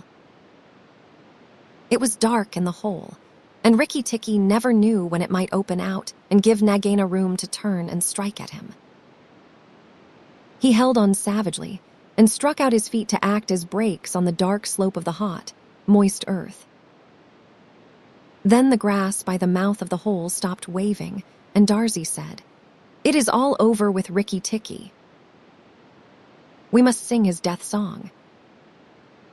Valiant Rikki-Tikki is dead. For Nagaina will surely kill him underground." So he sang a very mournful song that he made up all on the spur of the minute. And just as he got to the most touching part, the grass quivered again, and Rikki-Tikki, covered with dirt, dragged himself out of the hole leg by leg, licking his whiskers. Darzee stopped with a little shout. Rikki-Tikki shook some of the dust out of his fur and sneezed. "It is all over," he said. "The widow will never come out again." And the red ants that live between the grass stems heard him and began to troop down one after another to see if he had spoken the truth. Rikki-Tikki curled himself up in the grass and slept where he was slept and slept till it was late in the afternoon, for he had done a hard day's work. "Now," he said when he awoke, "I will go back to the house.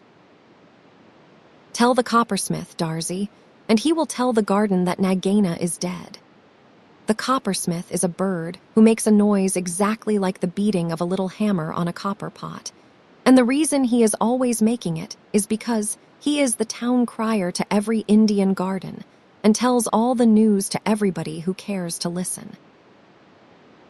As Rikki-Tikki went up the path, he heard his attention notes like a tiny dinner gong, and then the steady ding-dong talk. "Nag is dead, dong. Nagaina is dead." Ding-dong talk. That set all the birds in the garden singing and the frogs croaking, for Nag and Nagaina used to eat frogs as well as little birds. When Rikki got to the house, Teddy and Teddy's mother, she looked very white still, for she had been fainting, and Teddy's father came out and almost cried over him. And that night he ate all that was given him till he could eat no more, and went to bed on Teddy's shoulder, where Teddy's mother saw him when she came to look late at night. "He saved our lives and Teddy's life," she said to her husband. "Just think, he saved all our lives." Rikki-Tikki woke up with a jump, for all the mongooses are light sleepers. "Oh, it is you," said he. "What are you bothering for?" "All the cobras are dead, and if they were not, I am here." Rikki-Tikki had a right to be proud of himself, but he did not grow too proud, and he kept that garden as a mongoose should keep it, with tooth and jump and spring and bite, till never a cobra dared show its head inside the walls. DARZEE'S, CHAUNT, sung in honor of RIKKI-TIKKI-TAVI. Singer and tailor am I, doubled the joys that I know, proud of my lilt through the sky, proud of the house that I sew over and under, so weave I my music, so weave I the house that I sew. Sing to your fledglings again, mother, oh lift up your head. Evil that plagued us is slain, death in the garden lies dead. Terror that hid in the roses is impotent flung on the dunghill and dead. Who hath delivered us, who? Tell me his nest and his name. Rikki, the valiant, the true Tikki, with eyeballs of flame. Rikki-Tikki-Tikki, the ivory-fanged, the hunter with eyeballs of flame. Give him the thanks of the birds, bowing with tail feathers spread. Praise him with nightingale words, nay, I will praise him instead. Here, I will sing you the praise of the bottle-tailed Rikki, with eyeballs of red. Here Rikki-Tikki interrupted, and the rest of the song is lost. TOOMAI of the elephants, I will remember what I was. I am sick of rope and chain, I will remember my old strength and all my forest affairs. I will not sell my back to man for a bundle of sugar cane. I will go out to my own kind, and the wood folk in their lairs. I will go out until the day, until the morning break, out to the wind's untainted kiss, the water's clean caress. I will forget my ankle ring and snap my picket stake. I will revisit my lost loves and playmates masterless. TOOMAI of the elephants, KALA nag, which means black snake, had served the Indian government in every way that an elephant could serve it for 47 years. And as he was fully 20 years old when he was caught, that makes him nearly 70, a ripe age for an elephant. He remembered pushing, with a big leather pad on his forehead, at a gun stuck in deep mud. And that was before the Afghan War of 1842, and he had not then come to his full strength. His mother, Radha Pyari, Radha the darling who had been caught in the same drive with Kala Nag, told him, before his little milk tusks had dropped out, that elephants who were afraid always got hurt. And Kala Nag knew that that advice was good. For the first time that he saw a shell burst, he backed, screaming, into a stand of piled rifles, and the bayonets pricked him in all his softest places. So, before he was 25, he gave up being afraid, and so he was the best loved and the best looked after elephant in the service of the government of India. He had carried tents, 1,200 pounds weight of tents, on the march in Upper India. He had been hoisted into a ship at the end of a steam crane and taken for days across the water, and made to carry a mortar on his back in a strange and rocky country very far from India, and had seen the Emperor Theodore lying dead in Magdala, and had come back again in the steamer entitled, so the soldiers said, to the Abyssinian war medal. He had seen his fellow elephants die of cold and epilepsy and starvation, and sunstroke up at a place called Ali Masjid, 10 years later. And afterward, he had been sent down thousands of miles south to haul and pile big balks of teak in the timber yards at Moulmein. There he had half killed an insubordinate young elephant who was shirking his fair share of the work. After that, he was taken off timber hauling and employed, with a few score other elephants who were trained to the business, in helping to catch wild elephants among the Garo Hills. Elephants are very strictly preserved by the Indian government. There is one whole department which does nothing else but hunt them, and catch them, and break them in, and send them up and down the country as they are needed for work. Kala Nag stood 10 fair feet at the shoulders, and his tusks had been cut off short at 5 feet and bound round the ends to prevent them splitting with bands of copper. But he could do more with those stumps than any untrained elephant could do with the real sharpened ones. When, after weeks and weeks of cautious driving of scattered elephants across the hills, the 40 or 50 wild monsters were driven into the last stockade, and the big drop gate, made of tree trunks lashed together, jarred down behind them, Kala Nag, at the word of command, would go into that flaring, trumpeting pandemonium, generally at night, when the flicker of the torches made it difficult to judge distances, and, picking out the biggest and wildest tusker of the mob, would hammer him and hustle him into quiet, while the men on the backs of the other elephants roped and tied the smaller ones. There was nothing in the way of fighting that Kala Nag, the old wise black snake, did not know, for he had stood up more than once in his time to the charge of the wounded tiger, and curling up his soft trunk to be out of harm's way, had knocked the springing brute sideways in midair with a quick sickle cut of his head that he had invented all by himself, had knocked him over, and kneeled upon him with his huge knees till the life went out with a gasp and a howl, and there was only a fluffy striped thing on the ground for Kala Nag to pull by the tail. "Yes," said Big TOOMAI, his driver, the son of Black TOOMAI who had taken him to Abyssinia, and grandson of TOOMAI of the elephants who had seen him caught. "There is nothing that the black snake fears except me. He has seen 3 generations of us feed him and groom him, and he will live to see 4. "He is afraid of me also," said little TOOMAI, standing up to his full height of 4 feet with only one rag upon him.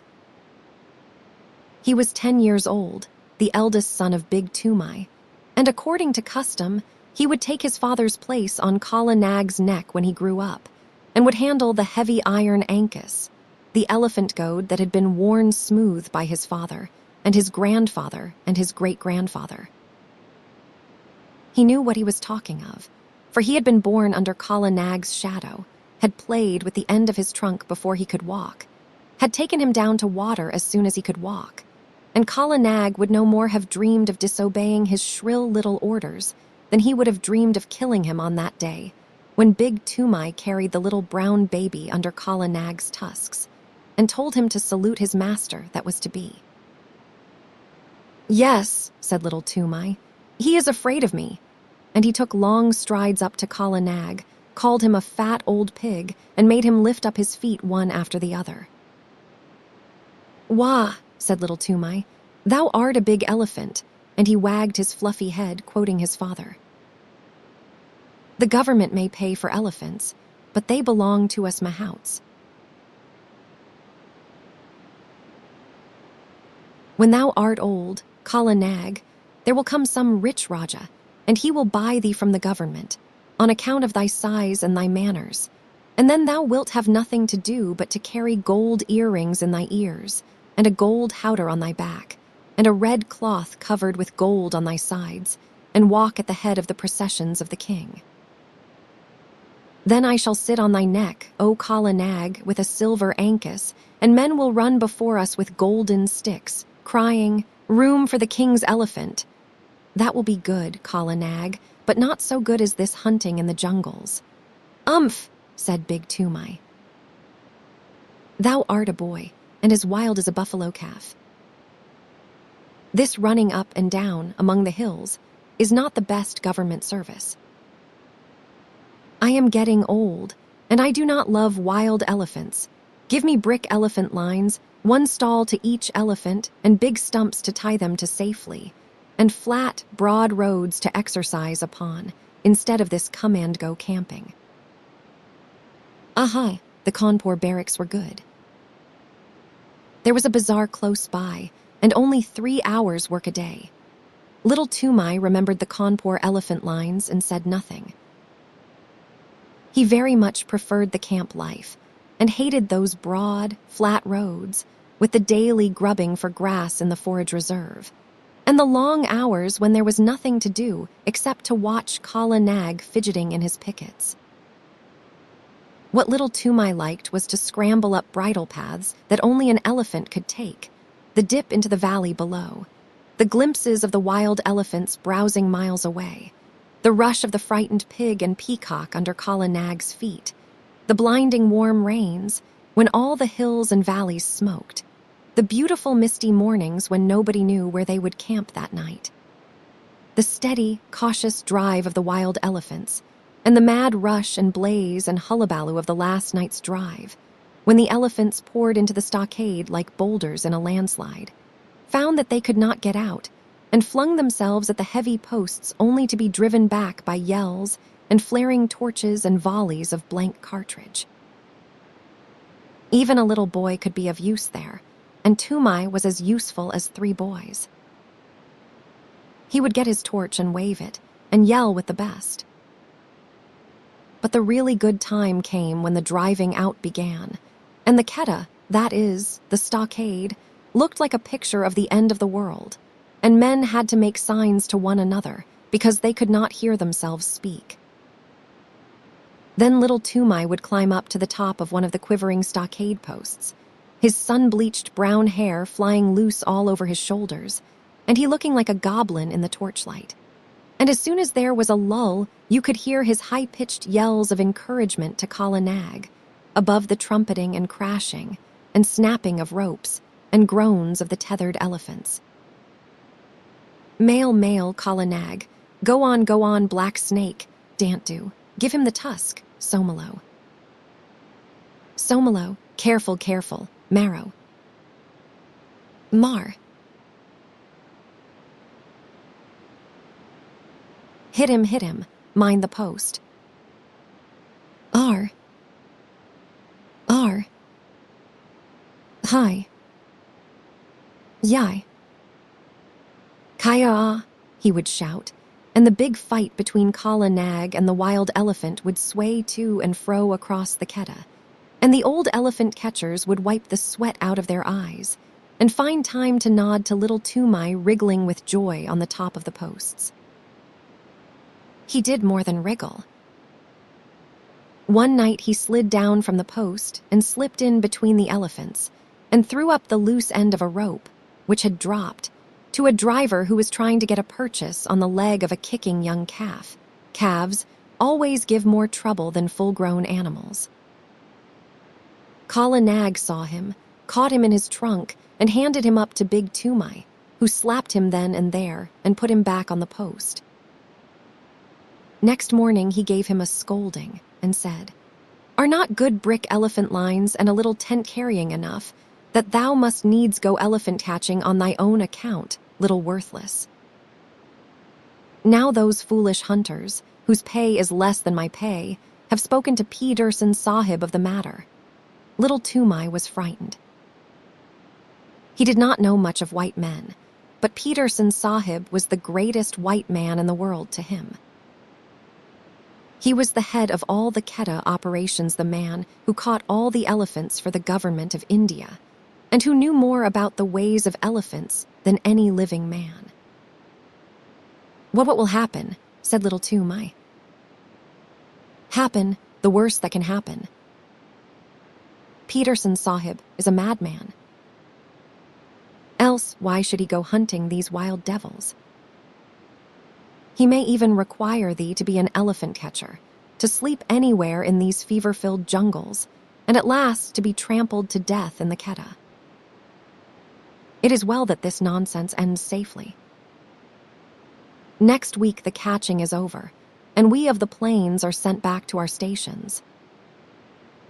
Then we will march on smooth roads and forget all this hunting. But son, I am angry that thou shouldst meddle in the business that belongs to these dirty Assamese jungle folk. Kala Nag will obey none but me, so I must go with him into the Quetta, but he is only a fighting elephant, and he does not help to rope them. So I sit at my ease, as befits a Mahout, not a mere hunter a Mahout, I say, and a man who gets a pension at the end of his service. Is the family of TOOMAI of the elephants to be trodden underfoot in the dirt of a Quetta? Bad one. Wicked one. Worthless son.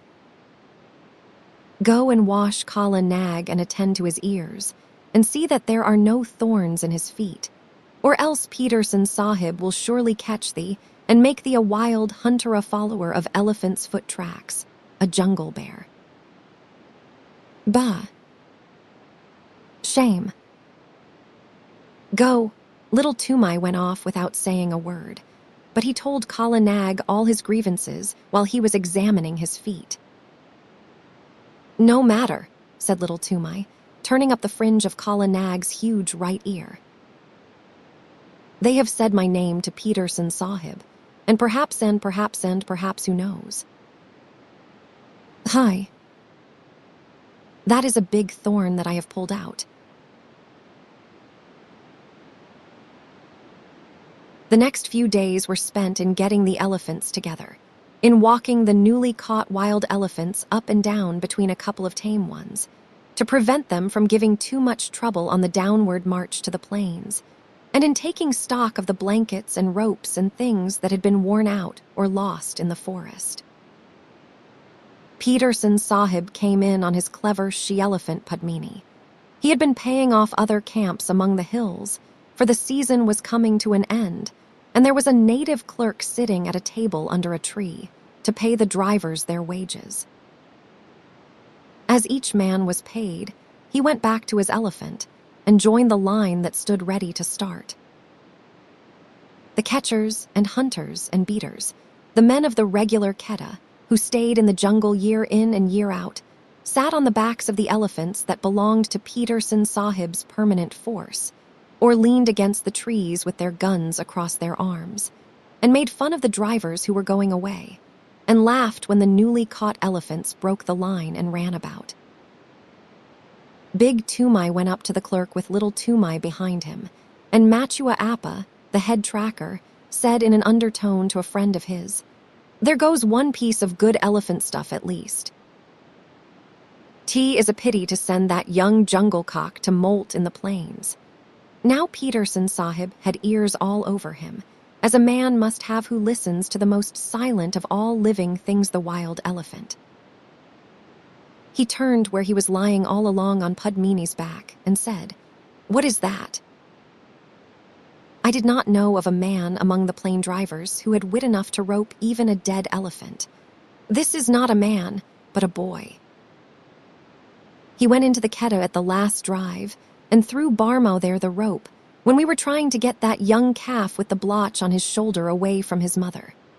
Matua Appa pointed at little Toomai, and Peterson Sahib looked, and little Toomai bowed to the earth.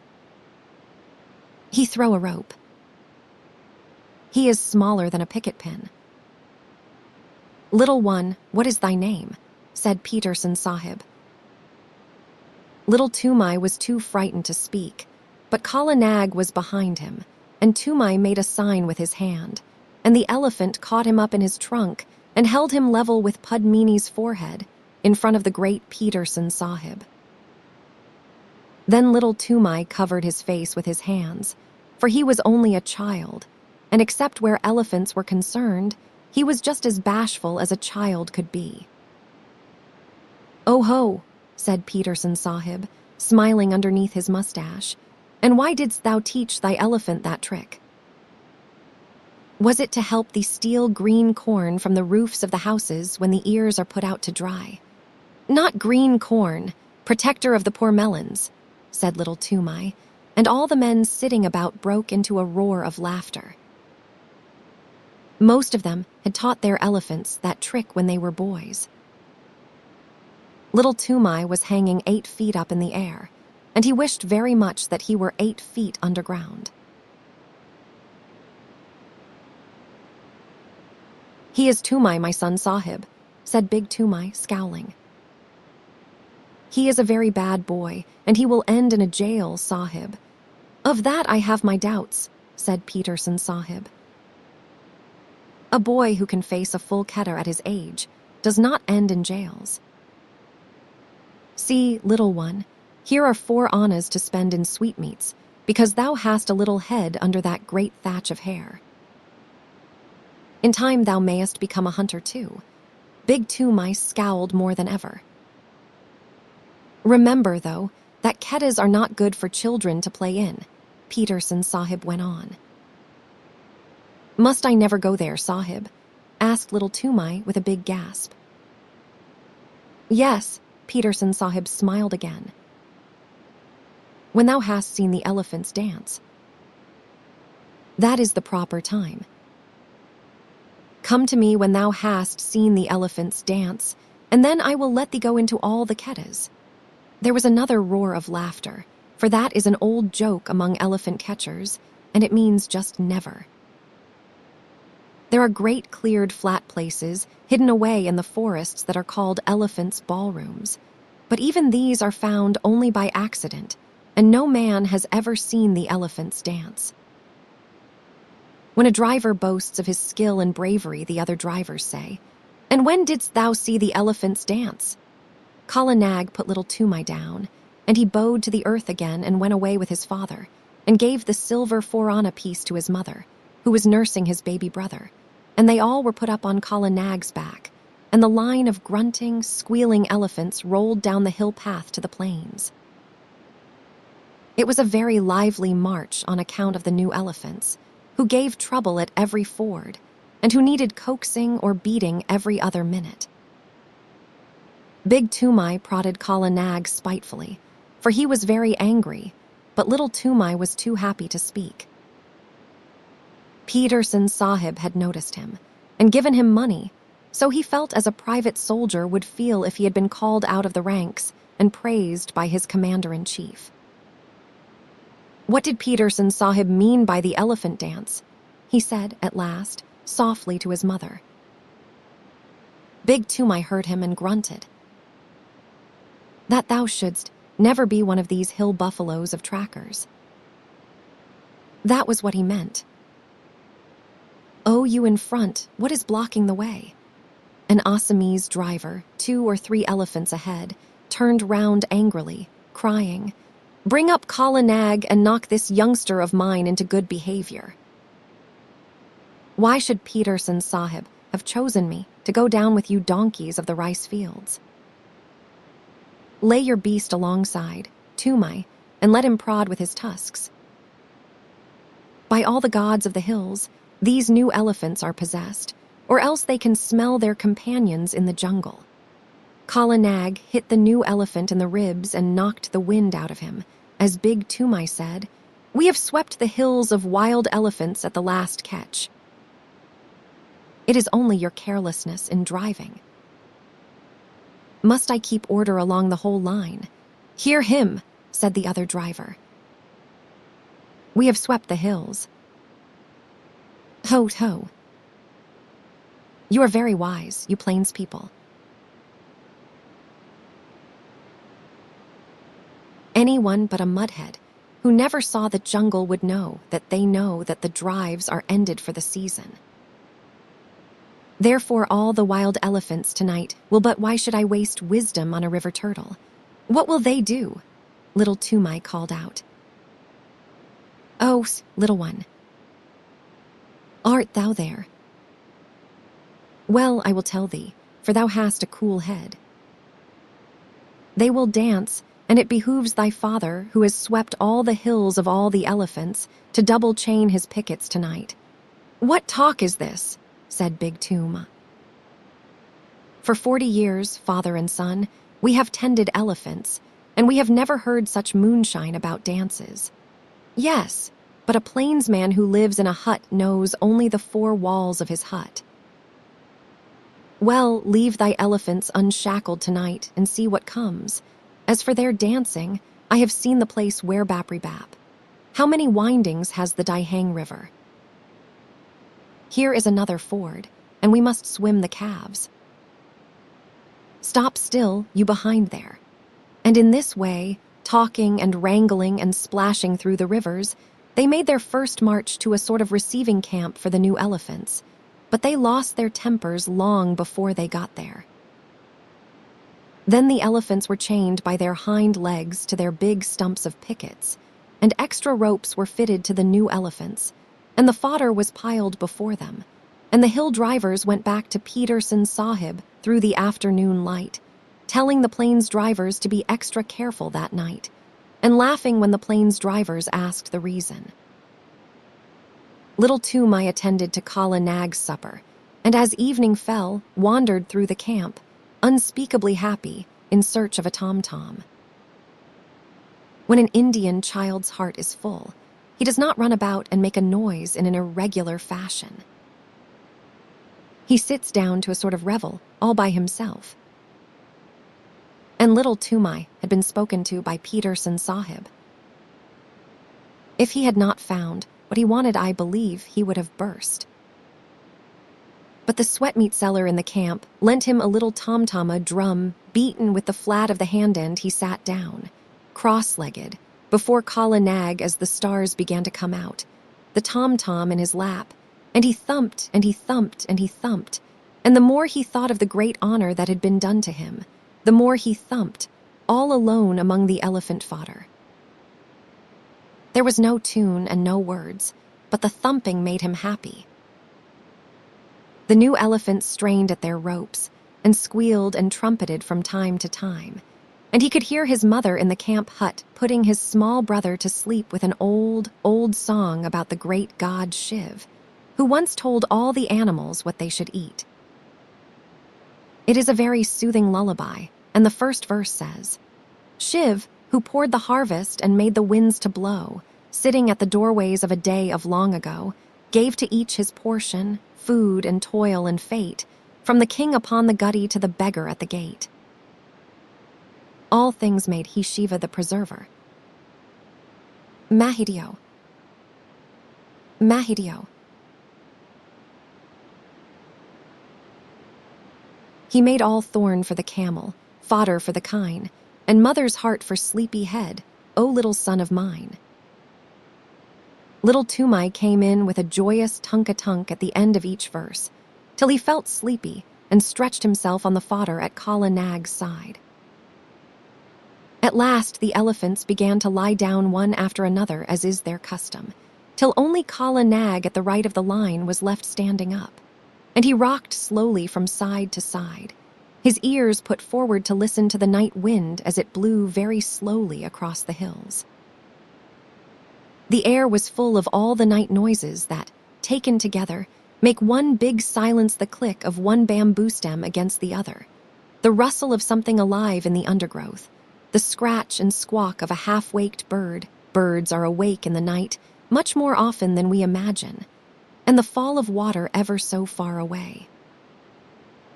Little Toomai slept for some time, and when he waked it was brilliant moonlight, and Kala Nag was still standing up with his ears cocked.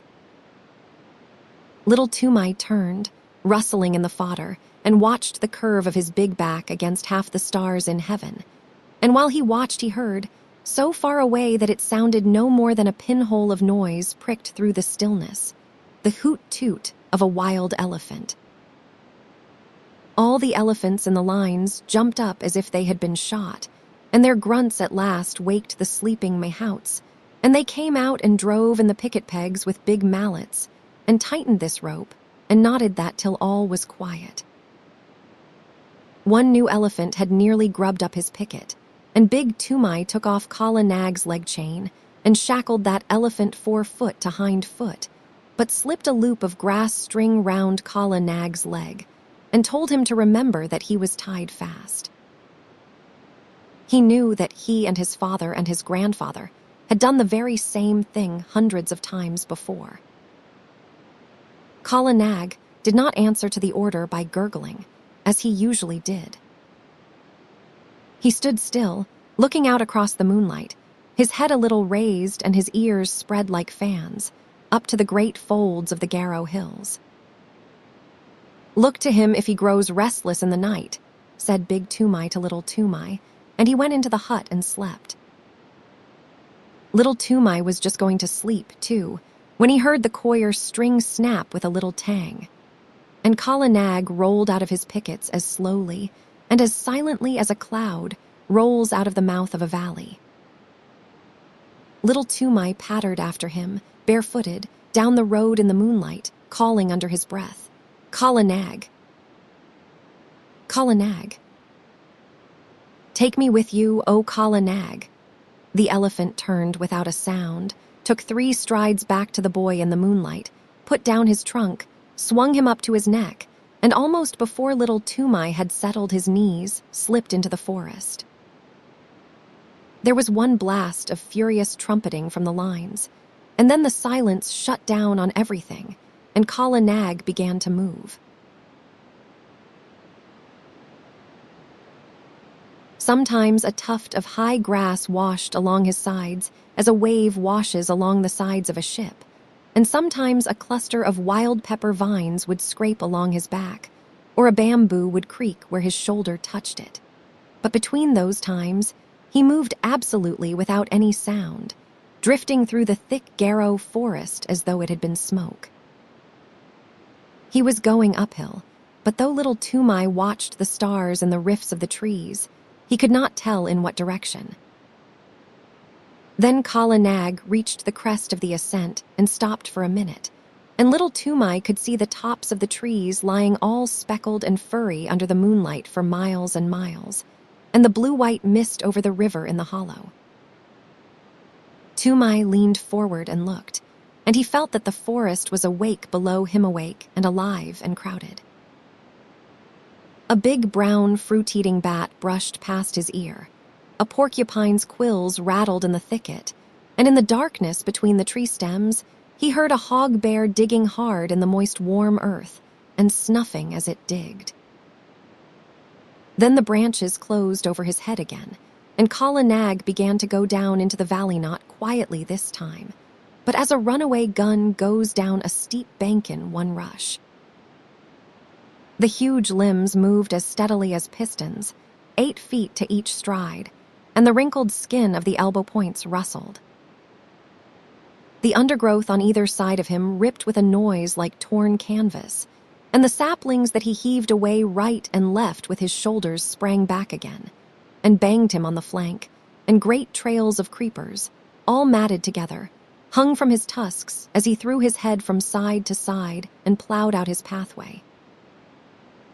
Then Little Toomai laid himself down close to the great neck, lest a swinging bough should sweep him to the ground, and he wished that he were back in the lines again. The grass began to get squashy, and Kala Nag's feet sucked and squelched as he put them down, and the night mist at the bottom of the valley chilled little Toomai. There was a splash and a trample, and the rush of running water, and Kala Nag strode through the bed of a river, feeling his way at each step. Above the noise of the water, as it swirled round the elephant's legs, little Toomai could hear more splashing and some trumpeting both upstream and down, great grunts and angry snortings, and all the mist about him seemed to be full of rolling, wavy shadows. "Ai," he said, half aloud, his teeth chattering. "The elephant folk are out tonight." "It is the dance, then." Kala Nag swashed out of the water, blew his trunk clear, and began another climb. But this time he was not alone, and he had not to make his path. That was made already, 6 feet wide in front of him, where the bent jungle grass was trying to recover itself and stand up. Many elephants must have gone that way only a few minutes before. Little Toomai looked back, and behind him a great wild tusker with his little pig's eyes glowing like hot coals was just lifting himself out of the misty river. Then the trees closed up again, and they went on and up with trumpetings and crashings, and the sound of breaking branches on every side of them. At last Kala Nag stood still between 2 tree trunks at the very top of the hill. They were part of a circle of trees that grew round an irregular space of some 3 or 4 acres, and in all that space, as little Toomai could see, the ground had been trampled down as hard as a brick floor. Some trees grew in the center of the clearing, but their bark was rubbed away, and the white wood beneath showed all shiny and polished in the patches of moonlight. There were creepers hanging from the upper branches, and the bells of the flowers of the creepers, great waxy white things like convolvuluses, hung down fast asleep. But within the limits of the clearing, there was not a single blade of green nothing but the trampled earth. The moonlight showed it all iron gray, except where some elephants stood upon it, and their shadows were inky black. Little Toomai looked, holding his breath, with his eyes starting out of his head, and as he looked, more and more and more elephants swung out into the open from between the tree trunks. Little Toomai could count only up to 10, and he counted again and again on his fingers till he lost count of the 10s, and his head began to swim. Outside the clearing, he could hear them crashing in the undergrowth as they worked their way up the hillside, but as soon as they were within the circle of the tree trunks, they moved like ghosts. There were white-tusked wild males, with fallen leaves and nuts and twigs lying in the wrinkles of their necks and the folds of their ears. Fat, slow-footed she-elephants, with restless little pinky black calves only 3 or 4 feet high running under their stomachs. Young elephants with their tusks just beginning to show, and very proud of them. Lanky, scraggy old maid elephants, with their hollow, anxious faces, and trunks like rough bark. Savage old bull elephants, scarred from shoulder to flank with great wheals and cuts of bygone fights, and the caked dirt of their solitary mud baths dropping from their shoulders. And there was one with a broken tusk and the marks of the full stroke, the terrible drawing scrape of a tiger's claws on his side. They were standing head to head, or walking to and fro across the ground in couples, or rocking and swaying all by themselves scores and scores of elephants. Toomai knew that so long as he lay still on Kala Nag's neck, nothing would happen to him. For even in the rush and scramble of a Keta drive, a wild elephant does not reach up with his trunk and drag a man off the neck of a tame elephant. And these elephants were not thinking of men that night. Once they started and put their ears forward when they heard the chinking of a leg iron in the forest. But it was Padmini, Peterson Sahib's pet elephant. Her chain snapped short off, grunting, snuffling up the hillside. She must have broken her pickets and come straight from Peterson Sahib's camp, and little Toomai saw another elephant, one that he did not know, with deep rope galls on his back and breast. He, too, must have run away from some camp in the hills about. At last there was no sound of any more elephants moving in the forest, and Kala Nag rolled out from his station between the trees and went into the middle of the crowd, clucking and gurgling, and all the elephants began to talk in their own tongue and to move about. Still lying down, little Toomai looked down upon scores and scores of broadbacks, and wagging ears, and tossing trunks, and little rolling eyes. He heard the click of tusks as they crossed other tusks by accident, and the dry rustle of trunks twined together, and the chafing of enormous sides and shoulders in the crowd, and the incessant flick and hiss of the great tails. Then a cloud came over the moon, and he sat in black darkness, but the quiet, steady hustling and pushing and gurgling went on just the same. He knew that there were elephants all round Kala Nag, and that there was no chance of backing him out of the assembly, so he set his teeth and shivered. In Aketa at least there was torchlight and shouting, but here he was all alone in the dark, and once a trunk came up and touched him on the knee. Then an elephant trumpeted, and they all took it up for 5 or 10 terrible seconds.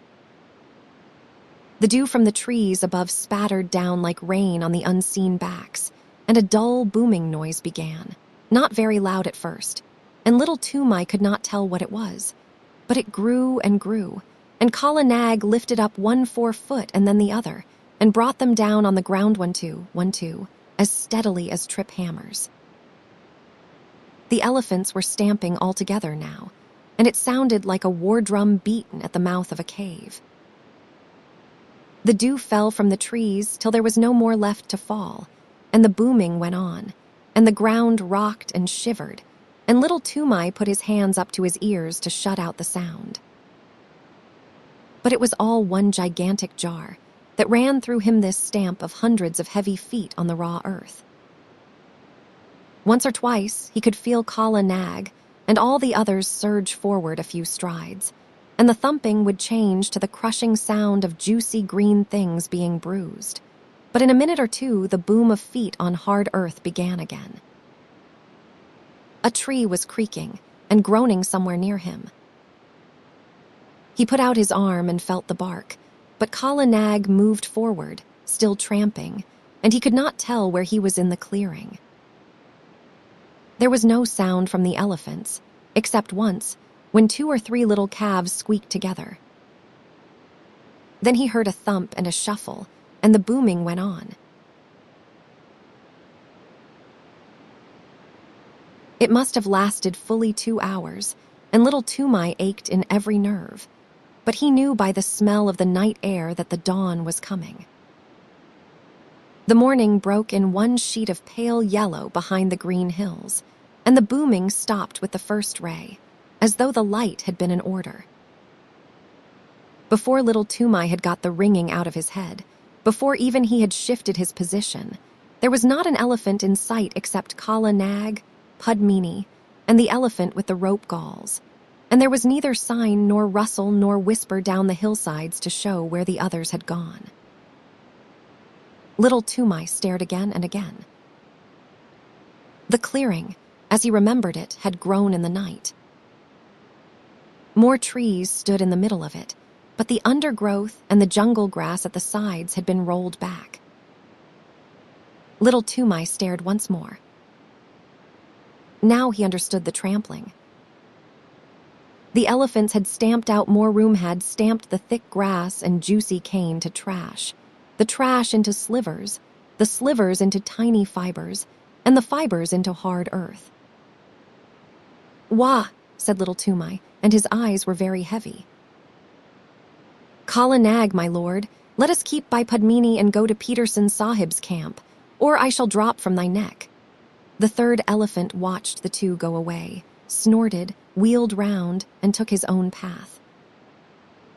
He may have belonged to some little native king's establishment, 50 or 60 or 100 miles away. 2 hours later, as Peterson Sahib was eating early breakfast, His elephants, who had been double-chained that night, began to trumpet, and Padmini, mired to the shoulders, with Kala Nag, very footsore, shambled into the camp. Little Toomai's face was gray and pinched, and his hair was full of leaves and drenched with dew, but he tried to salute Peterson Sahib and cried faintly, "The dance, the elephant dance. I have seen it, and I die." As Kala Nag sat down, he slid off his neck in a dead faint. But since native children have no nerves worth speaking of, in 2 hours he was lying very contentedly in Peterson Sahib's hammock with Peterson Sahib's shooting coat under his head, and a glass of warm milk, a little brandy, with a dash of quinine inside of him.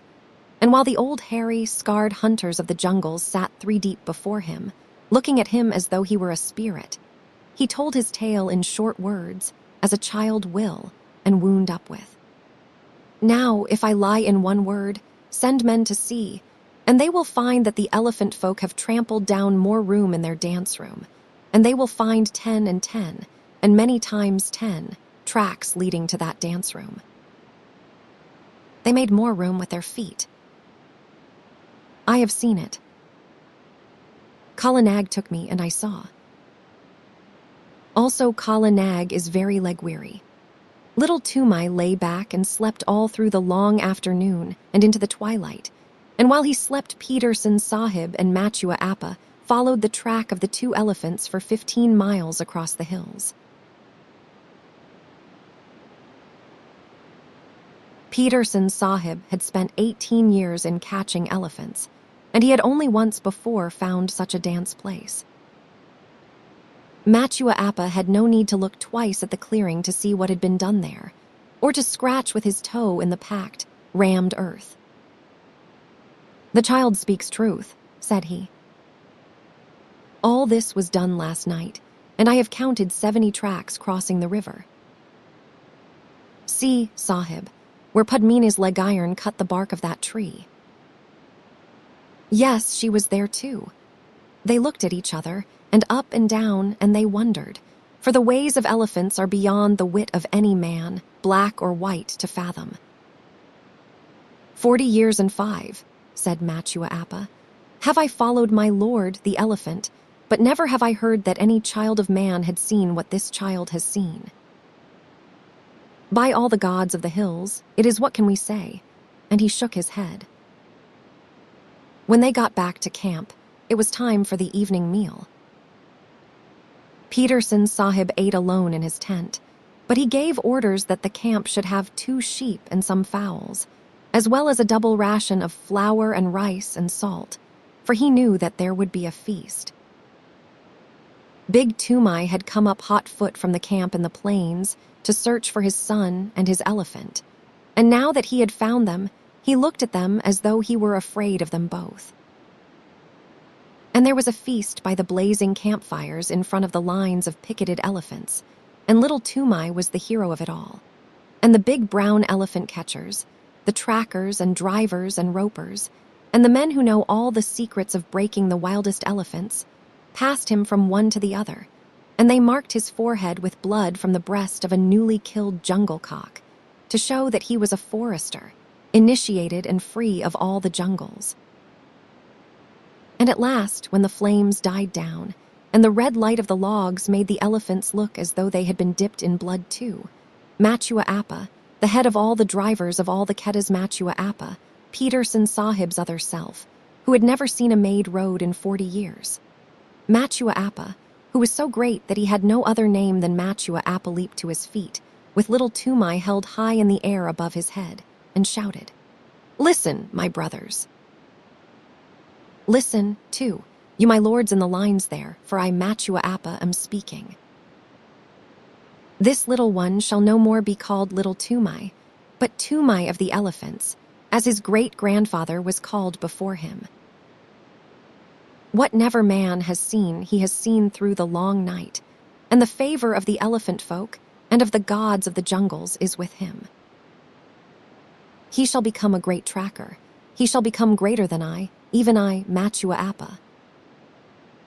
He shall follow the new trail, and the stale trail, and the mixed trail with a clear eye.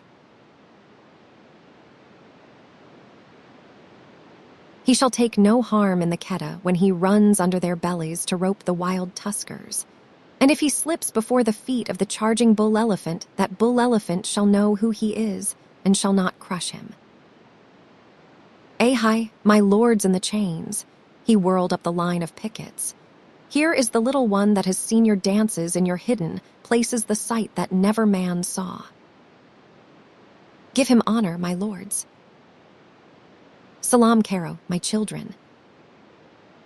Make your salute to TOOMAI of the elephants. Gunga Pershed, aha. Hiraguj, Birchaguj, Cutterguj, aha. Padmini, thou hast seen him at the dance, and thou too, Kalanag, my pearl among elephants, aha. Together, to TOOMAI of the elephants. Barrow, and at that last wild yell, the whole line flung up their trunks till the tips touched their foreheads, and broke out into the full salute, the crashing trumpet peal that only the Viceroy of India hears, the Salamat of the Keddah. But it was all for the sake of little TOOMAI, who had seen what never man had seen before, the dance of the elephants at night, and alone in the heart of the Garo Hills. SHIV and the Grasshopper, the song that TOOMAI's mother sang to the baby. SHIV, who poured the harvest and made the winds to blow, sitting at the doorways of a day of long ago, gave to each his portion, food and toil and fate, from the king upon the gutty to the beggar at the gate. All things made he Shiva the preserver, Mahadeo. Mahadeo, he made all thorn for the camel, fodder for the kine, and mother's heart for sleepy head, O little son of mine. Wheat he gave to rich folk, millet to the poor, broken scraps for holy men that beg from door to door, cattle to the tiger, carrion to the kite, and rags and bones to wicked wolves without the wall at night. Naught he found too lofty, none he saw too low. Parvati beside him watched them come and go, thought to cheat her husband, turning Shiv to jest, stole the little grasshopper and hid it in her breast. So she tricked him, Shiva the preserver. Mahadeo. Mahadeo, turn and see. Tall are the camels, heavy are the kine, but this was least of little things, O little son of mine. When the dole was ended, laughingly she said, Master of 1,000,000 mouths is not one unfed. Laughing, Shiv made answer, all have had their part, even he, the little one hidden neath thy heart. From her breast she plucked it, Parvati the thief, saw the least of little things, not a new-grown leaf. Saw and feared and wondered, making prayer to Shiv, who hath surely given meat to all that live. All things made he Shiva the preserver. Mahadeo. Mahadeo, he made all thorn for the camel, fodder for the kine, and mother's heart for sleepy head, O little son of mine. Her Majesty's servants, you can work it out by fractions, or by simple rule of 3, but the way of Tweedledum is not the way of Tweedledee. You can twist it, you can turn it, you can plait it till you drop, but the way of Pilly Winky's not the way of Winky Pop. Her Majesty's servants, it had been raining heavily for 1 whole month, raining on a camp of 30,000 men. Thousands of camels, elephants, horses, bullocks, and mules, all gathered together at a place called Rawalpindi, to be reviewed by the Viceroy of India. He was receiving a visit from the Emir of Afghanistan, a wild king of a very wild country. And the Emir had brought with him for a bodyguard 800 men and horses who had never seen a camp or a locomotive before in their lives, savage men and savage horses from somewhere at the back of Central Asia. Every night a mob of these horses would be sure to break their heel ropes and stampede up and down the camp through the mud in the dark, or the camels would break loose and run about and fall over the ropes of the tents, and you can imagine how pleasant that was for men trying to go to sleep.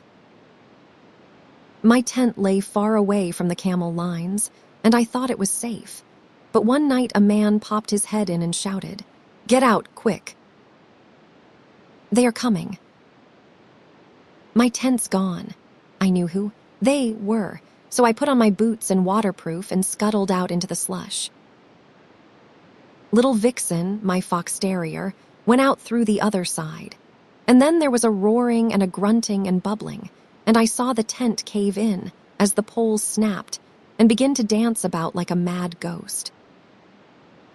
A camel had blundered into it, and wet and angry as I was, I could not help laughing. Then I ran on, because I did not know how many camels might have got loose, and before long I was out of sight of the camp, plowing my way through the mud. At last I fell over the tail end of a gun, and by that knew I was somewhere near the artillery lines, where the cannon were stacked at night. As I did not want to plouter about any more in the drizzle and the dark, I put my waterproof over the muzzle of one gun and made a sort of wigwam with 2 or 3 rammers that I found, and lay along the tail of another gun, wondering where Vixen had got to and where I might be. Just as I was getting ready to sleep, I heard a jingle of harness and a grunt, and a mule passed me shaking his wet ears. He belonged to a screw-gun battery, for I could hear the rattle of the straps and rings and chains and things on his saddle pad. The screw-guns are tidy little cannon made in 2 pieces that are screwed together when the time comes to use them. They are taken up mountains, anywhere that a mule can find a road, and they are very useful for fighting in rocky country. Behind the mule there was a camel, with his big soft feet squelching and slipping in the mud, and his neck bobbing to and fro like a strayed hen's. Luckily, I knew enough of beast language, not wild beast language, but camp beast language, of course from the natives, to know what he was saying. He must have been the one that flopped into my tent, for he called to the mule, "What shall I do? Where shall I go?" I have fought with a white thing that waved, and it took a stick and hit me on the neck. That was my broken tent pole, and I was very glad to know it. "Shall we run on?" "Oh, it was you," said the mule. "You and your friends that have been disturbing the camp." "All right. You will be beaten for this in the morning, but I may as well give you something on account now." I heard the harness jingle as the mule backed and caught the camel 2 kicks in the ribs that rang like a drum. "Another time," he said, "you will know better than to run through a mule battery at night, shouting thieves and fire. Sit down and keep your silly neck quiet." The camel doubled up camel fashion, like a 2-foot rule, and sat down whimpering. There was a regular beat of hoofs in the darkness, and a big troop horse cantered up as steadily as though he were on parade, jumped a gun tail, and landed close to the mule. "It is disgraceful," he said, blowing out his nostrils. "Those camels have racketed through our lines again the 3rd time this week.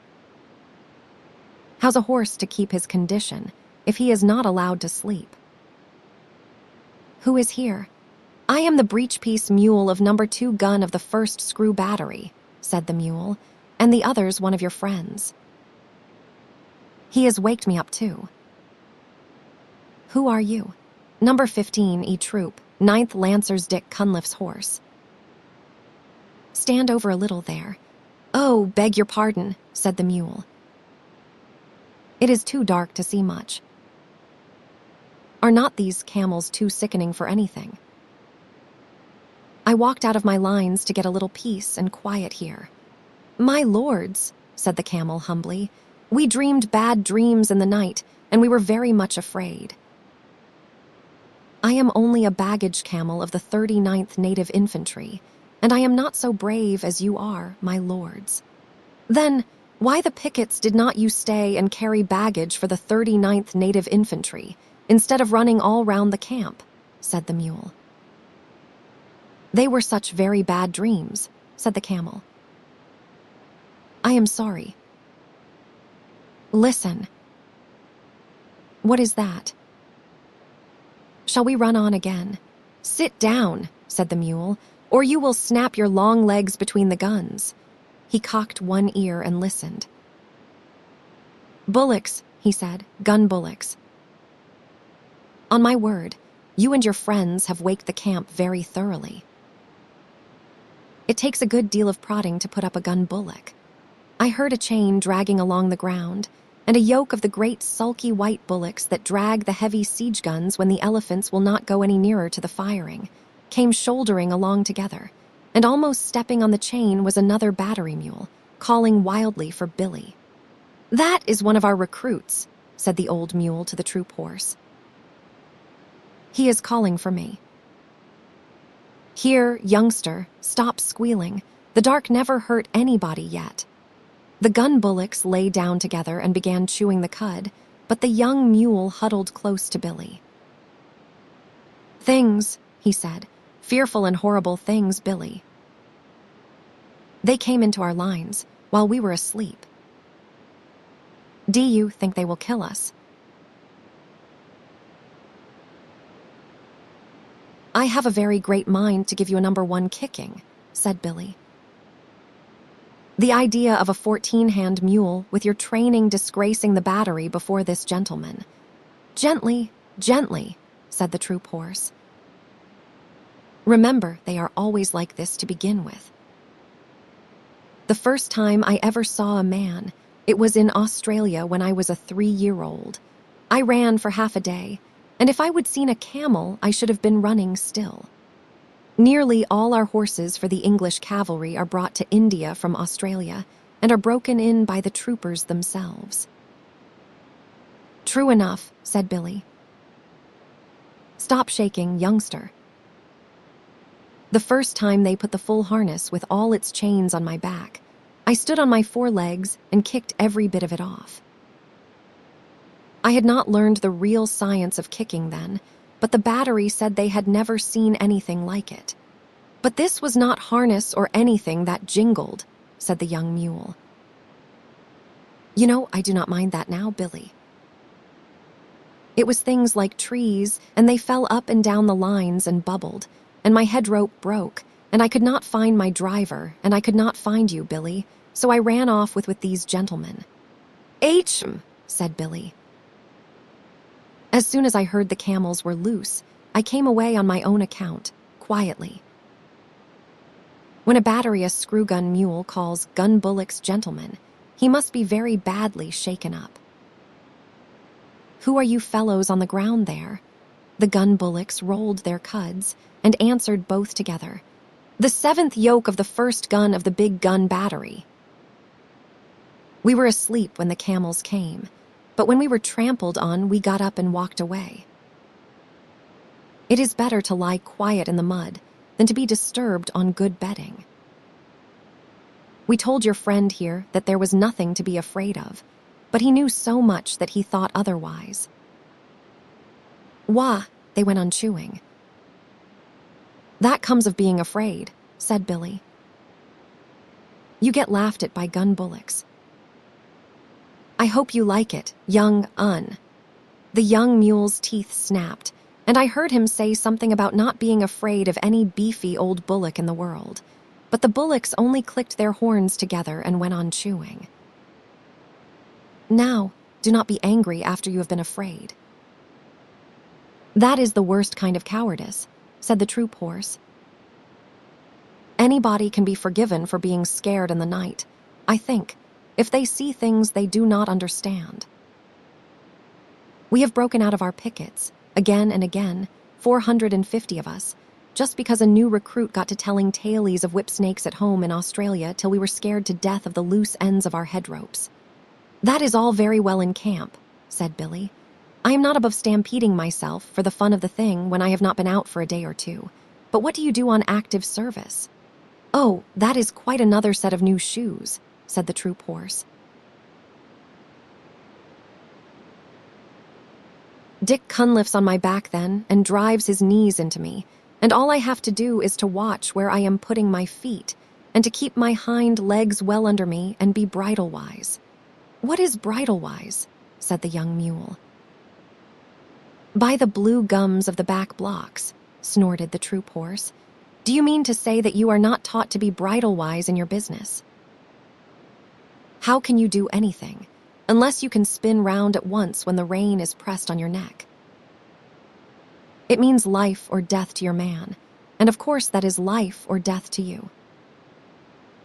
Get round with your hind legs under you the instant you feel the rein on your neck. If you have not room to swing round, rear up a little and come round on your hind legs. That is being bridle-wise. We are not taught that way, said Billy the mule stiffly. We are taught to obey the man at our head, step off when he says so, and step in when he says so. I suppose it comes to the same thing. Now, with all this fine, fancy business and rearing, which must be very bad for your hocks, what do you do? That depends, said the troop horse. Generally, I have to go in among a lot of yelling, hairy men with knives-long, shiny knives. Worse than the farrier's knives end, I have to take care that Dick's boot is just touching the next man's boot without crushing it. I can see Dick's lance to the right of my right eye, and I know I am safe. I should not care to be the man or horse that stood up to Dick and me when we are in a hurry. Do not the knives hurt, said the young mule. Well, I got one cut across the chest once, but that was not Dick's fault. A lot I should have cared whose fault it was if it hurt, said the young mule. You must, said the troop horse. If you do not trust your man, you may as well run away at once. That is what some of our horses do, and I do not blame them. As I was saying, it was not Dick's fault.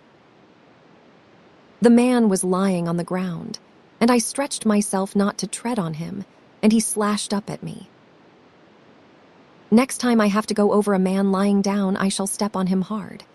Ahem, said Billy. It sounds very foolish. Knives are dirty things at any time. The proper thing to do is to climb up a mountain with a well-balanced saddle, hang on by all 4 feet and your ears too, and creep and crawl and wriggle along, till you come out hundreds of feet above anyone else, on a ledge where there is just room enough for your hoofs. Then you stand still and keep quiet, never ask a man to hold your head. Keep quiet while the guns are being put together. And then you watch the little poppy shells drop down into the treetops ever so far below. Do not you ever trip, said the troop horse. They say that when a mule trips you can split a hen's ear, said Billy. Now and again, perhaps a badly packed saddle will upset a mule, but it is very seldom. I wish I could show you our business. It is beautiful. Why? It took me 3 years to find out what the men were driving at. The science of the thing is never to show up against the skyline, because, if you do, you may get fired at. Remember that, young un. Always keep hidden as much as possible, even if you have to go a mile out of your way. I lead the battery when it comes to that sort of climbing. Fired at without the chance of running into the people who are firing, said the troop horse, thinking hard. I could not stand that. I should want to charge with Dick. Oh no, you would not. You know that as soon as the guns are in position, they will do all the charging. That is scientific and neat, but knives paw. The baggage camel had been bobbing his head to and fro for some time past, anxious to get a word in edgeways. Then I heard him say, as he cleared his throat nervously, I have fought a little, but not in that climbing way or that running way. No, now you mention it, said Billy. You do not look as though you were made for climbing or running much. Well, how was it, old hay bales? The proper way, said the camel. We all sat down. Oh, my crupper and breastplate, said the troop horse under his breath. Sat down? We sat down 100 of us, the camel went on, in a big square, and the men piled our packs and saddles outside the square, and they fired over our backs, the men did, on all sides of the square. What sort of men? Any men that came along, said the troop horse. They teach us in riding school to lie down and let our masters fire across us. But Dick Cunliffe is the only man I would trust to do that. It tickles my girths, and besides, I cannot see with my head on the ground. What does it matter who fires across you? Said the camel. There are plenty of men and plenty of other camels close by, and a great many clouds of smoke. I am not frightened then. I sit still and wait. And yet, said Billy, you dream bad dreams and upset the camp at night. Well, before I would lie down, not to speak of sitting down, and let a man fire across me, my heels and his head would have something to say to each other. Did you ever hear anything so awful as that? There was a long silence, and then one of the gun bullocks lifted up his big head and said, "This is very foolish indeed." There is only one way of fighting. Oh, go on, said Billy. Please do not mind me. I suppose you fellows fight standing on your tails. Only one way, said the two together. They must have been twins. This is that way. To put all 20 yoke of us to the big gun as soon as 2 tails trumpets. 2 tails is camp slang for the elephant. What does 2 tails trumpet for? Said the young mule. To show that he is not going any nearer to the smoke on the other side. 2 tails is a great coward. Then we tug the big gun all together heahulla. Hiya. Hulle. We do not climb like cats nor run like calves. We go across the level plain, 20 yoke of us, till we are unyoked again, and we graze while the big guns talk across the plain to some town with mud walls, and pieces of the wall fall out, and the dust goes up as though many cattle were coming home. Oh. And you choose that time for grazing, do you? Said the young mule. That time or any other. Eating is always good. We eat till we are yoked up again, and tug the gun back to where 2 tails is waiting for it. Sometimes there are big guns in the city that speak back, and some of us are killed, and then there is all the more grazing for those that are left. This is fate nothing but fate. Nonetheless, 2 tails is a great coward. That is the proper way to fight. We are brothers from Hapur. Our father was a sacred bull of Shiva. We have spoken. Well, I have certainly learned something tonight, said the troop horse. Do you gentlemen of the screw gun battery feel inclined to eat when you are being fired at with big guns, and 2 tails is behind you? About as much as we feel inclined to sit down and let men sprawl all over us, or run into people with knives. I never heard such stuff. A mountain ledge, a well-balanced load, a driver you can trust to let you pick your own way, and I am your mule, but the other things no, said Billy with a stamp of his foot. Of course, said the troop horse, everyone is not made in the same way, and I can quite see that your family, on your father's side, would fail to understand a great many things. Never you mind my family on my father's side, said Billy angrily, for every mule hates to be reminded that his father was a donkey. My father was a southern gentleman, and he could pull down and bite and kick into rags every horse he came across. Remember that, you big brown Brumby. Brumby means wild horse without any breeding. Imagine the feelings of Sunal if a car horse called her a skate, and you can imagine how the Australian horse felt. I saw the white of his eye glitter in the dark. See here, you son of an imported Malaga jackass, he said between his teeth. I would have you know that I am related on my mother's side to Carbine, winner of the Melbourne Cup, and where I come from we are not accustomed to being ridden over roughshod by any parrot-mouthed, pig-headed mule in a pop-gun pea-shooter battery. Are you ready? On your hind legs, squealed Billy. They both reared up facing each other, and I was expecting a furious fight when a gurgly, rumbly voice called out of the darkness to the right, "Children, what are you fighting about there?" "Be quiet." Both beasts dropped down with a snort of disgust, for neither horse nor mule can bear to listen to an elephant's voice. "It is Two Tails," said the troop horse. "I cannot stand him. A tail at each end is not fair." "My feelings exactly," said Billy, crowding into the troop horse for company. "We are very alike in some things. I suppose we have inherited them from our mothers," said the troop horse. "It is not worth quarreling about." "Hi." "Two Tails, are you tied up?"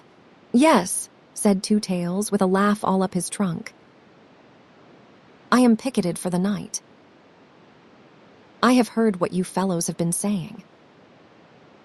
But do not be afraid. I am not coming over," the bullocks and the camel said, half aloud. "Afraid of Two Tails, what nonsense."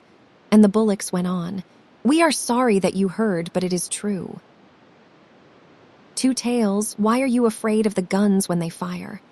"Well," said Two Tails, rubbing one hind leg against the other, exactly like a little boy saying a piece, "I do not quite know whether you would understand." "We do not, but we have to pull the guns," said the bullocks. "I know it, and I know you are a good deal braver than you think you are. But it is different with me. My battery captain called me a pachydermatous anachronism the other day." "That is another way of fighting, I suppose," said Billy, who was recovering his spirits. "You do not know what that means, of course, but I do. It means betwixt and between, and that is just where I am. I can see inside my head what will happen when a shell bursts, and you bullocks cannot." "I can," said the troop horse. "At least a little bit. I try not to think about it. I can see more than you, and I do think about it. I know there is a great deal of me to take care of, and I know that nobody knows how to cure me when I am sick. All they can do is to stop my driver's pay till I get well, and I cannot trust my driver." "Ah," said the troop horse. "That explains it. I can trust Dick. You could put a whole regiment of Dicks on my back without making me feel any better. I know just enough to be uncomfortable and not enough to go on in spite of it." "We do not understand," said the bullocks. "I know you do not. I am not talking to you. You do not know what blood is." "We do," said the bullocks. "It is red stuff that soaks into the ground and smells." The troop horse gave a kick and a bound and a snort. "Do not talk of it," he said. "I can smell it now, just thinking of it. It makes me want to run when I have not Dick on my back. But it is not here," said the camel and the bullocks. "Why are you so stupid? It is vile stuff," said Billy. "I do not want to run, but I do not want to talk about it." "There you are," said Two Tails, waving his tail to explain. "Surely." "Yes, we have been here all night," said the bullocks. Two Tails stamped his foot till the iron ring on it jingled. "Oh, I am not talking to you. You cannot see inside your heads." "No, we see out of our 4 eyes," said the bullocks. "We see straight in front of us. If I could do that, and nothing else, you would not be needed to pull the big guns at all. If I was like my captain, he can see things inside his head before the firing begins, and he shakes all over. But he knows too much to run away. If I was like him, I could pull the guns. But if I were as wise as all that, I should never be here. I should be a king in the forest, as I used to be, sleeping half the day and bathing when I liked. I have not had a good bath for a month." "That is all very fine," said Billy, but giving a thing a long name does not make it any better. H is H, said the troop horse. I think I understand what Two Tails means. You will understand better in a minute, said Two Tails angrily. Now, just you explain to me why you do not like this. He began trumpeting furiously at the top of his trumpet. Stop that, said Billy and the troop horse together, and I could hear them stamp and shiver. An elephant's trumpeting is always nasty, especially on a dark night. I shan't stop, said Two Tails. Will not you explain that, please? HHRRMPH. RRRT. RRRMPH.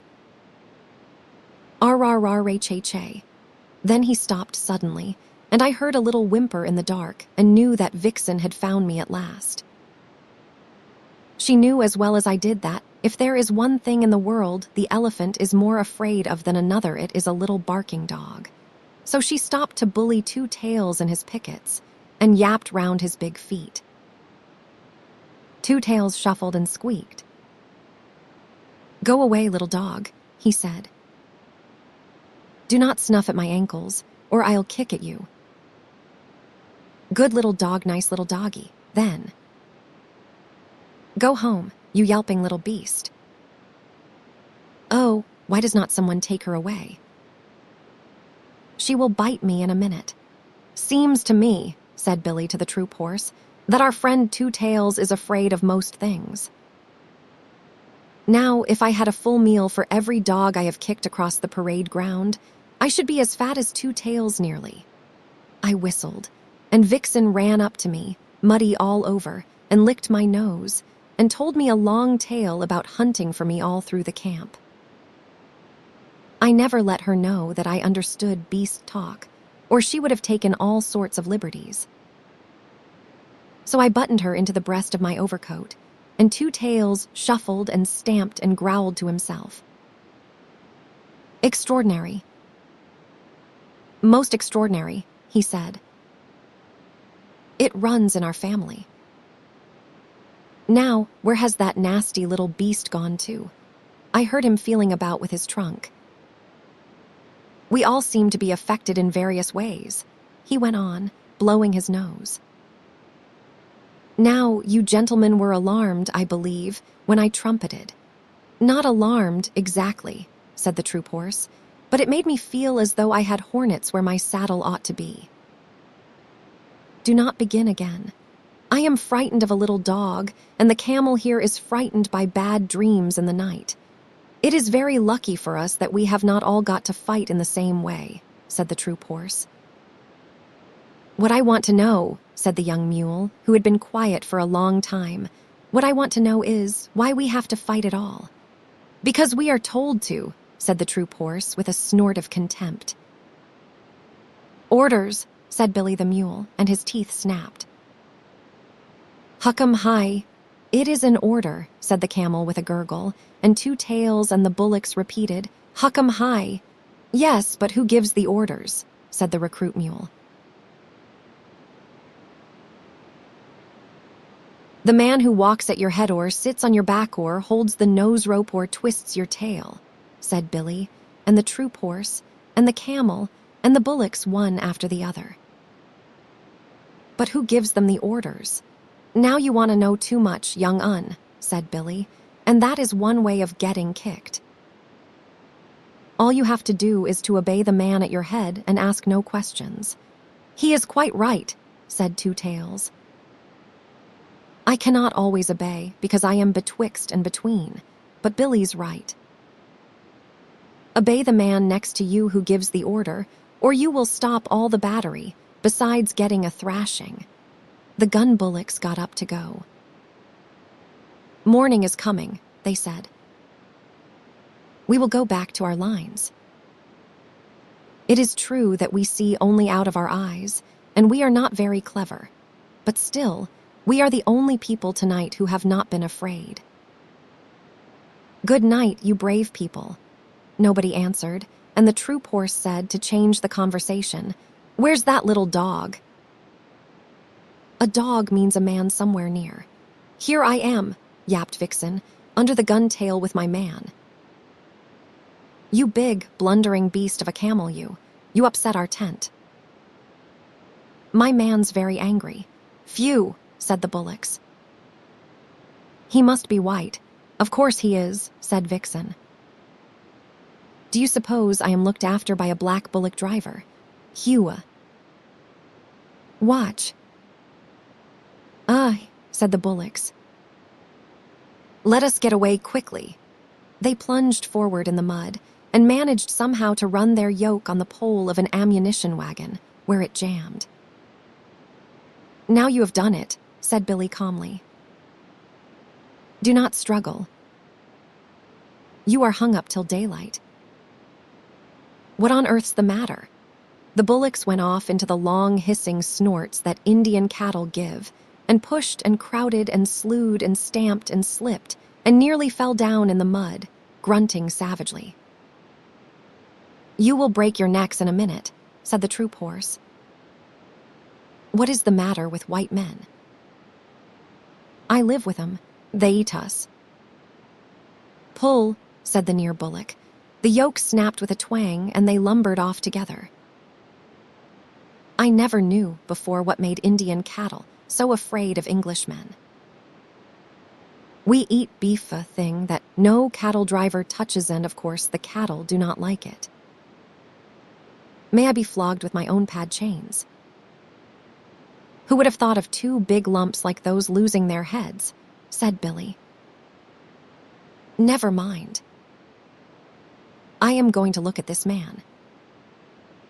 Most of the white men, I know, have things in their pockets, said the troop horse. I will leave you then. I cannot say I am overfond of him myself.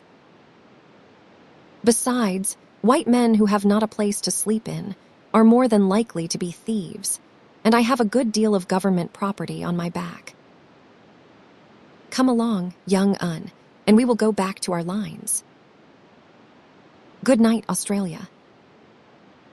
See you on parade tomorrow, I suppose. Good night, old hay bale. Try to control your feelings, will not you? Good night, Two Tails. If you pass us on the ground tomorrow, do not trumpet. It spoils our formation. Billy the mule stumped off with the swaggering limp of an old campaigner, as the troop horse's head came nuzzling into my breast, and I gave him biscuits, while Vixen, who is a most conceited little dog, told him fibs about the scores of horses that she and I kept. I am coming to the parade tomorrow in my dog cart, she said. Where will you be? On the left hand of the 2nd Squadron. I set the time for all my troop, little lady, he said politely. Now I must go back to Dick. My tail's all muddy, and he will have 2 hours hard work dressing me for the parade. The big parade of all the 30,000 men was held that afternoon, and Vixen and I had a good place close to the Viceroy and the Emir of Afghanistan, with his high, big black hat of Astrakhan wool and the great diamond star in the center. The first part of the review was all sunshine, and the regiments went by in wave upon wave of legs all moving together, and guns all in a line, till our eyes grew dizzy. Then the cavalry came up, to the beautiful cavalry canter of Bonnie Dundee, and Vixen cocked her ear where she sat on the dog cart.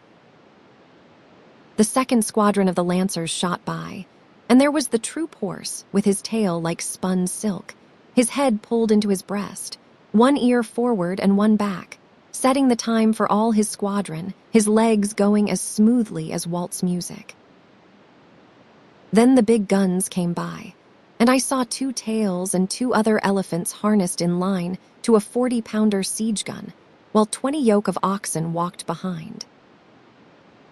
The 7th pair had a new yoke, and they looked rather stiff and tired. Last came the screw guns, and Billy the mule carried himself as though he commanded all the troops, and his harness was oiled and polished till it winked. I gave a cheer all by myself for Billy the mule, but he never looked right or left. The rain began to fall again, and for a while it was too misty to see what the troops were doing. They had made a big half circle across the plain and were spreading out into a line. That line grew and grew and grew, till it was 3/4 of a mile long from wing to wing, one solid wall of men, horses, and guns. Then it came on straight toward the viceroy and the emir, and as it got nearer, the ground began to shake, like the deck of a steamer when the engines are going fast. Unless you have been there, you cannot imagine what a frightening effect this steady come-down of troops has on the spectators, even when they know it is only a review. I looked at the emir. Up till then, he had not shown the shadow of a sign of astonishment or anything else. But now his eyes began to get bigger and bigger, and he picked up the reins on his horse's neck and looked behind him. For a minute it seemed as though he were going to draw his sword and slash his way out through the English men and women in the carriages at the back. Then the advance stopped dead, the ground stood still, the whole line saluted, and 30 bands began to play all together. That was the end of the review, and the regiments went off to their camps in the rain, and an infantry band struck up with "The Animals Went in 2 by 2, Hurrah!" The animals went in 2 by 2, the elephant and the battery MOWGLI'S, and they all got into the ark for to get out of the rain. Then I heard an old, grizzled, long-haired Central Asian chief, who had come down with the emir, asking questions of a native officer. "Now," said he, "in what manner was this wonderful thing done?" And the officer answered, "There was an order and they obeyed." "But are the beasts as wise as the men?" said the chief. "They obey, as the men do. Mule, horse, elephant, or bullock, he obeys his driver, and the driver his sergeant, and the sergeant his lieutenant, and the lieutenant his captain, and the captain his major, and the major his colonel, and the colonel his brigadier commanding 3 regiments, and the brigadier his general, who obeys the viceroy, who is the servant of the empress. Thus it is done. Would it were so in Afghanistan," said the chief, "for there we obey only our own wills." "And for that reason," said the native officer, twirling his mustache, "your emir whom you do not obey must come here and take orders from our viceroy." Parade song of the camp ANIMALS elephants of the gun team we lent to Alexander the strength of Hercules, the wisdom of our foreheads, the cunning of our knees. We bowed our necks to service. They ne'er were loosed again, make way there. Way for the 10-foot teams of the 40-pounder train. Gun BULLOCKS, those heroes in their harnesses avoid a cannonball, and what they know of powder upsets them one and all. Then we come into action and tug the guns again, make way there. Way for the 20 yoke of the 40-pounder train. Cavalry horses by the brand on my withers. The finest of tunes is played by the lancers, hussars, and dragoons, and it is sweeter than stables or water to me, the cavalry canter of Bonnie Dundee. Then feed us and break us and handle and groom, and give us good riders and plenty of room, and launch us in column of squadrons and see the way of the war horse to Bonnie Dundee. Screwgun MULES, as me and my companions were scrambling up a hill, the path was lost in rolling stones, but we went forward still. For we can wriggle and climb, my lads, and turn up everywhere, and it is our delight on a mountain height, with a leg or 2 to spare. Good luck to every sergeant, then, that lets us pick our road. Bad luck to all the drivermen that cannot pack a load. For we can wriggle and climb, my lads, and turn up everywhere, and it is our delight on a mountain height with a leg or 2 to spare. Commissariat camels, we have not a camelty tune of our own to help us trollop along, but every neck is a hairy trombone, RTT-ta-ta-ta, is a hairy trombone. And this is our marching song, cannot. Do not. Shan't. Will not. Pass it along the line. Somebody's pack has slid from his back. Wish it were only mine.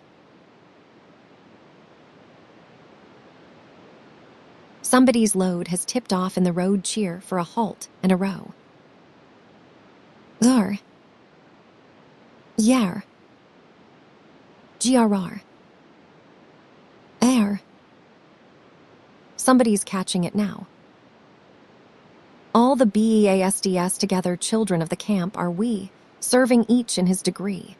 Children of the yoke and goad, pack and harness, pad and load. See our line across the plain, like a heel rope bent again. Reaching, writhing, rolling far, sweeping all away to war. While the men that walk beside, dusty, silent, heavy-eyed, cannot tell why we or they march and suffer day by day. Children of the camp are we, serving each in his degree. Children of the yoke and goad, pack and harness, pad and load. Transcriber's notes. Passages in italics were indicated by underscores. Small caps were replaced with all caps. Throughout the dialogues, there were words used to mimic accents of the speakers. Those words were retained as is. The illustrations have been moved so that they do not break up paragraphs, and so that they are next the text they illustrate. Thus, the page number of the illustration might not match the page number in the list of illustrations, and the order of illustrations may not be the same in the list of illustrations and in the book. On page 78, BANDAR-LOG was replaced with BANDAR-LOG. On page 80, a period was added after leave to hunt here. On page 156, Novastashna was replaced with Novastashna. On page 171, Floam-flecked was replaced with foam-flecked. On page 299, there is a hyphen at the end of a line of poetry. That hyphen seems to be deliberate and was kept as is.